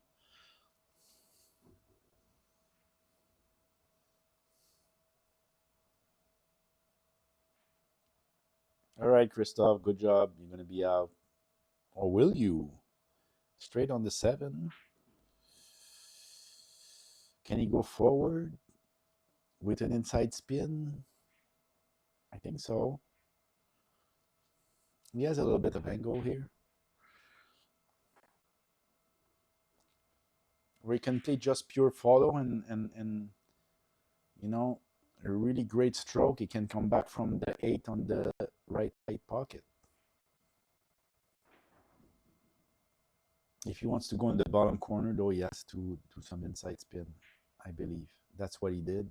And he's going to be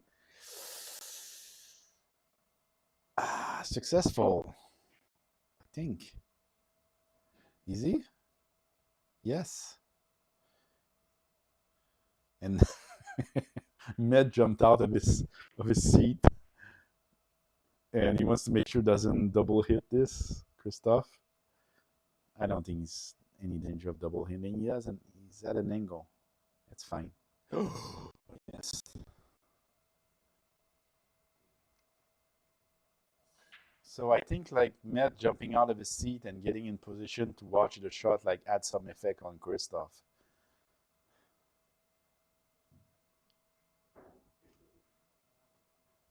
Okay, and now Matt, you have to be out because if you're not out here, Matt, Christoph's confidence is going to be through the roof. Okay, you have to be out 100% of the time.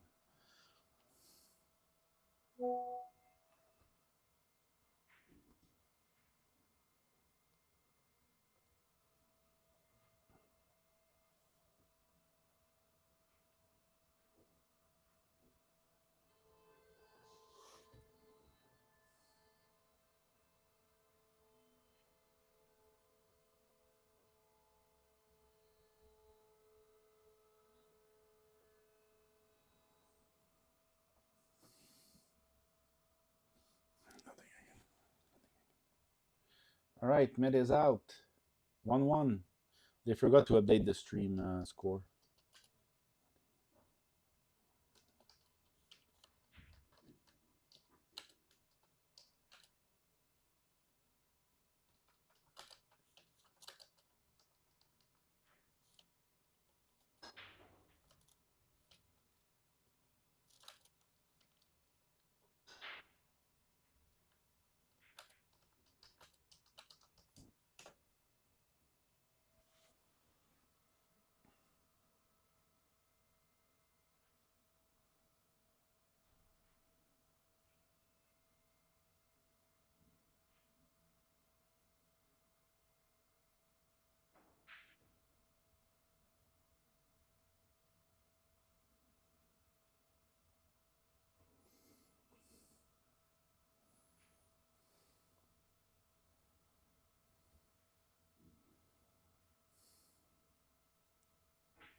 Okay, guys, the score is 1-1 for, yeah, 1-1, even score. Met broke, didn't even didn't get close from getting a shot on the one ball. That could be a difference, right? I think from what the input we have so far, Christoph's break shot is much better than Met's break. Even the sample is very small. Looks like Christoph can control the one ball to be near the bottom left corner and the cue ball up the table as well. And on the one break we saw from Met, the cue ball ended up down the table.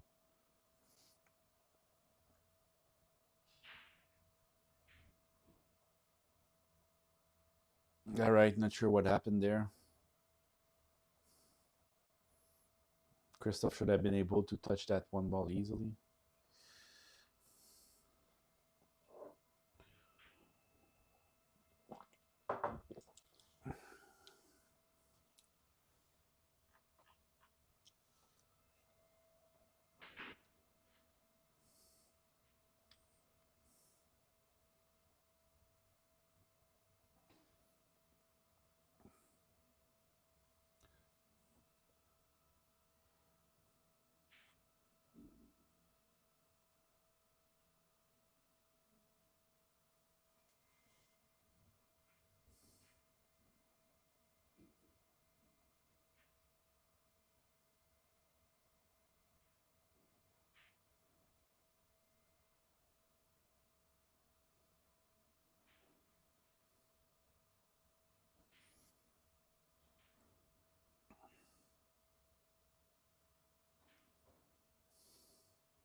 Okay, he got good on the 4. He has a run out. And yeah, if he can get this one done, pressure will be back on Christoph. Or maybe he's immune to it. I don't know.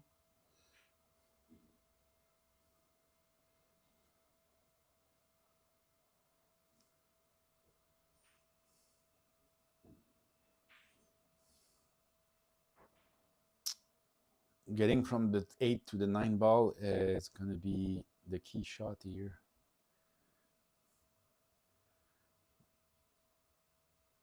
And he can make this easy, though, if he gets good position on the 8. But he will fail to do so. Why are you in the middle of the table, man? You babied it. Sexy old man, yeah. Sexy old man Vergara on his jersey, playing jersey. Now he has a tough shot, has to go to rail. He has to go to rails.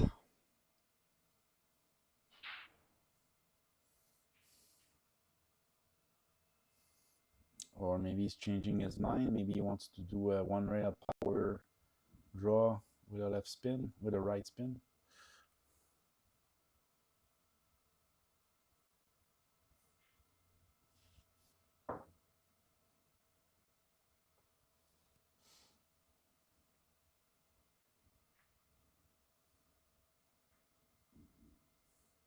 Would be nice to see where he's aiming on the cue ball to know what he's planning here. Okay, he chose the 2 rails. He missed the 9. Cue ball flies up the table. He also missed the position on the 9 ball. So he missed the ball and he missed the position.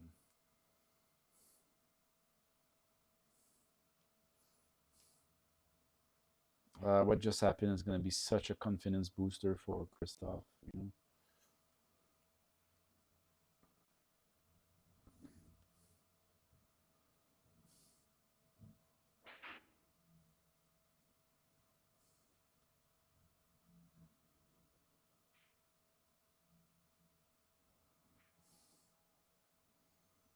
All right, guys, that's it. 2-1 for Christoph.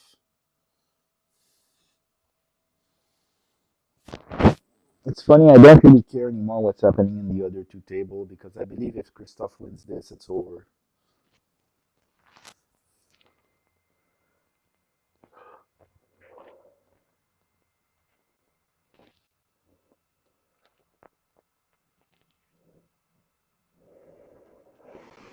All right. Let's see if Christoph can get the break better this time. Watch the one ball goes near the bottom of the corner, and the cue ball comes up somewhere on the right side.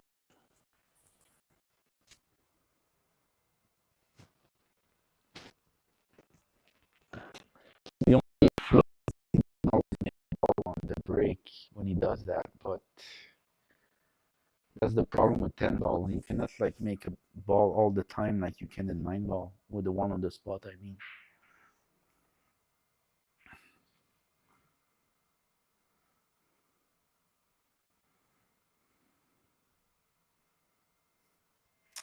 We can almost see his, where he hits the cue ball on the break. Almost. He messed up again. He messed up his break. He did send the cue ball, the one ball up the table, but he lost the cue ball. And is that a dry break? It is. He break dry again. Break dry again.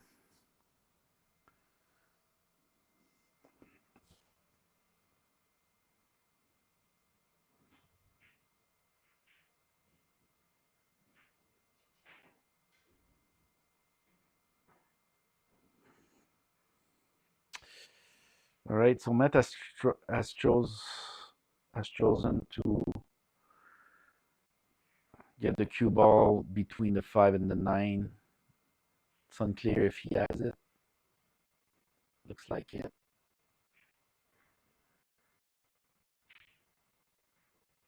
Oh yeah, he needed, that was a spin shot.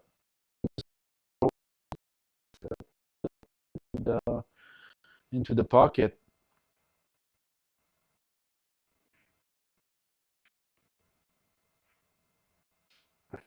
Yeah, he has a good angle on the 8 ball, on the 3 ball to get on the 4, and the runout is there. Let's see if Met can do it this time. The score is 2-1 for Christoph. They forgot to hit the score again. Okay, he's fine on the 4.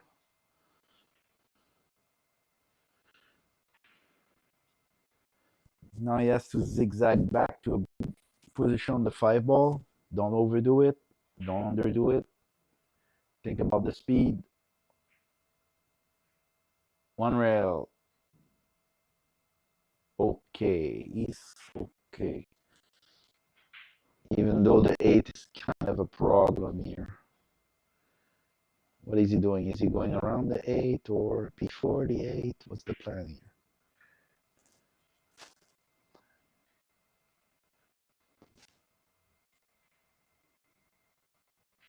Okay. He accepted the longer shot and stayed below the 8 ball. He got a pretty good result. And I expect Matt to be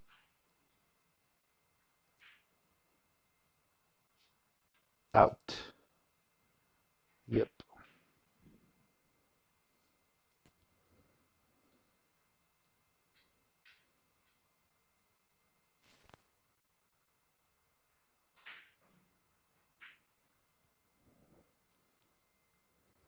Don't need to do anything special here, Matt. Make sure you pocket the 7. Good.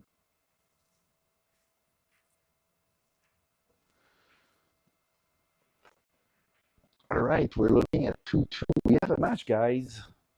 There was a couple of bad miss at the beginning, but now we have a match.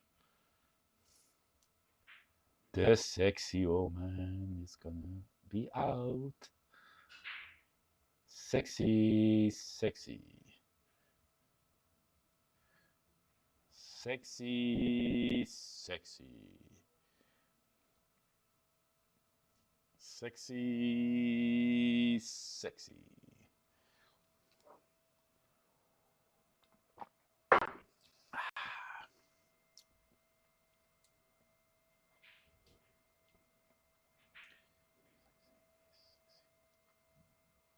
Come on, update the stream, guys. Thank you.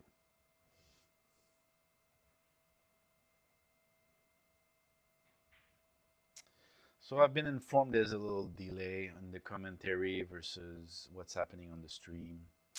Sorry about that, guys. Um, I guess things would be in sync if I was next to the table and commentating what I see live. That's not how we decided to do things.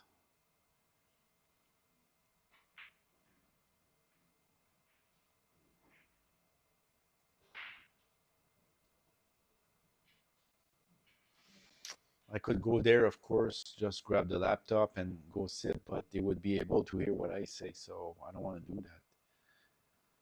So whatever I'm saying, like just put 3-4 seconds behind in your mind. I don't think there's a lot of delay. I mean, I'm in the office. I heard Met's break, and it was almost at the same time as the break in the stream. So let me check. Maybe I can see in from the office what's happening.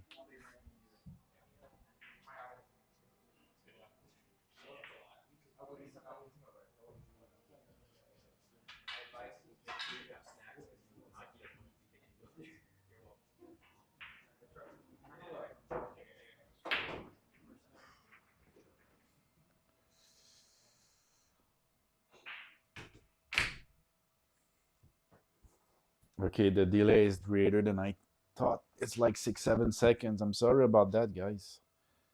We're amateurs. When it comes to streaming, we are amateurs.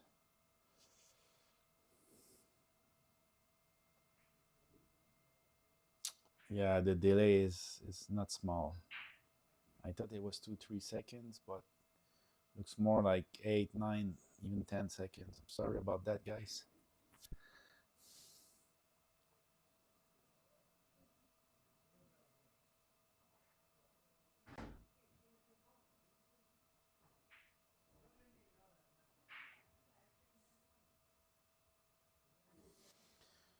Okay, so Met played a safe on the one ball, but he came up short.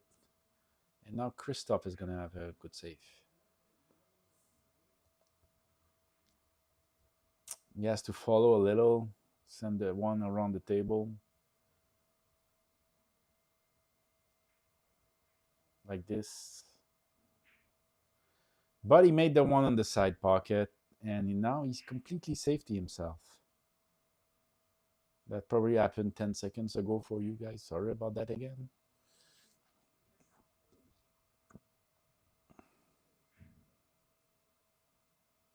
We have a match, guys. I expect Met to get ball in hand and to run this.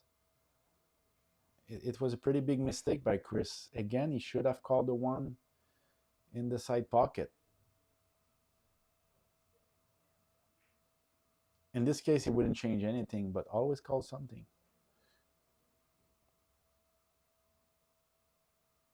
Wow, he touched the 2 ball. He avoided the disaster. Good for you, Chris.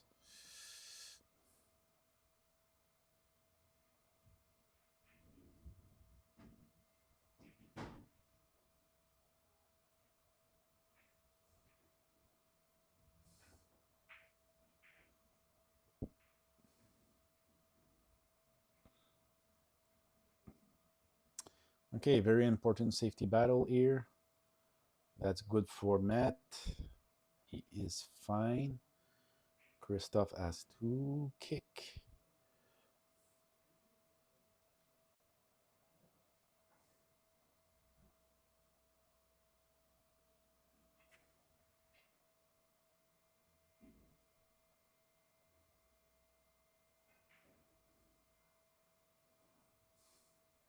Christoph calls something.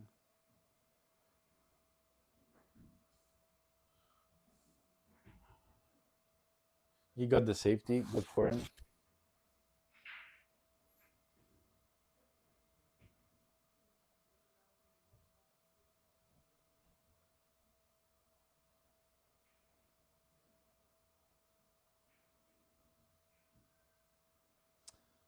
Okay, Met might see the edge of the 2 ball here. No, he has his jump cue out. He's jumping.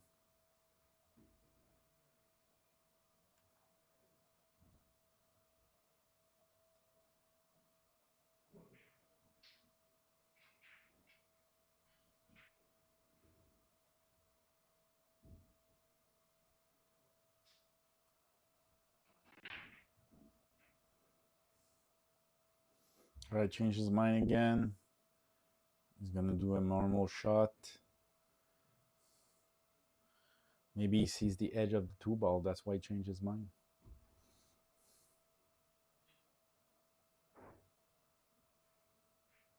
Because the jump shot is totally doable. Maybe he doesn't like the odds of maybe scratching in the side pocket.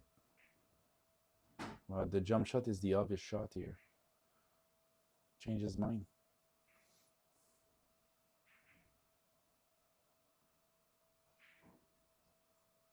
Okay, looks like now looks like he's going 1 rail.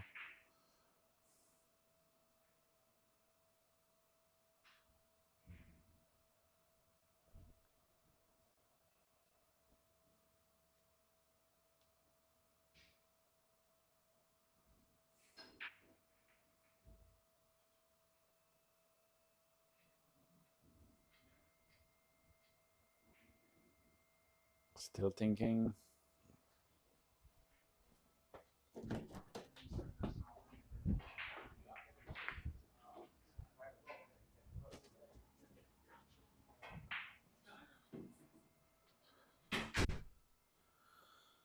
Okay, he's going 1 rail.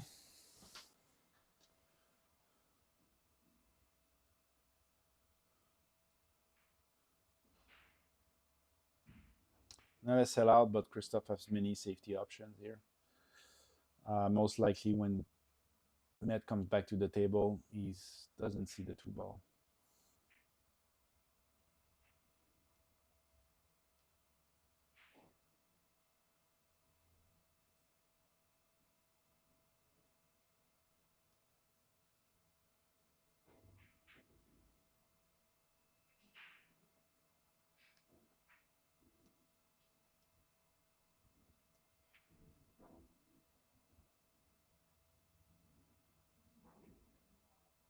Okay, cool. Nice shot by Chris.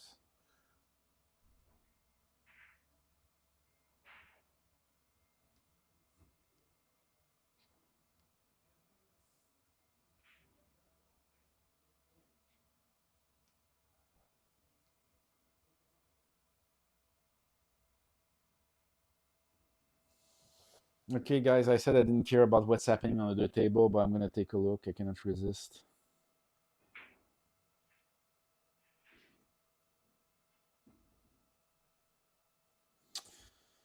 Carom is up 3-1 on table 4.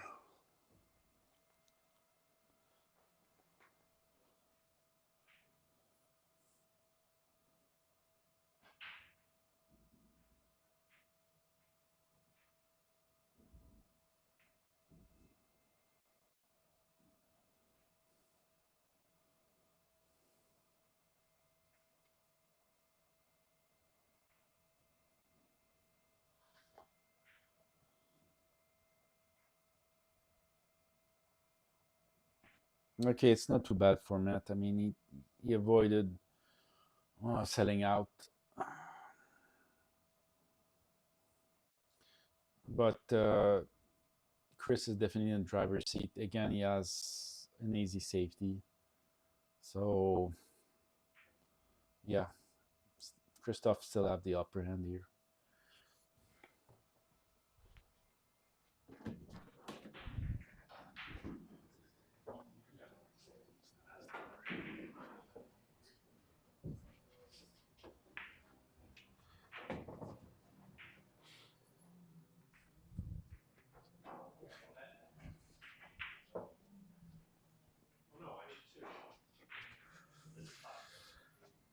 And NYCC is up 2-1 on table 7.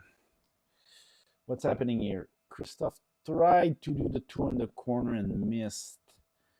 I'm a little surprised here.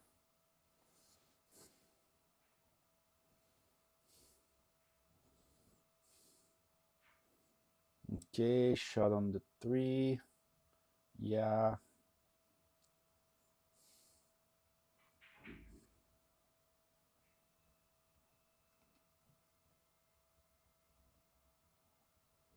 Met landed in between on this 3 ball, so side or corner doesn't look too good. Let's see what he chooses.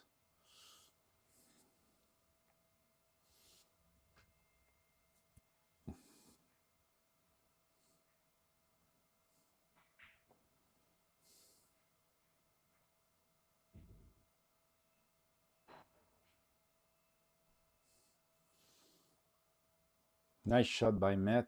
Lands great on the 4. Looks like 3-2 Met to me.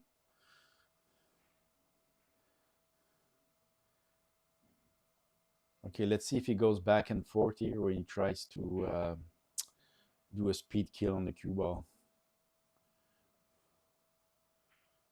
Probably makes more sense to do a speed kill, right? But I'm not sure of the angle. That's why I'm asking.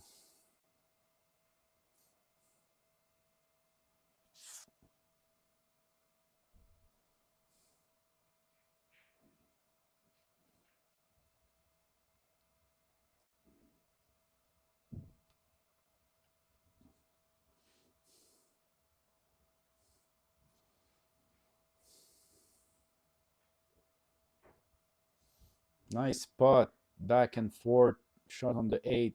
Good job, Matt.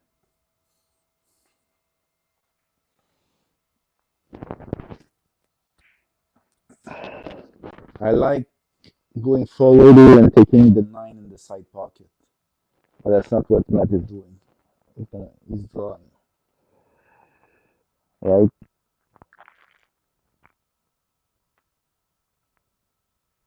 And he landed on the 50-yard line. I think I was right here. I think it was much better to go forward and take the 9 in the side pocket. Now he has a missable shot in both the side pocket and the corner pocket.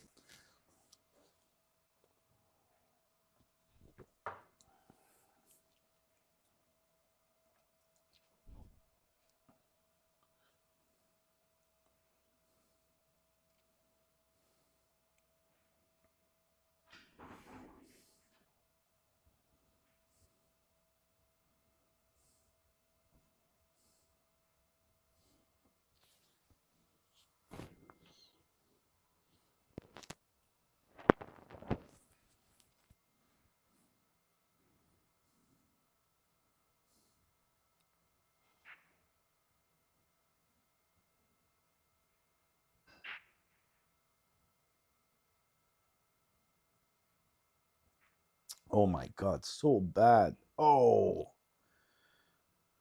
Matt must be dying inside right now after this. Oh my God.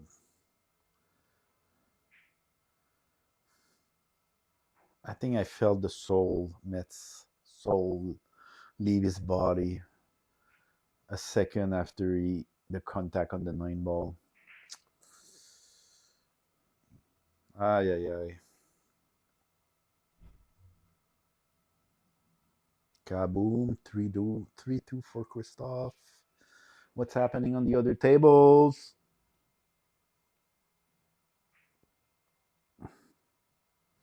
On the other tables, 3-2 for Carom. And now I'm talking about Darwin and Edgardo versus Jackson and Jonathan Jessen.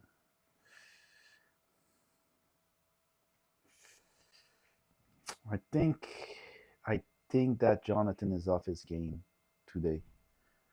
I didn't like the way he played on the single table. And yeah. Yes, Jackson has been killing it though. He crushed Darwin the first match. I I think he won all his matches.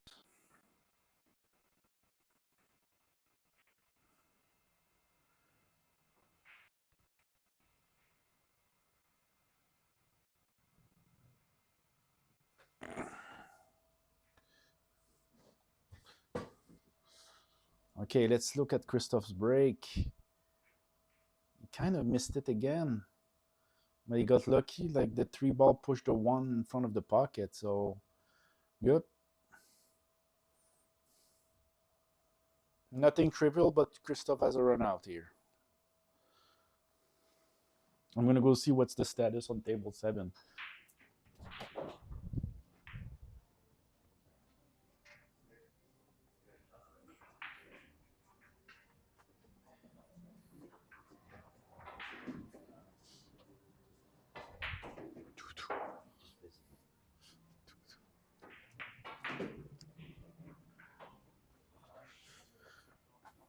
All right, the status on table 7 is 2-2. I'm gonna update the stream.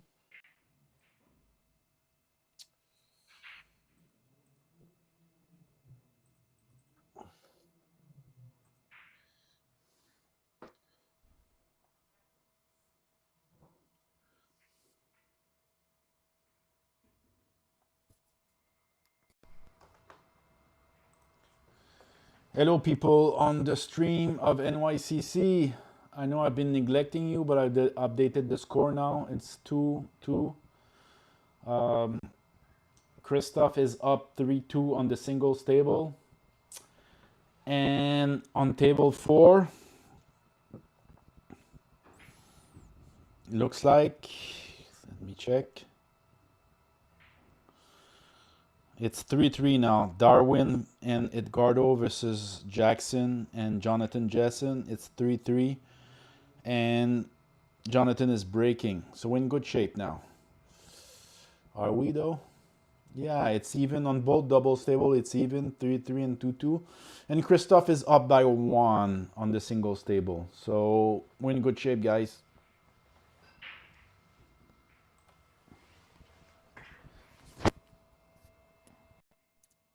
Okay, back here. I missed a little bit of the action.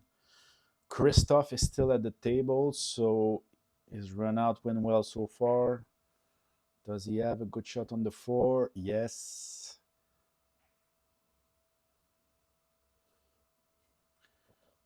But now the question, how does he land a good position on the 6 ball to come back for the 7?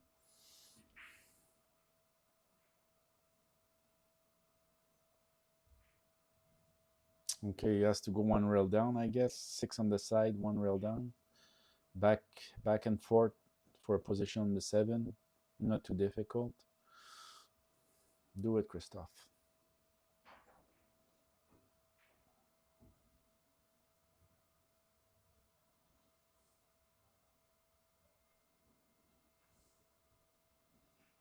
Ooh, sexy.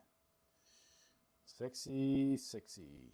Not as sexy as Met Vergara, the sexy woman, but still quite good. Christoph looked dejected a little bit. I don't know why. I mean, he has a good angle on the 7. This looks fine. I mean,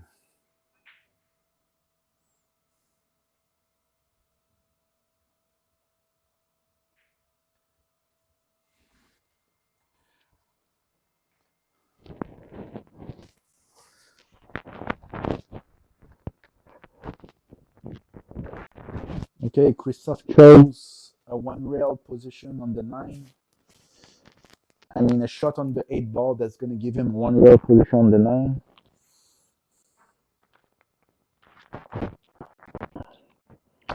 He's very good at controlling his shots. I have no doubt he's going to make it. Or he already made it, probably, from your point of view. Yep.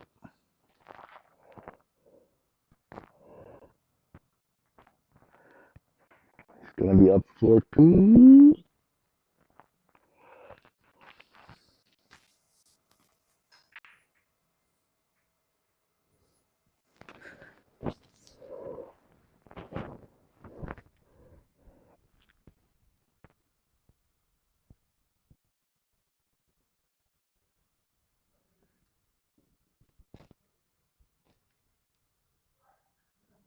Okay, I just saw the 9 go down, and Christoph perfect not perfect positions on the rail, but still a noisy shot on the 10. Christophe is up for 2. Good job. I think that's a break and run. Break and run, Christophe. Good job.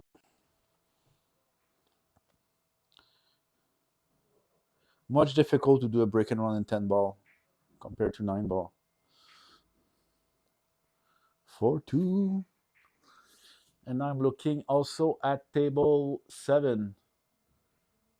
Ryan just tried a complex inside spin 3 rail position on the 10 and he missed. He has no shot. He's on the 10, but he has no shot. He can try the bank when he can try to play safe. That's on table 7. The NYCC stream.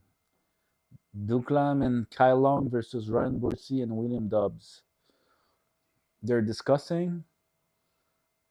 I think. I don't know what he's gonna do. Is he doing the bank? Okay, whatever. Christophe is breaking here. Can show you a good break, Christophe. 2 ball up the table. It's the 9. But does he have a shot on the 1?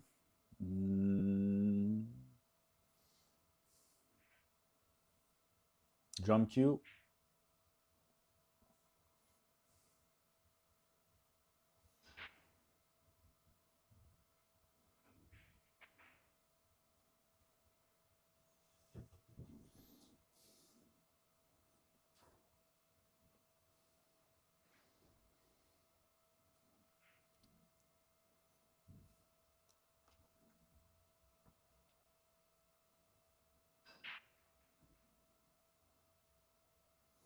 Okay, so curve shot instead of jump shot. Good job, Chris.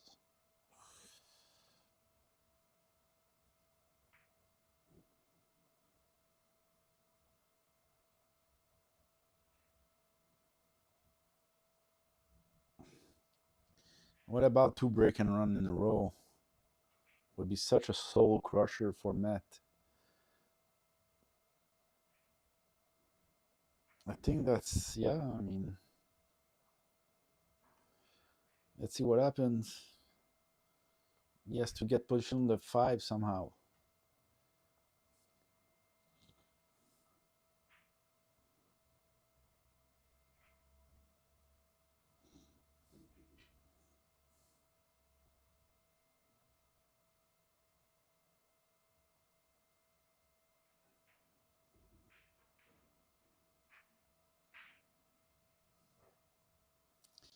All right, was getting position for the 5 in the bottom right pocket.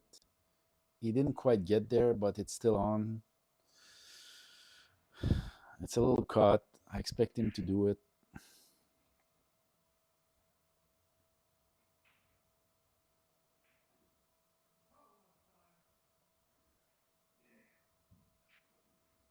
Sorry about the delay, guys. I know I'm commentating about stuff that already happened, but this is how it is. I just saw that Christophe made the 5 in the corner as an easy shot on the 6. Yeah. He's going to draw for the 7 in the side pocket. You guys already know, right? Yes, that's what he did. 7, 9, 10, 5, 2.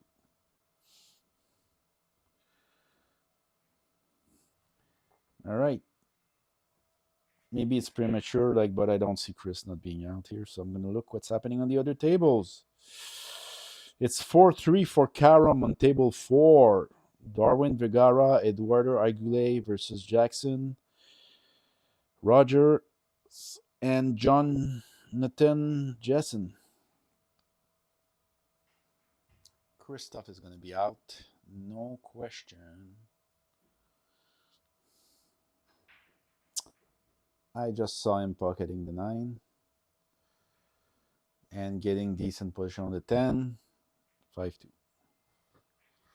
I'm going to walk over again on table 7. I'm very curious now what's happening there.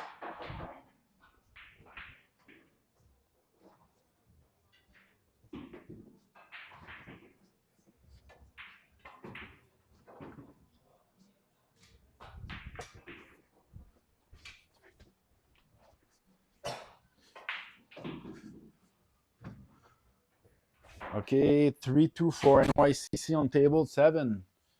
Oh, the more I look at this, the more I feel they might not be around 5 after all. 3-2. For NYCC on table 7. Okay, so what happened here? Christoph broke again. He didn't barely. What's happening with his break? I see 5-2 now. Is it really 5-2? I think Christoph pressed the button twice. No?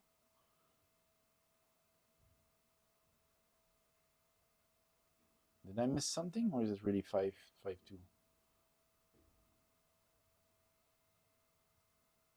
I can see the tablet says 5-2. Maybe I missed something.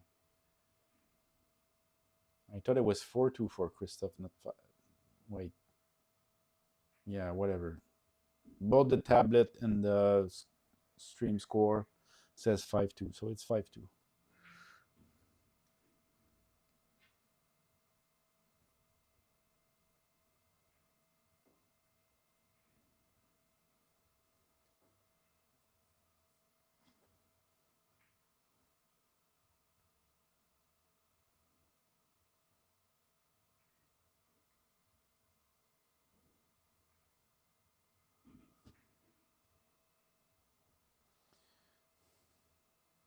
I'm keeping an eye on table 7. Looks like...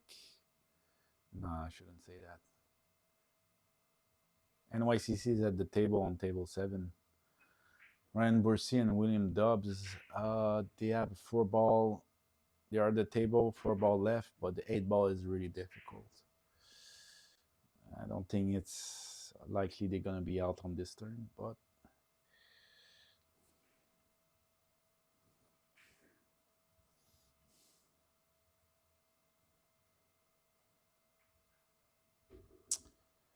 Okay, Christoph pushed, I guess, and I wasn't looking. What's happening here? Christoph push and Matt is gonna take it. Play safe. Didn't work out. Christoph can pocket the 1, get on the 2, run out again.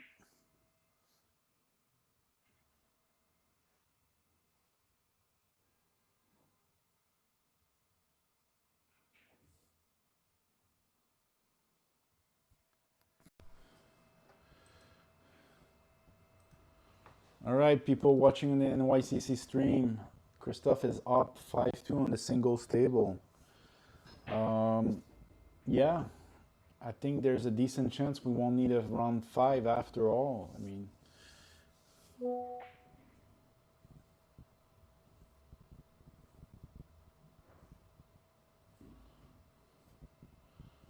so Ryan and William played a really nice save here. 3 balls on the table. Looks like it's gonna be 4-2. Or maybe not. It's not an easy run out.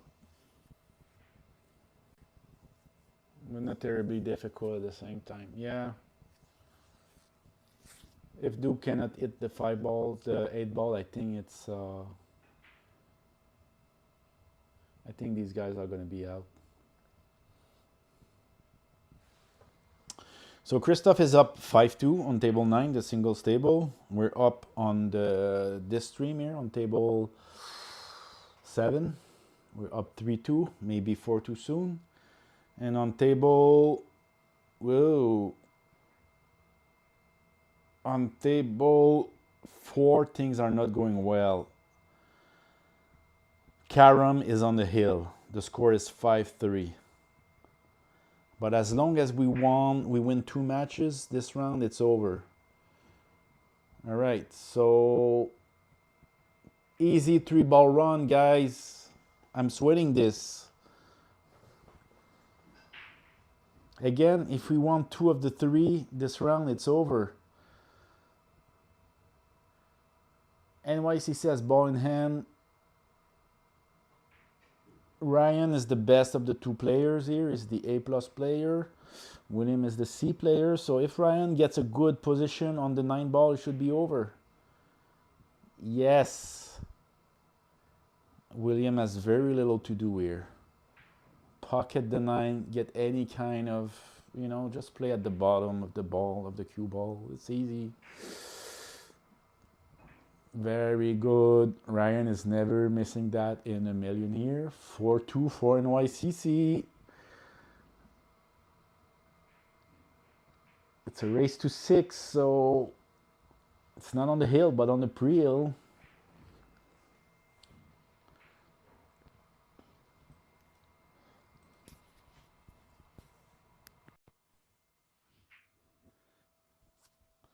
All right, I'm back with you guys. I was commenting briefly on the NYCC stream. This is the stream for table 7, where Duklam and Kai Long are playing against Ryan Bursey and William Dobbs. The score is currently 4-2 for NYCC. Just want to remind you, this is a race to 6. So they're getting close to the finish line.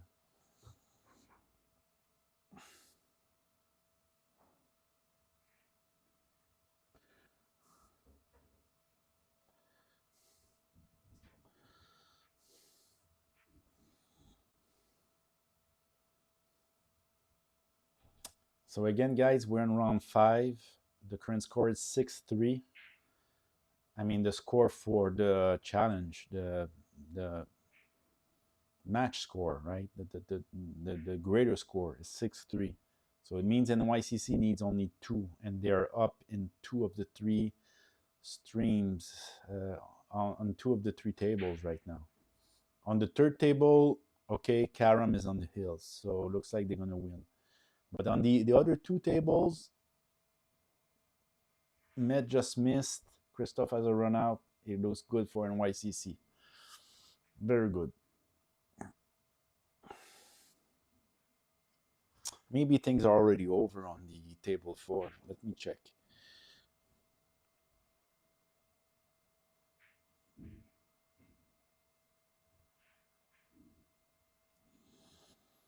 Okay, I'm watching table 4. Karen is at the table. Only the 9 and the 10 left on the table, but there's no shot for Karen. You're going to have to play some kind of safety.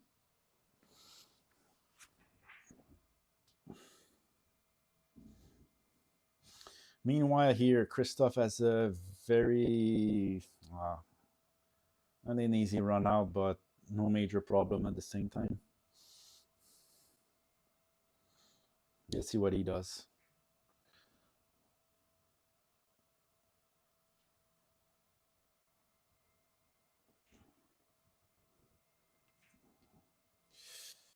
Okay, that 5 ball is down.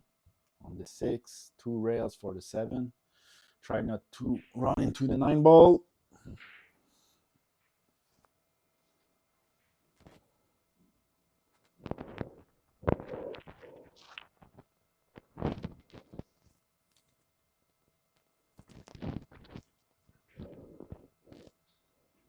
Of course, you already know what happened on the 6. I'm seeing it right now. He got good on the 7.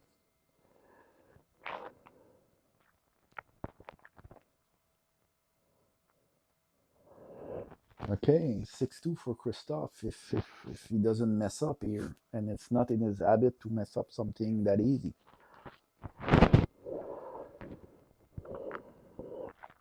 Oops. I think he was getting position for the side pocket on the 8 ball. Now he's going to have to take it in the side pocket, because the 9 is blocking the corner pocket.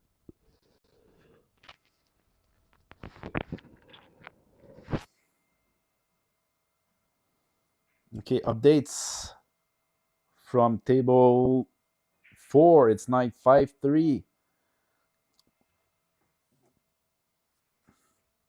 So NYCC is mounting a little comeback here. Right, Carom is on the hill. NYCC needs 2. That's on table 4. Darwin and Edgardo versus Jackson and Jonathan Jessen. On table 7 is still 4-2 for Ryan and William Dobbs. NYCC is up 4-2. Back to the singles table. You already know what happened on the 8 ball. I'm going to discover it now. Christoph made it on the side pocket. 3 rail position. Reverse cut. Not too bad.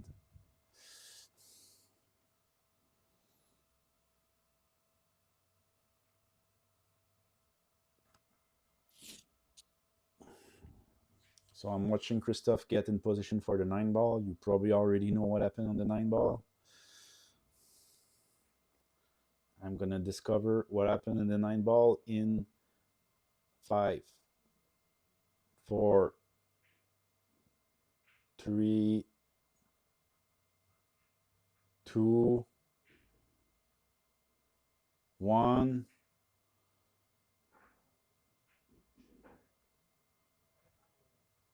0. Christoph made the 9 ball, but left himself a really tough shot on the 10. It's weird. Why didn't he punch that harder?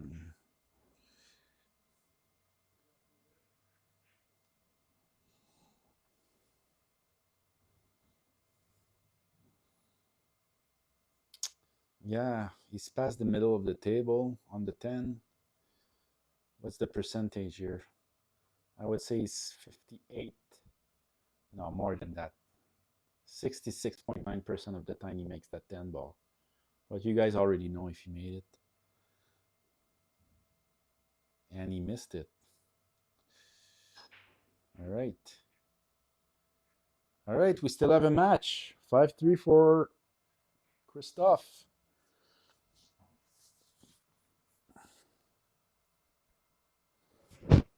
Christoph is obviously a little dejected, but not too much. I'm sure his spirit is still very high. Okay, 5-3 for Christoph. Table 7. I see Carom is about to pocket the 10 balls. They did it, so it's 4-3. I'm going to update the score. Duke, Lamb.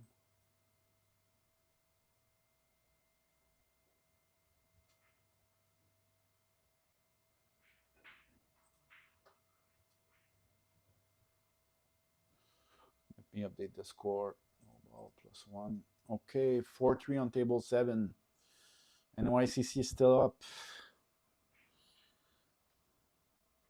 Meanwhile, on table 4, Darwin and Edgardo are still up 5-4 against Jackson and Jonathan Jessen. So, yes.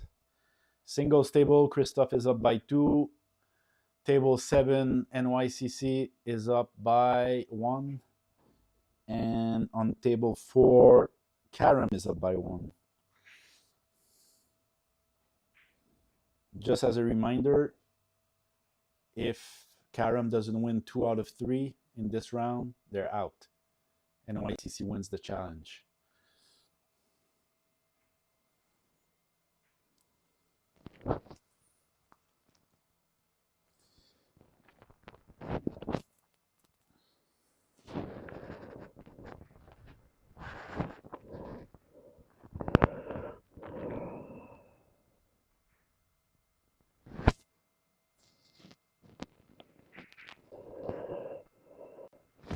Okay, those who joined recently, you might look at the 2-10 combo and think that Christoph got that, but we're playing no early 10s here. So yes, Christoph will probably take the 2-10 combo, but it's not going to make him win the game. The 10 ball is going to be respotted. It's going to be shooting on the 2 ball again. But Christoph is gonna disappoint.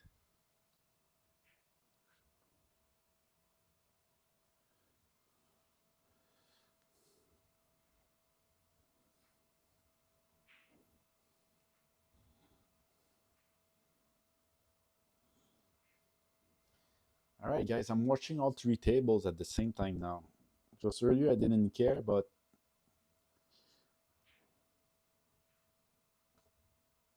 since Christophe is,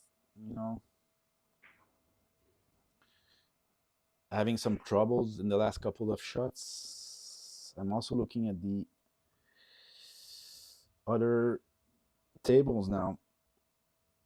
Okay, table 4. Looks like Carom is about to close the deal. I don't see any problems from this point.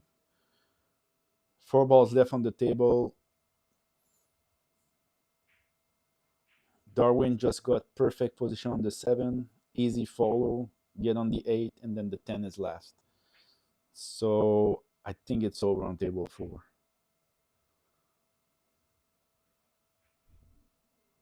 Yeah, it's over. All right. Carom wins on table 4. Darwin, Edgardo versus Jackson and John, it's over. Carom has won. So if NYCC wants things to be over now in this round 4, both Christophe and Ryan / William Dubs have to win their matches. If not, if only one of them wins, then we're going to go to round 5. And Carom is going to have to sweep round 5 to win the challenge. Now, let's say they win both of them. Let's say Christophe loses to Matt, and also Ryan and Will loses to the Duke and Kyle. Then it's going to be,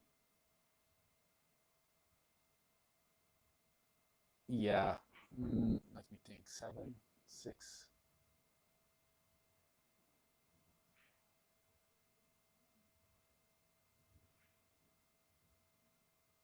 No, that's not what's happening here. If both Christophe and Ryan and William win the last 2 matches, it's over. If Carom wins one of them, then we're going to round 5, and Carom needs to sweep. But if they win both, they would only need to win 2 out of 3 in the round 5 to win the challenge. So, yeah, NYCC is still in very good shape to win this, but it's not done, guys. All right, table 7. I see NYCC with a fairly easy run out with 3 balls left on the table. William is shooting. They're discussing with Ryan. Don't screw that up, please. William, he kind of screwed it up. Now Ryan has a super thin cut on the 9 ball. Whoa, has to go around the table 3 rails and try to land something on the 10 ball. But if they manage it, they're going to be on the hill, 5-3. Okay, let's come back to the singles table here.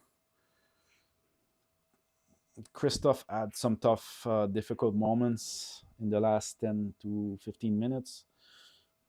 Easy back. Runs on the 10 ball. Does he have a shot on the 5? I think so. I think he does.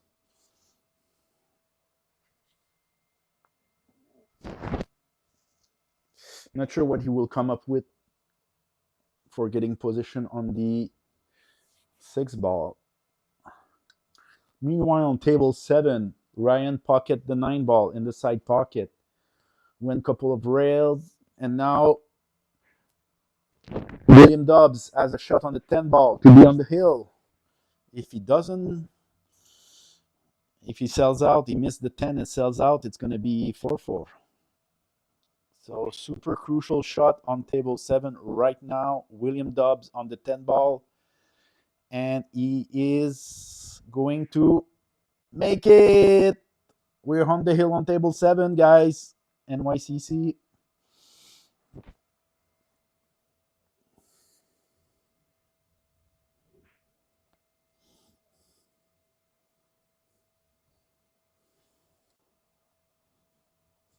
So again, guys, if NYCC wins on both table 7 and the singles table here, Christoph versus Met, it's over.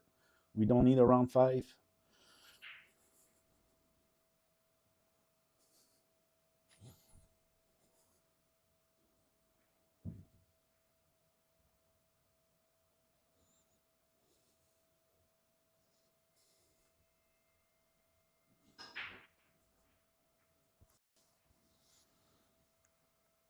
Okay, I see Christoph hesitating here.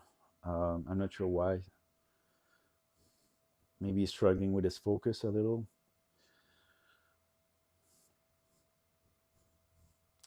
Seven ball in the corner pocket. Good position on the 8.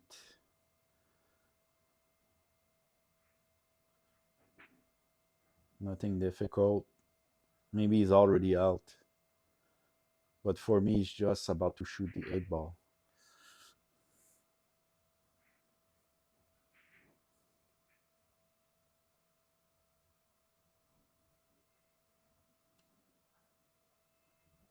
Okay, 6-2 for Christoph.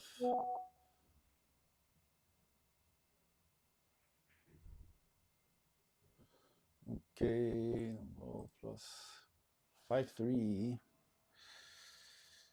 6-2 for Christoph. 5-3 for Ryan and William Dubbs on table 7. Yeah.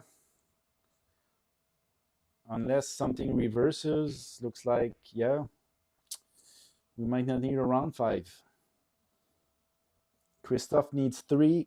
Met needs 6. And Ryan and Williams Dobbs are on the hill against Duke and Kyle Long. Needs Duke and Kyle needs 3 in a row.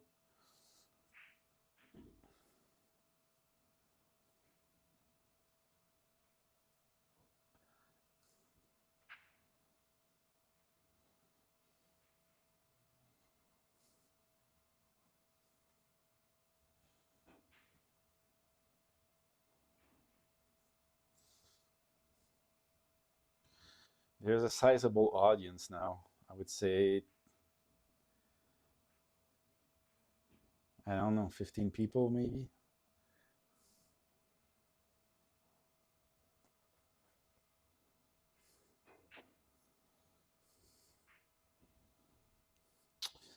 Right. Christoph failed on his break again, even though he has a shot. I promise you guys, when I played him in the final of the 10 ball elite league here at NYCC, I think like 11 times out of 13, he left the 1 ball near the corner pocket and the cue ball up the table for an easy shot on the 1. For some reason, it did not happen here.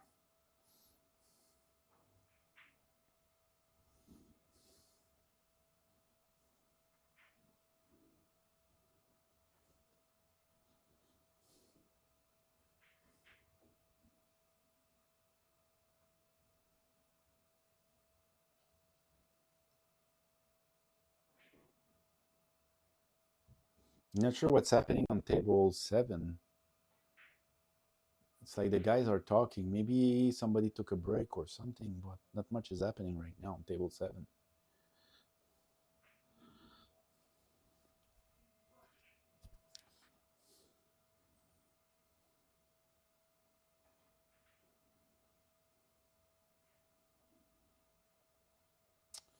Okay, I was not very attentive to table 9, the singles table, Christoph versus Matt. So I don't know what happened, why Christoph is safe on the 2 ball. Just butchered this position, I guess. Nice recall. No, the 2 is in the side pocket. Matt has a run out here. If the 9 goes in the corner pocket, I'm not sure about that. You might decide into the run into the 9 here. Fix the problem.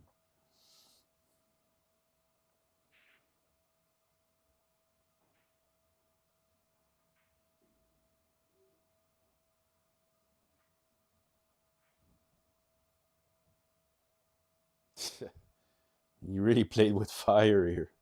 I don't think he fixed the problem. Did he? It's a 9 going? He's not even looking, so Either it's not going at all or definitely going, but I'm thinking it's not going at all right now. Talking about the 9 ball in the corner.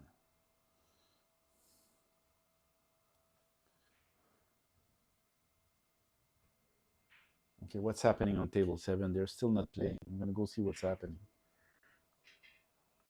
Meanwhile, 5 ball missed by Met. Christophe is at the table without a shot on the 5. Let me go see what's happening on table 7.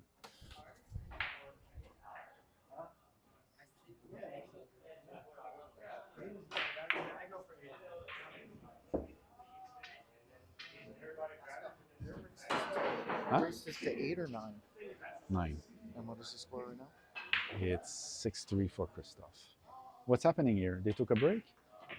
We went through that and they went through that. Okay, they took a break. Yeah, no, it's fine. Okay. Sorry.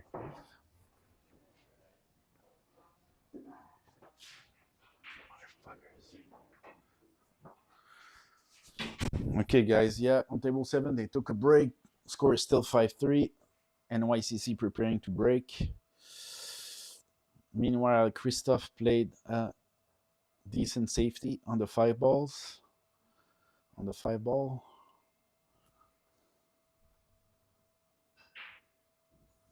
Met is going to take a break. I saw him walk into the bathroom. Okay, table 7, though. They're about to break. Duclam, Carom versus Ryan Bursey and William Dubs, table 7. That's an NYCC stream. If you want to watch this match, you go to New York Q Club channel 14.1 YouTube channel and click on the live stream that's going on right now.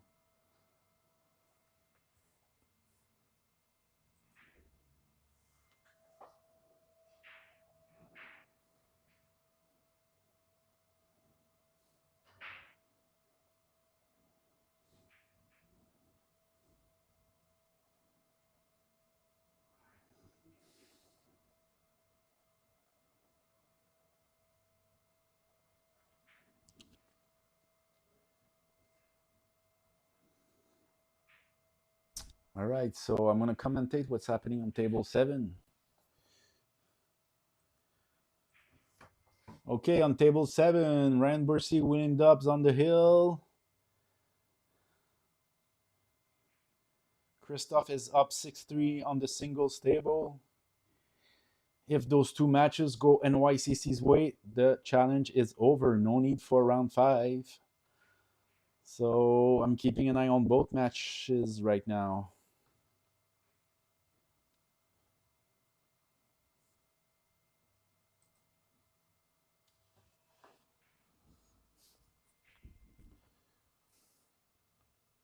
No, didn't work out for Met.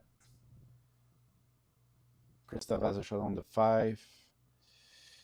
Still not sure whether the 9 is going in the corner pocket. It's been like that for a while. I would say no, it doesn't. But Christophe might prove me wrong soon. I'm seeing what you guys are seeing. I'm not next to the table. I'm in the office watching the stream and commentating on.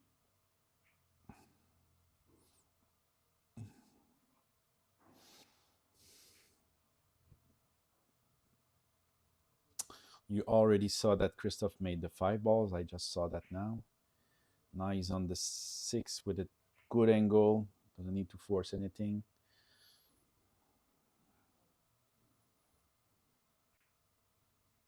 He's fine to get on the 8 ball, but what's happening with the 9 and 10 after?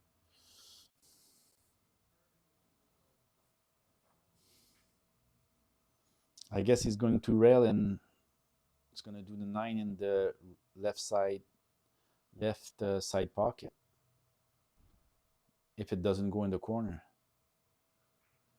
Okay. No, he took position for this 8 ball in the right pocket.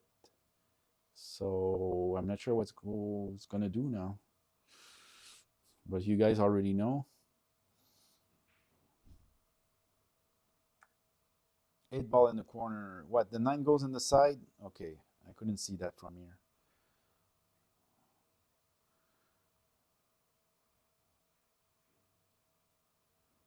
All right, Christophe. 9 ball in the side. 10 balls a hanger. 7-3 for Christophe. What's happening on table 7? There's still 8 balls on the table, right? Okay, things are not moving fast on table 7.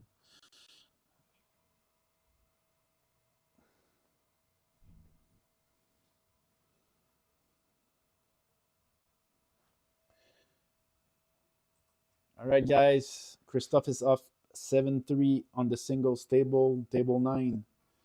So, yeah, once more, if both Christophe wins and Ryan / William win, the challenge is over. There's no need for round 5.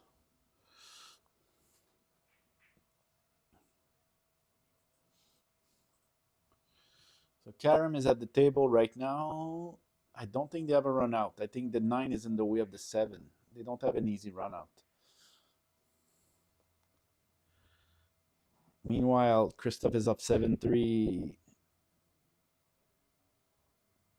He decided to take a break, and Met is going to practice.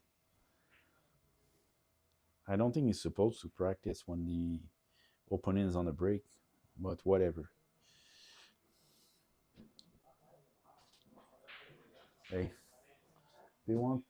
Carlos said we should put the final of the international Yad versus Yado on the TV. Do you know how to do that? Oh, is it going on right now? Yeah. It's live? Yeah. Do you know how to do that? Yeah, I can do it. Okay. If it's on YouTube, I'll figure it out. I don't know. Yeah, it's on YouTube, I think. YouTube, right? Yeah, international Acustat channel. All right, I was talking with Ben. Talking with Ben Yoon.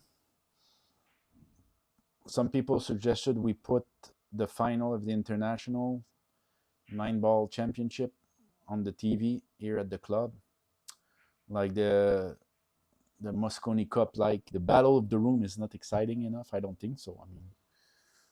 I mean, this is much more exciting for me. Like whether Christophe or Met is gonna win here.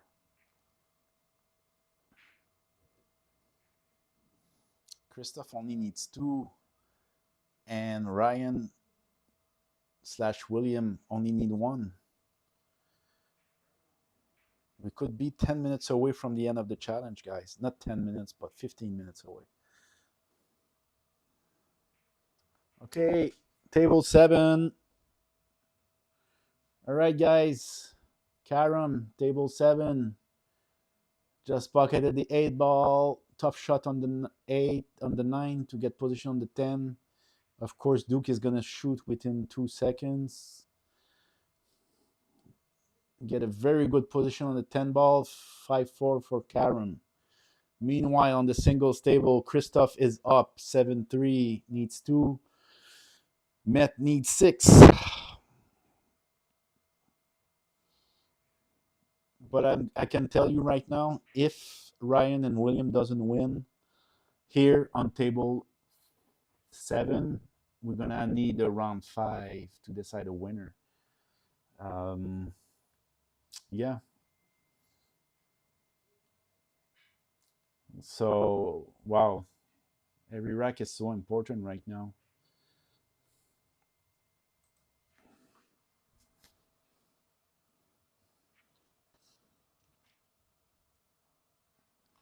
Okay, at this point, I'm fairly confident Christophe is going to close this out.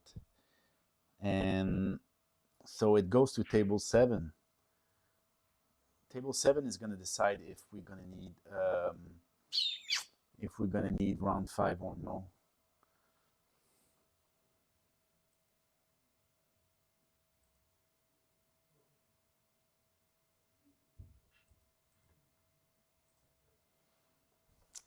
I feel I need to confirm that it's 5-4 the score on table 7. It could be 5-5. Maybe I was too distracted and didn't see what happened.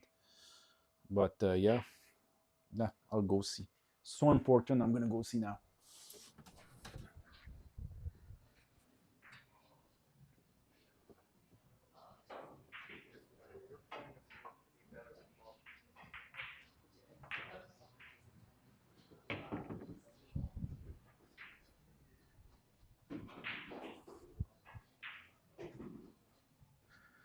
All right, so yes, the score on table 7 is 5-4 for NYCC. So yes, NYCC has 2 more chances to close this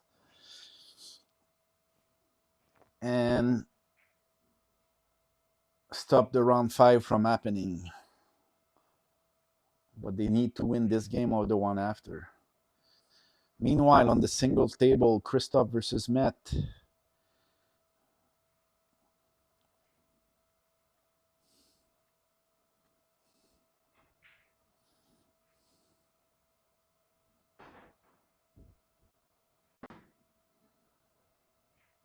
Matt went for the 3 in the corner. He missed.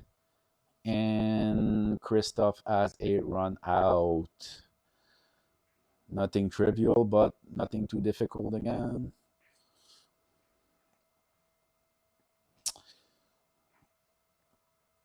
Christos is about to shoot the 3 ball. Maybe for you already shot it.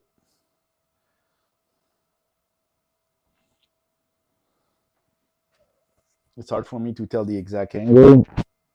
If he's going to make the 4 in the side pocket, on the corner pocket.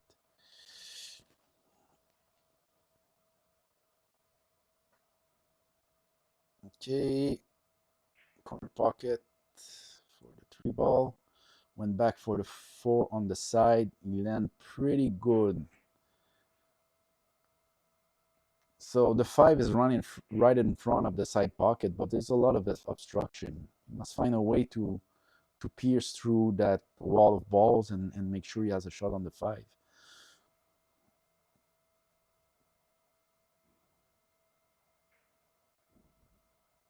Okay, he has an angle towards up the table. Why is he dejected here? I just saw him shoot the 4 and be dejected. Why? He has a good shot on the 5.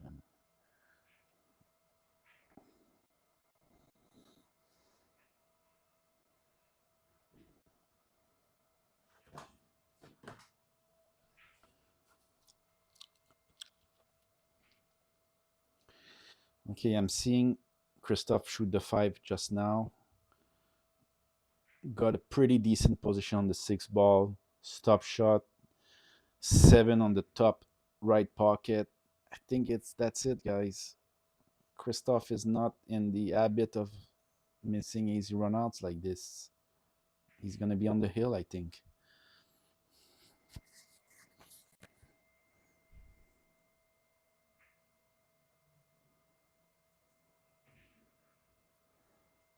Six just went down.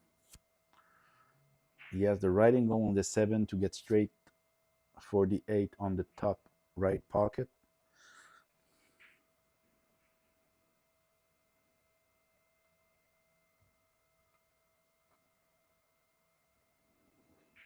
Perfect. 8, 9, 10 over. Wow, Christoph on the hill, 8-3. Okay, so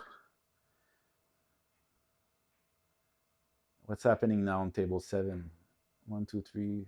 All 10 balls are here. Did I miss something on table 3, or they've been on the same safety battle for all this time? Christoph is out here. I'll go walk over again on table 7 to check if it's 5-4 or 5-5.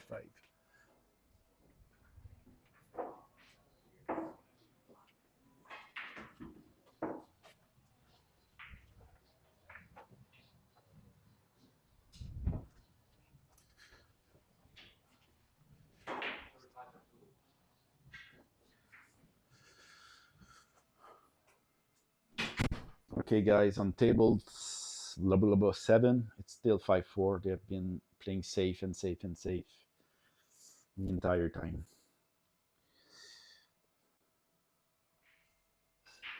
Meanwhile, Christoph is on the hill.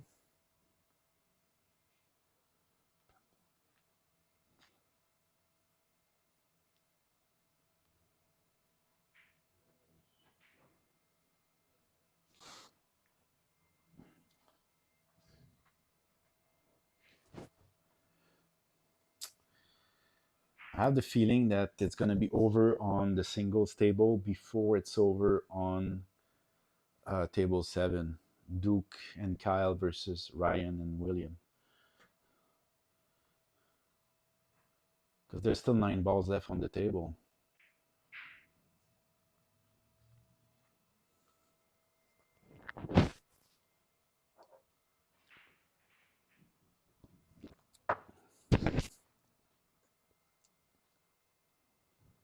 Okay, Christophe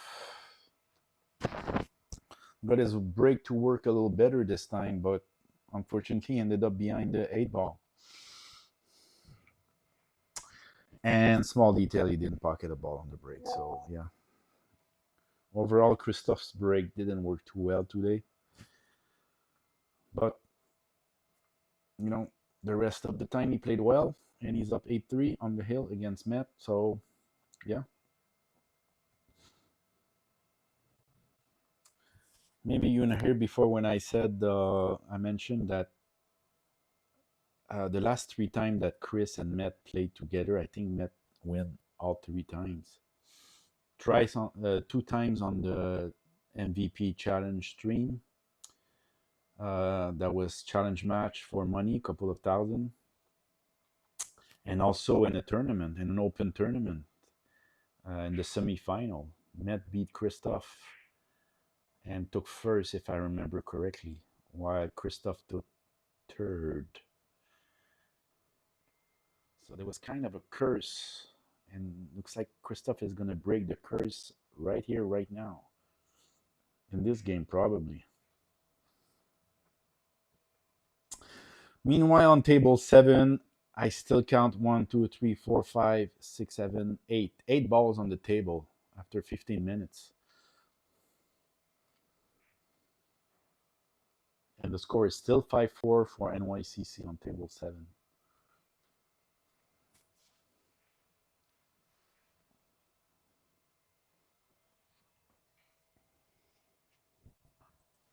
All right, guys, I see a couple of people listening on the NYCC stream.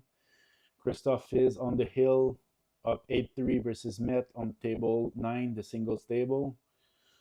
I think it's fair to say he's going to win this. So it's all about this table now, table 7. If Ryan and William wins, we're going to need around 5. If they lose, we're not going to need if they lose, we're going to need around 5, and Carom is going to have to sweep round 5 to win. That's the situation right now. Yeah.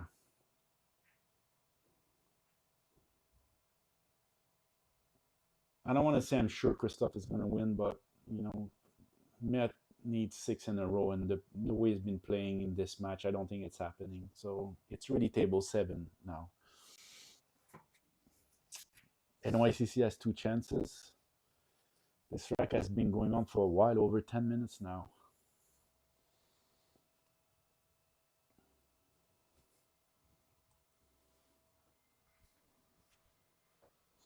Right, so what you just heard, I was giving some commentary on the table 7 stream. There's a couple of people watching there.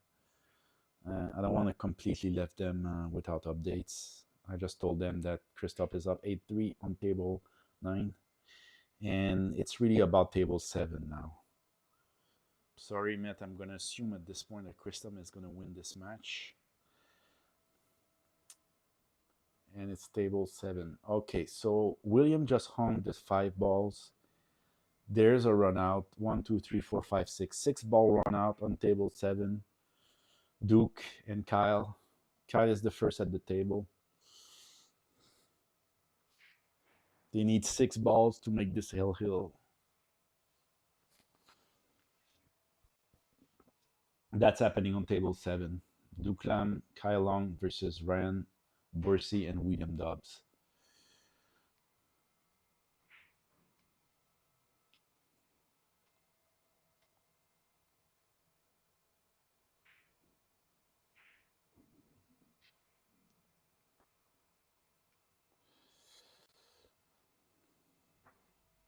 All right.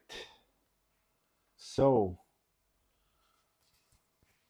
I don't know. So, looks like they judged we needed a slow-mo a video replay of that shot that Christophe just did, but it was a clear foul, so video was not necessary. 9 ball left on the. There's still 9 ball left on that table. But irrespectively, I think Christoph is gonna win this match. Meanwhile, on table 7, yeah, Carom just missed, and I see a 4 ball run out. Not easy, but not terribly difficult either for NYCC. Ryan is the first at the table. He has a tough shot on the 7 to get, and must get back across the table on the 8 ball. So it's not a good opportunity, but it is an opportunity. Let's see what happens. Sorry, guys. I should be commentating what's happening on table 9, the singles table, but yeah, I'm like almost 100% sure Christoph is gonna win here. So I'm watching table 7. If you also want to watch table 7, go on YouTube channel New York Q Club channel 14.1 and click on the live stream, and you're gonna see what I'm looking at now. Table 7, Duklam Kailong versus Ryan Bursey and William Dobbs.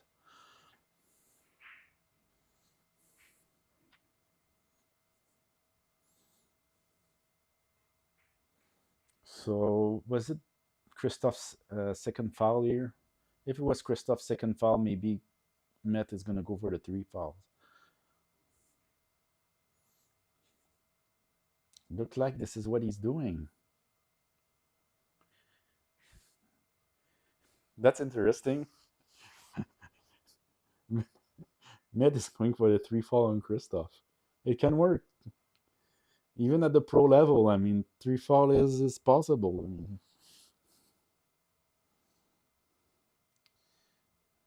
okay, meanwhile, I'm looking at table 7.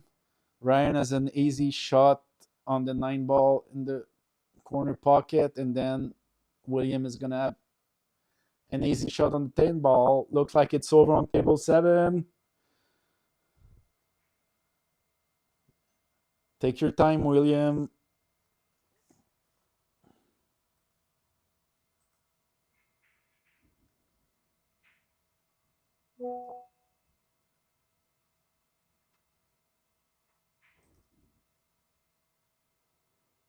So William Dobbs shooting the 10 ball for the win, and it is done. Wow, guys, I think it's over. Christoph needs 1 game for the win. So I'm gonna sign off now and join the troop for the last moment of this challenge. I don't know if Christoph is gonna win this game, the game after, or the game after, or the game after, but I'm pretty much 100% sure that the challenge is over at this point. Current score is 7-4. Yeah, 7-4 for NYCC. In the challenge, we are up the hill, and Christoph is up 8-3. So I'm going to sign off at this point and join the troops, congratulate them, and give them their money that they have earned. Okay, this is Pascal Dufresne signing off. Meanwhile, Christoph just did a 3 foul.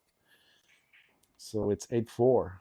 But still, I think Christoph gets this 99% of the time. So I'm going to leave you now. Watch the end. Pascal Dufresne signing off.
NYCC teammates, and they all told me, don't count your chicks before they hatch.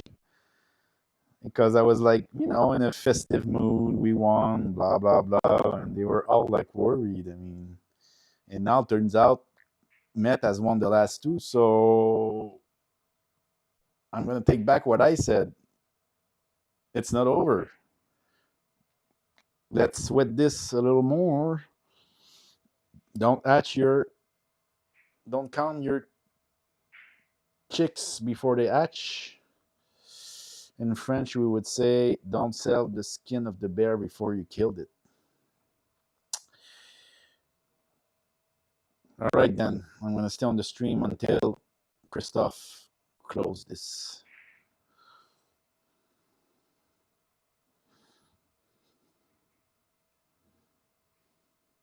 By the way, what happens if Christophe loses? Then the score is going to be 7-5 for NYCC. I mean, in the challenge, 7-5. We're going to go to round 5. And Carom is going to have to win all 3 matches of round 5 to win. If they lose any of them, the 3 matches, then NYCC will win. So you just saw Matt miss the 1 ball, but get lucky with the secondary kiss. That sent the 1 ball in the pocket that he wanted to pocket the 1 originally. So it's good. Can you run this out?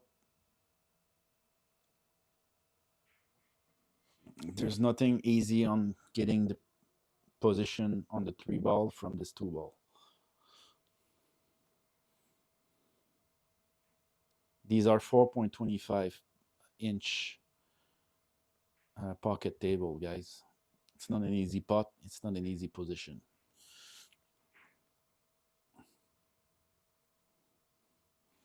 Made the pot and he got the position. Boo.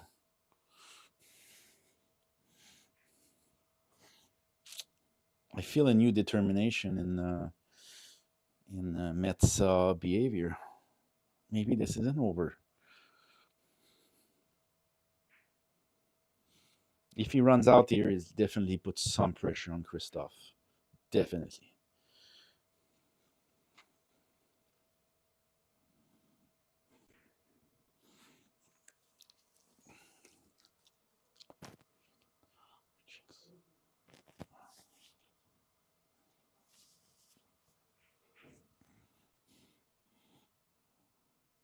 Inside spin. It's going to bite. But I don't think he's straight here. He has an angle. Yup, he has an angle. He can get up the table fairly easily. He has a decent angle. What's happening now? Kaboom! Is Met mounting a comeback? Certainly looks like it. Oh my God. He's going to need 3 after this. All right, so earlier I said Christophe is on the hill and Met needs 6. Only needs 3 after this.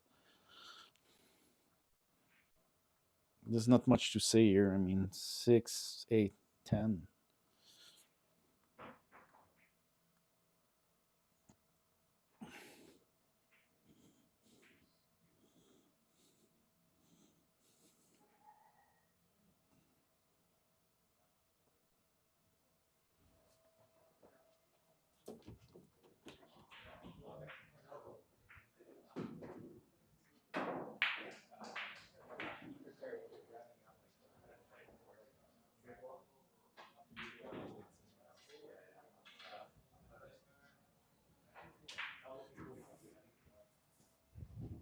Okay, looks like Met got a little thin on the 10 ball.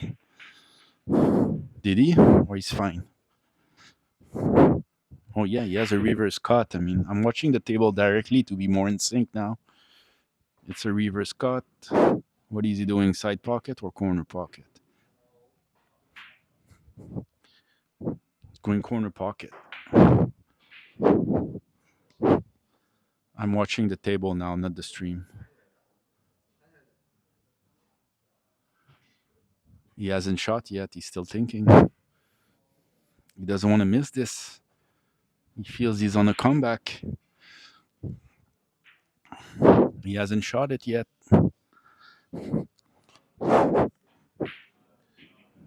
If he misses, it might be over right there. It's probably going to be over right there because the 10 ball is going to go at slow speed towards the corner pocket. So most likely if he misses, Christophe has an easy shot.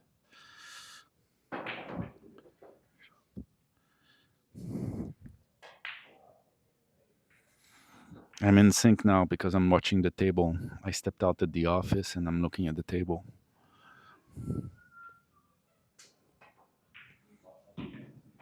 He's still hesitating. He doesn't like the shot. He doesn't like the 10 in the corner.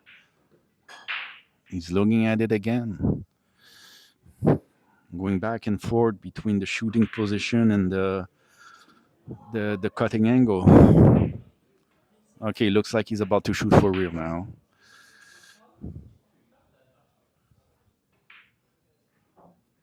And that 10 ball is down.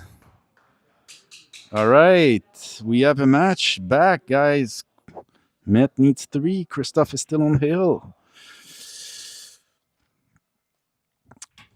Is it possible that I jinxed it so bad by saying the match was over? Well, I don't believe in this bullshit of jinxing and everything. Christophe doesn't know I said that, so I don't believe in, you know.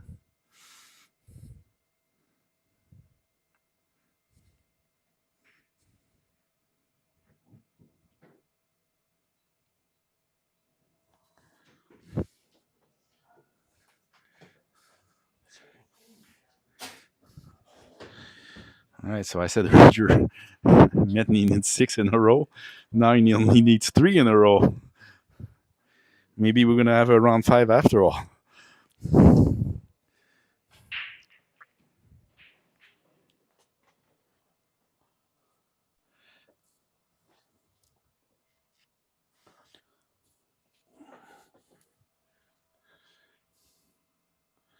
Okay, for those who are just joining, maybe don't know exactly what's going on.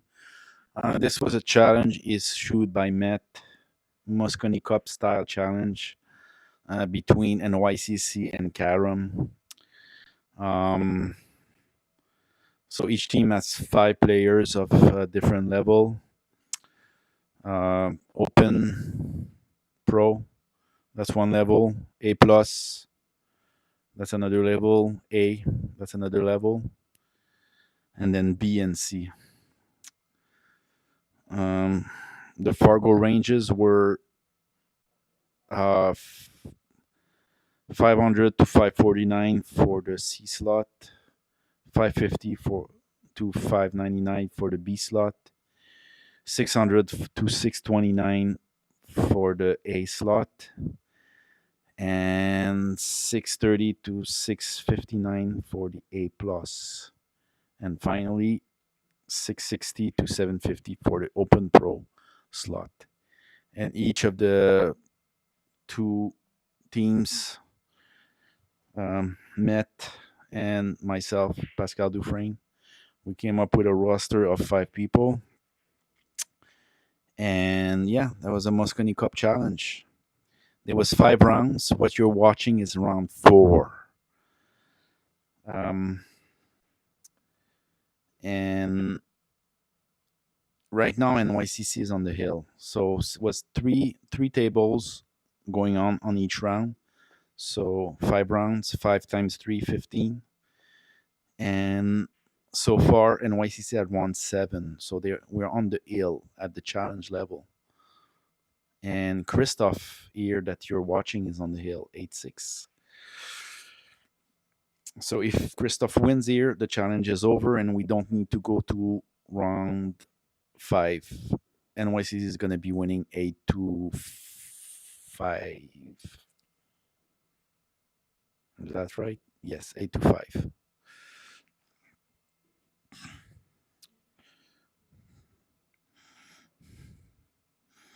We are playing 10 ball, call shot, not call save.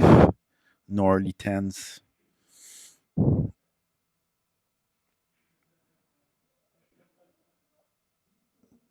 Cue ball fall only before the stroke. All ball fall after the stroke. And yeah, no early tens.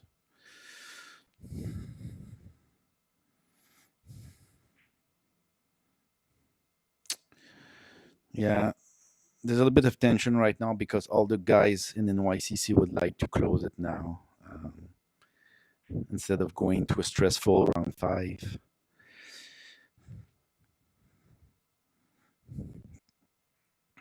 Christoph has been dominating this match. He was up 8-3, but the last 3 racks went to Met. And because of that, I'm back here saying maybe it's not over after all. You see, just Met just pocketed that freaking 4 balls and got position on the 5. Jesus. It's on, guys. It's not over. I'm taking back everything I said that it was over. It's not over.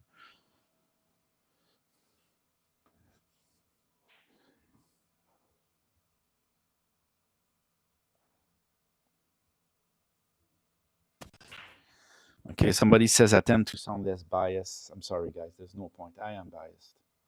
You know, I'm in YCC here.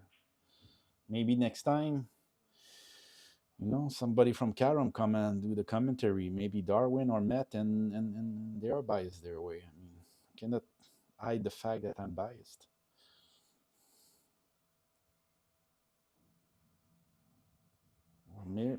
Right now, it's going to be major pressure on Chris because Matt has just completely turned this match around, and he's like just running racks, and he's going to be pre-ill. I don't see him not running the rest of these balls. I mean, it's going to be at 7 pretty soon. Jesus, it's not over. I might become the poster child for don't celebrate too early after this. If Met wins and Carom sweeps the last round, round 5, and wins the challenge, I'm going to be the poster child for don't celebrate too early.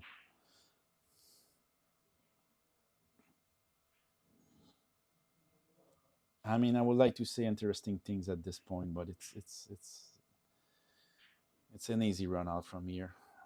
8, 9, 10. Kaboom. 8, 7. Come on, Christoph. Christoph is rubbing his chin, meaning what's happening now. The last 3 racks went like this. I think Met 3 fall Christoph to make it 8, 5. And now Met is about to complete a 2-pack, which is going to make it 8, 7.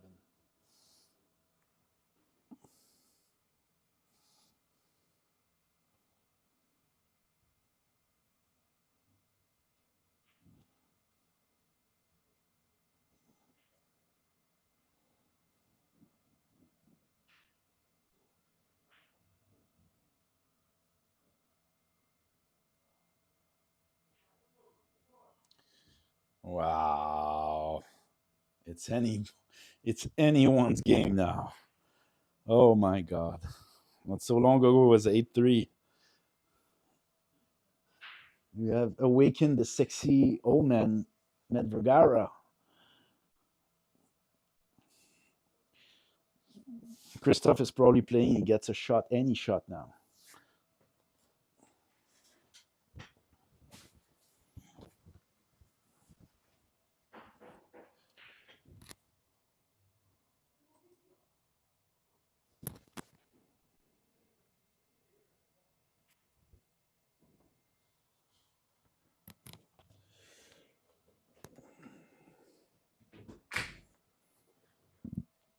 Okay, I'm starting to feel the tension here. Christoph looks worried. Matt just took another break.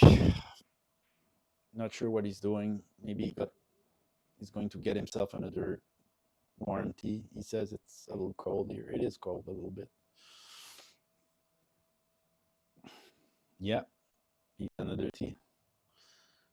or he just warmed it up. Okay, let's see what happened on this break. Christoph wants to close this so bad.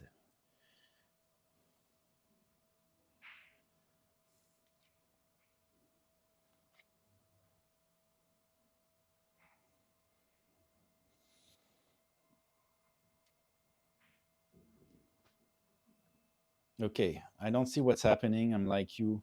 I'm watching the stream. Matt is not too happy because he didn't do a ball. But does it mean Christoph is in good shape? It doesn't mean, right? Yeah, he sees the one ball, but he's bridging over a ball. Everything's difficult here. Even the safety is not trivial. So Christoph, just make sure you're not giving a run out to Matt here, right? No matter what you try, make sure you're not giving him a shot on the one.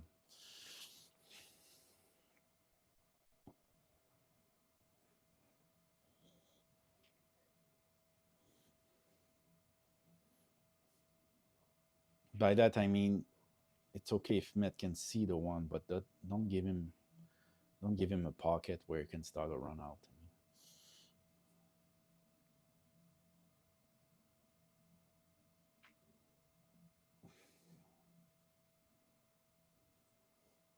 I would be fine with Christoph playing almost full on the one ball. No, it's not. He cannot play full. He's going to run into the 5. He's pushing. Wow. All right. Different strategy. So he's going to push, but he's I'm not sure this is good. He's showing Matt like a full ball. I think Matt can play safe on the one ball and leave the cue ball behind the one. Am I wrong here? I think I'm wrong.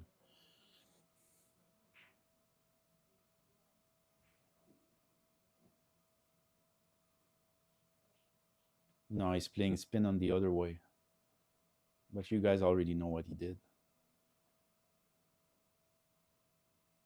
Wow, what a shot. Wow, Matt is back in this match, guys.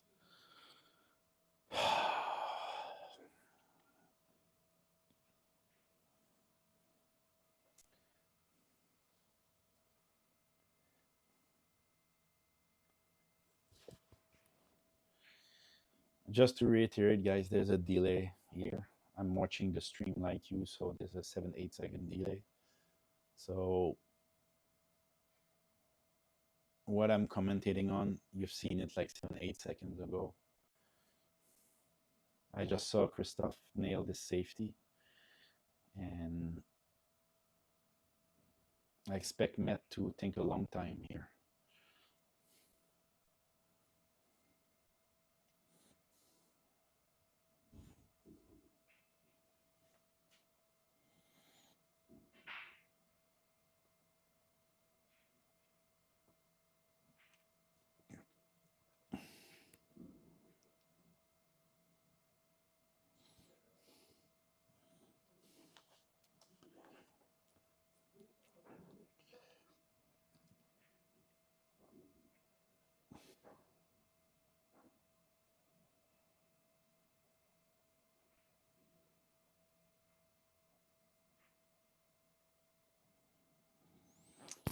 Yeah, as I was predicting, Matt is really taking his time here,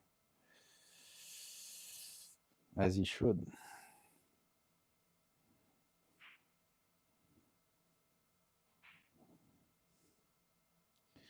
I mean, it's pretty clear he has to go 2 rails, right? So there's not that much to think about.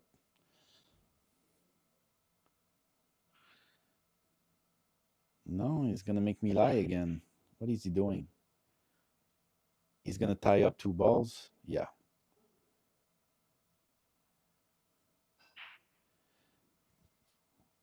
Why did he? Okay, he wanted to put the 2 in front of the 5 ball. So what I would like to see Chris doing here is taking the 3 foul. Okay, really, Chris, you should not be shy about taking a 3 foul on your opponent. He did it to you earlier in this match. It's fair game.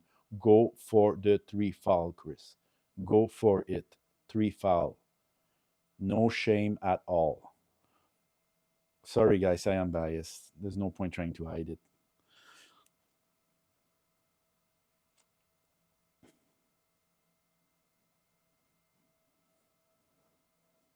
Go for the 3-fall. I hope he's not doing the 1 in the side and getting position for the combo on the 2.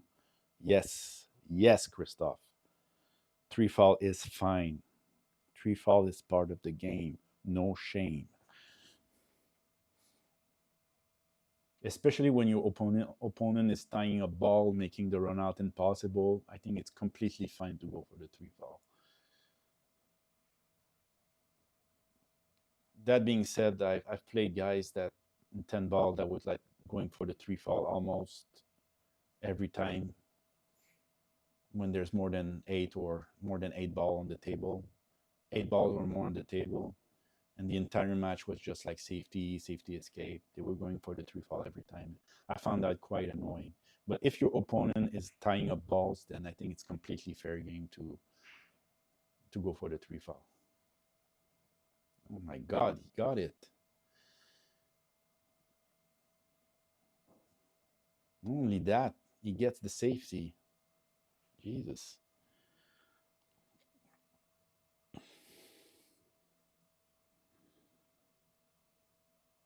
Wow, tension is pretty high right now.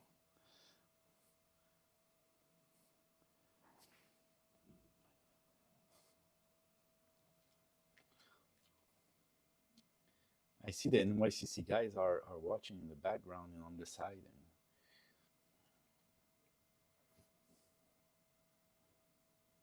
Trust me, the NYCC guy don't want to go to round 5. This is what's at stake here. Is they going to the round 5 or no?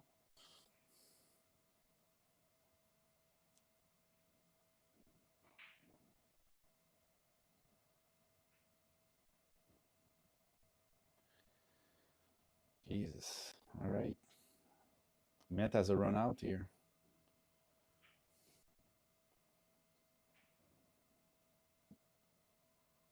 There's a fair amount of back and forth, but no big problems.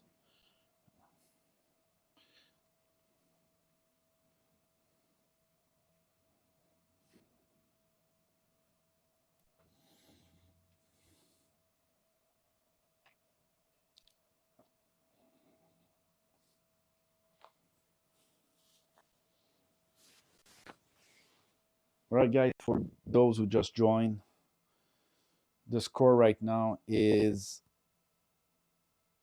not the score of this match, but the score of the overall challenge is NYCC 7, Carom 4. So it's a race to 8 wins. And this is the last match of round 4. So if Christophe wins, the challenge is over and YCC wins. If Met wins here, the score is going to be 7-5. We're going to go to the last round, round 5. There are 3 matches in each round, and Carom would need to sweep 3-0 the last round. And the NYCC guys are ready to celebrate. They have been ready since Christophe was up 8-3. But somehow Met came back from the death and won the last 4 racks out of nowhere. 2 break and runs. He put a 3-fall on Chris. All right.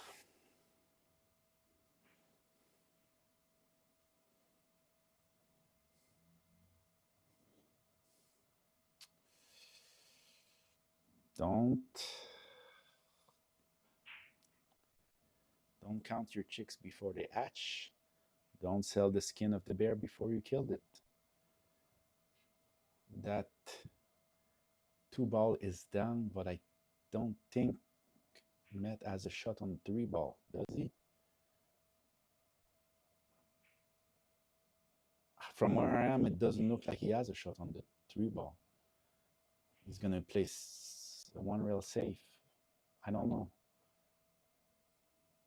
But you guys already know, right? There's a 7-second delay, so you already knew was going to pocket the 3-ball and get position on the 4. And the hill is very likely now. Good Lord.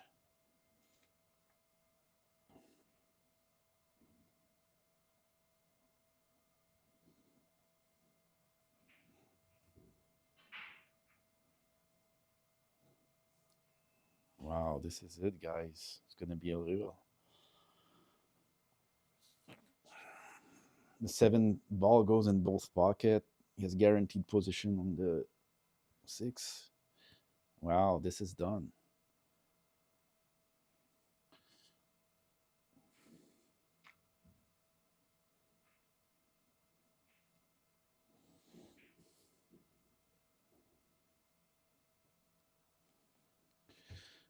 So Met has missed a couple of easy shots at the beginning, but this is ancient history now. He's just running it. I mean, winning the safety battle and running out. That's it.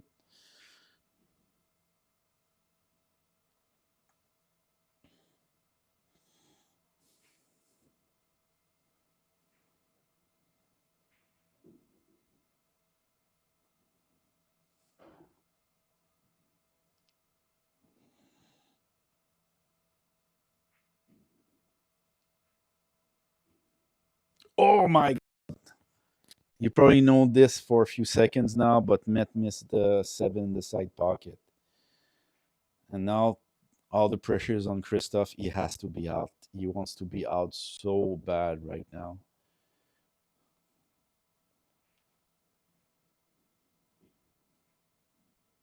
This is a big pressure shot. I don't know if you already know if he's going to pocket the 7. I'm going to learn soon. You know what? I'm going to walk out of the office and look directly at the table.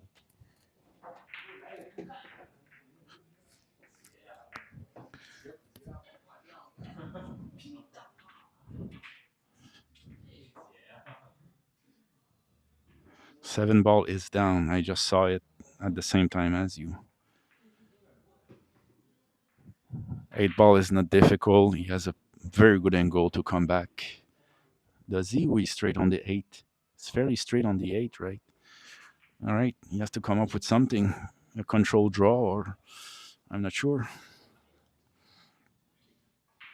Such a crucial shot for the challenge.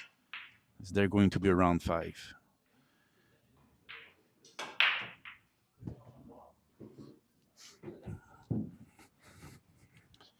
All right. Looks like he underdid it a little. Still in good shape. Oh no, he's perfect. I'm looking on my monitor now. It's done, guys. 9-10. Let's go. All right, guys, it's over. I'm gonna sign off. Thank you for listening. Thank you to Matt Vergara for thinking of organizing this. Pascal Dufresne signing off. I'm gonna go celebrate with the guys. Goodbye.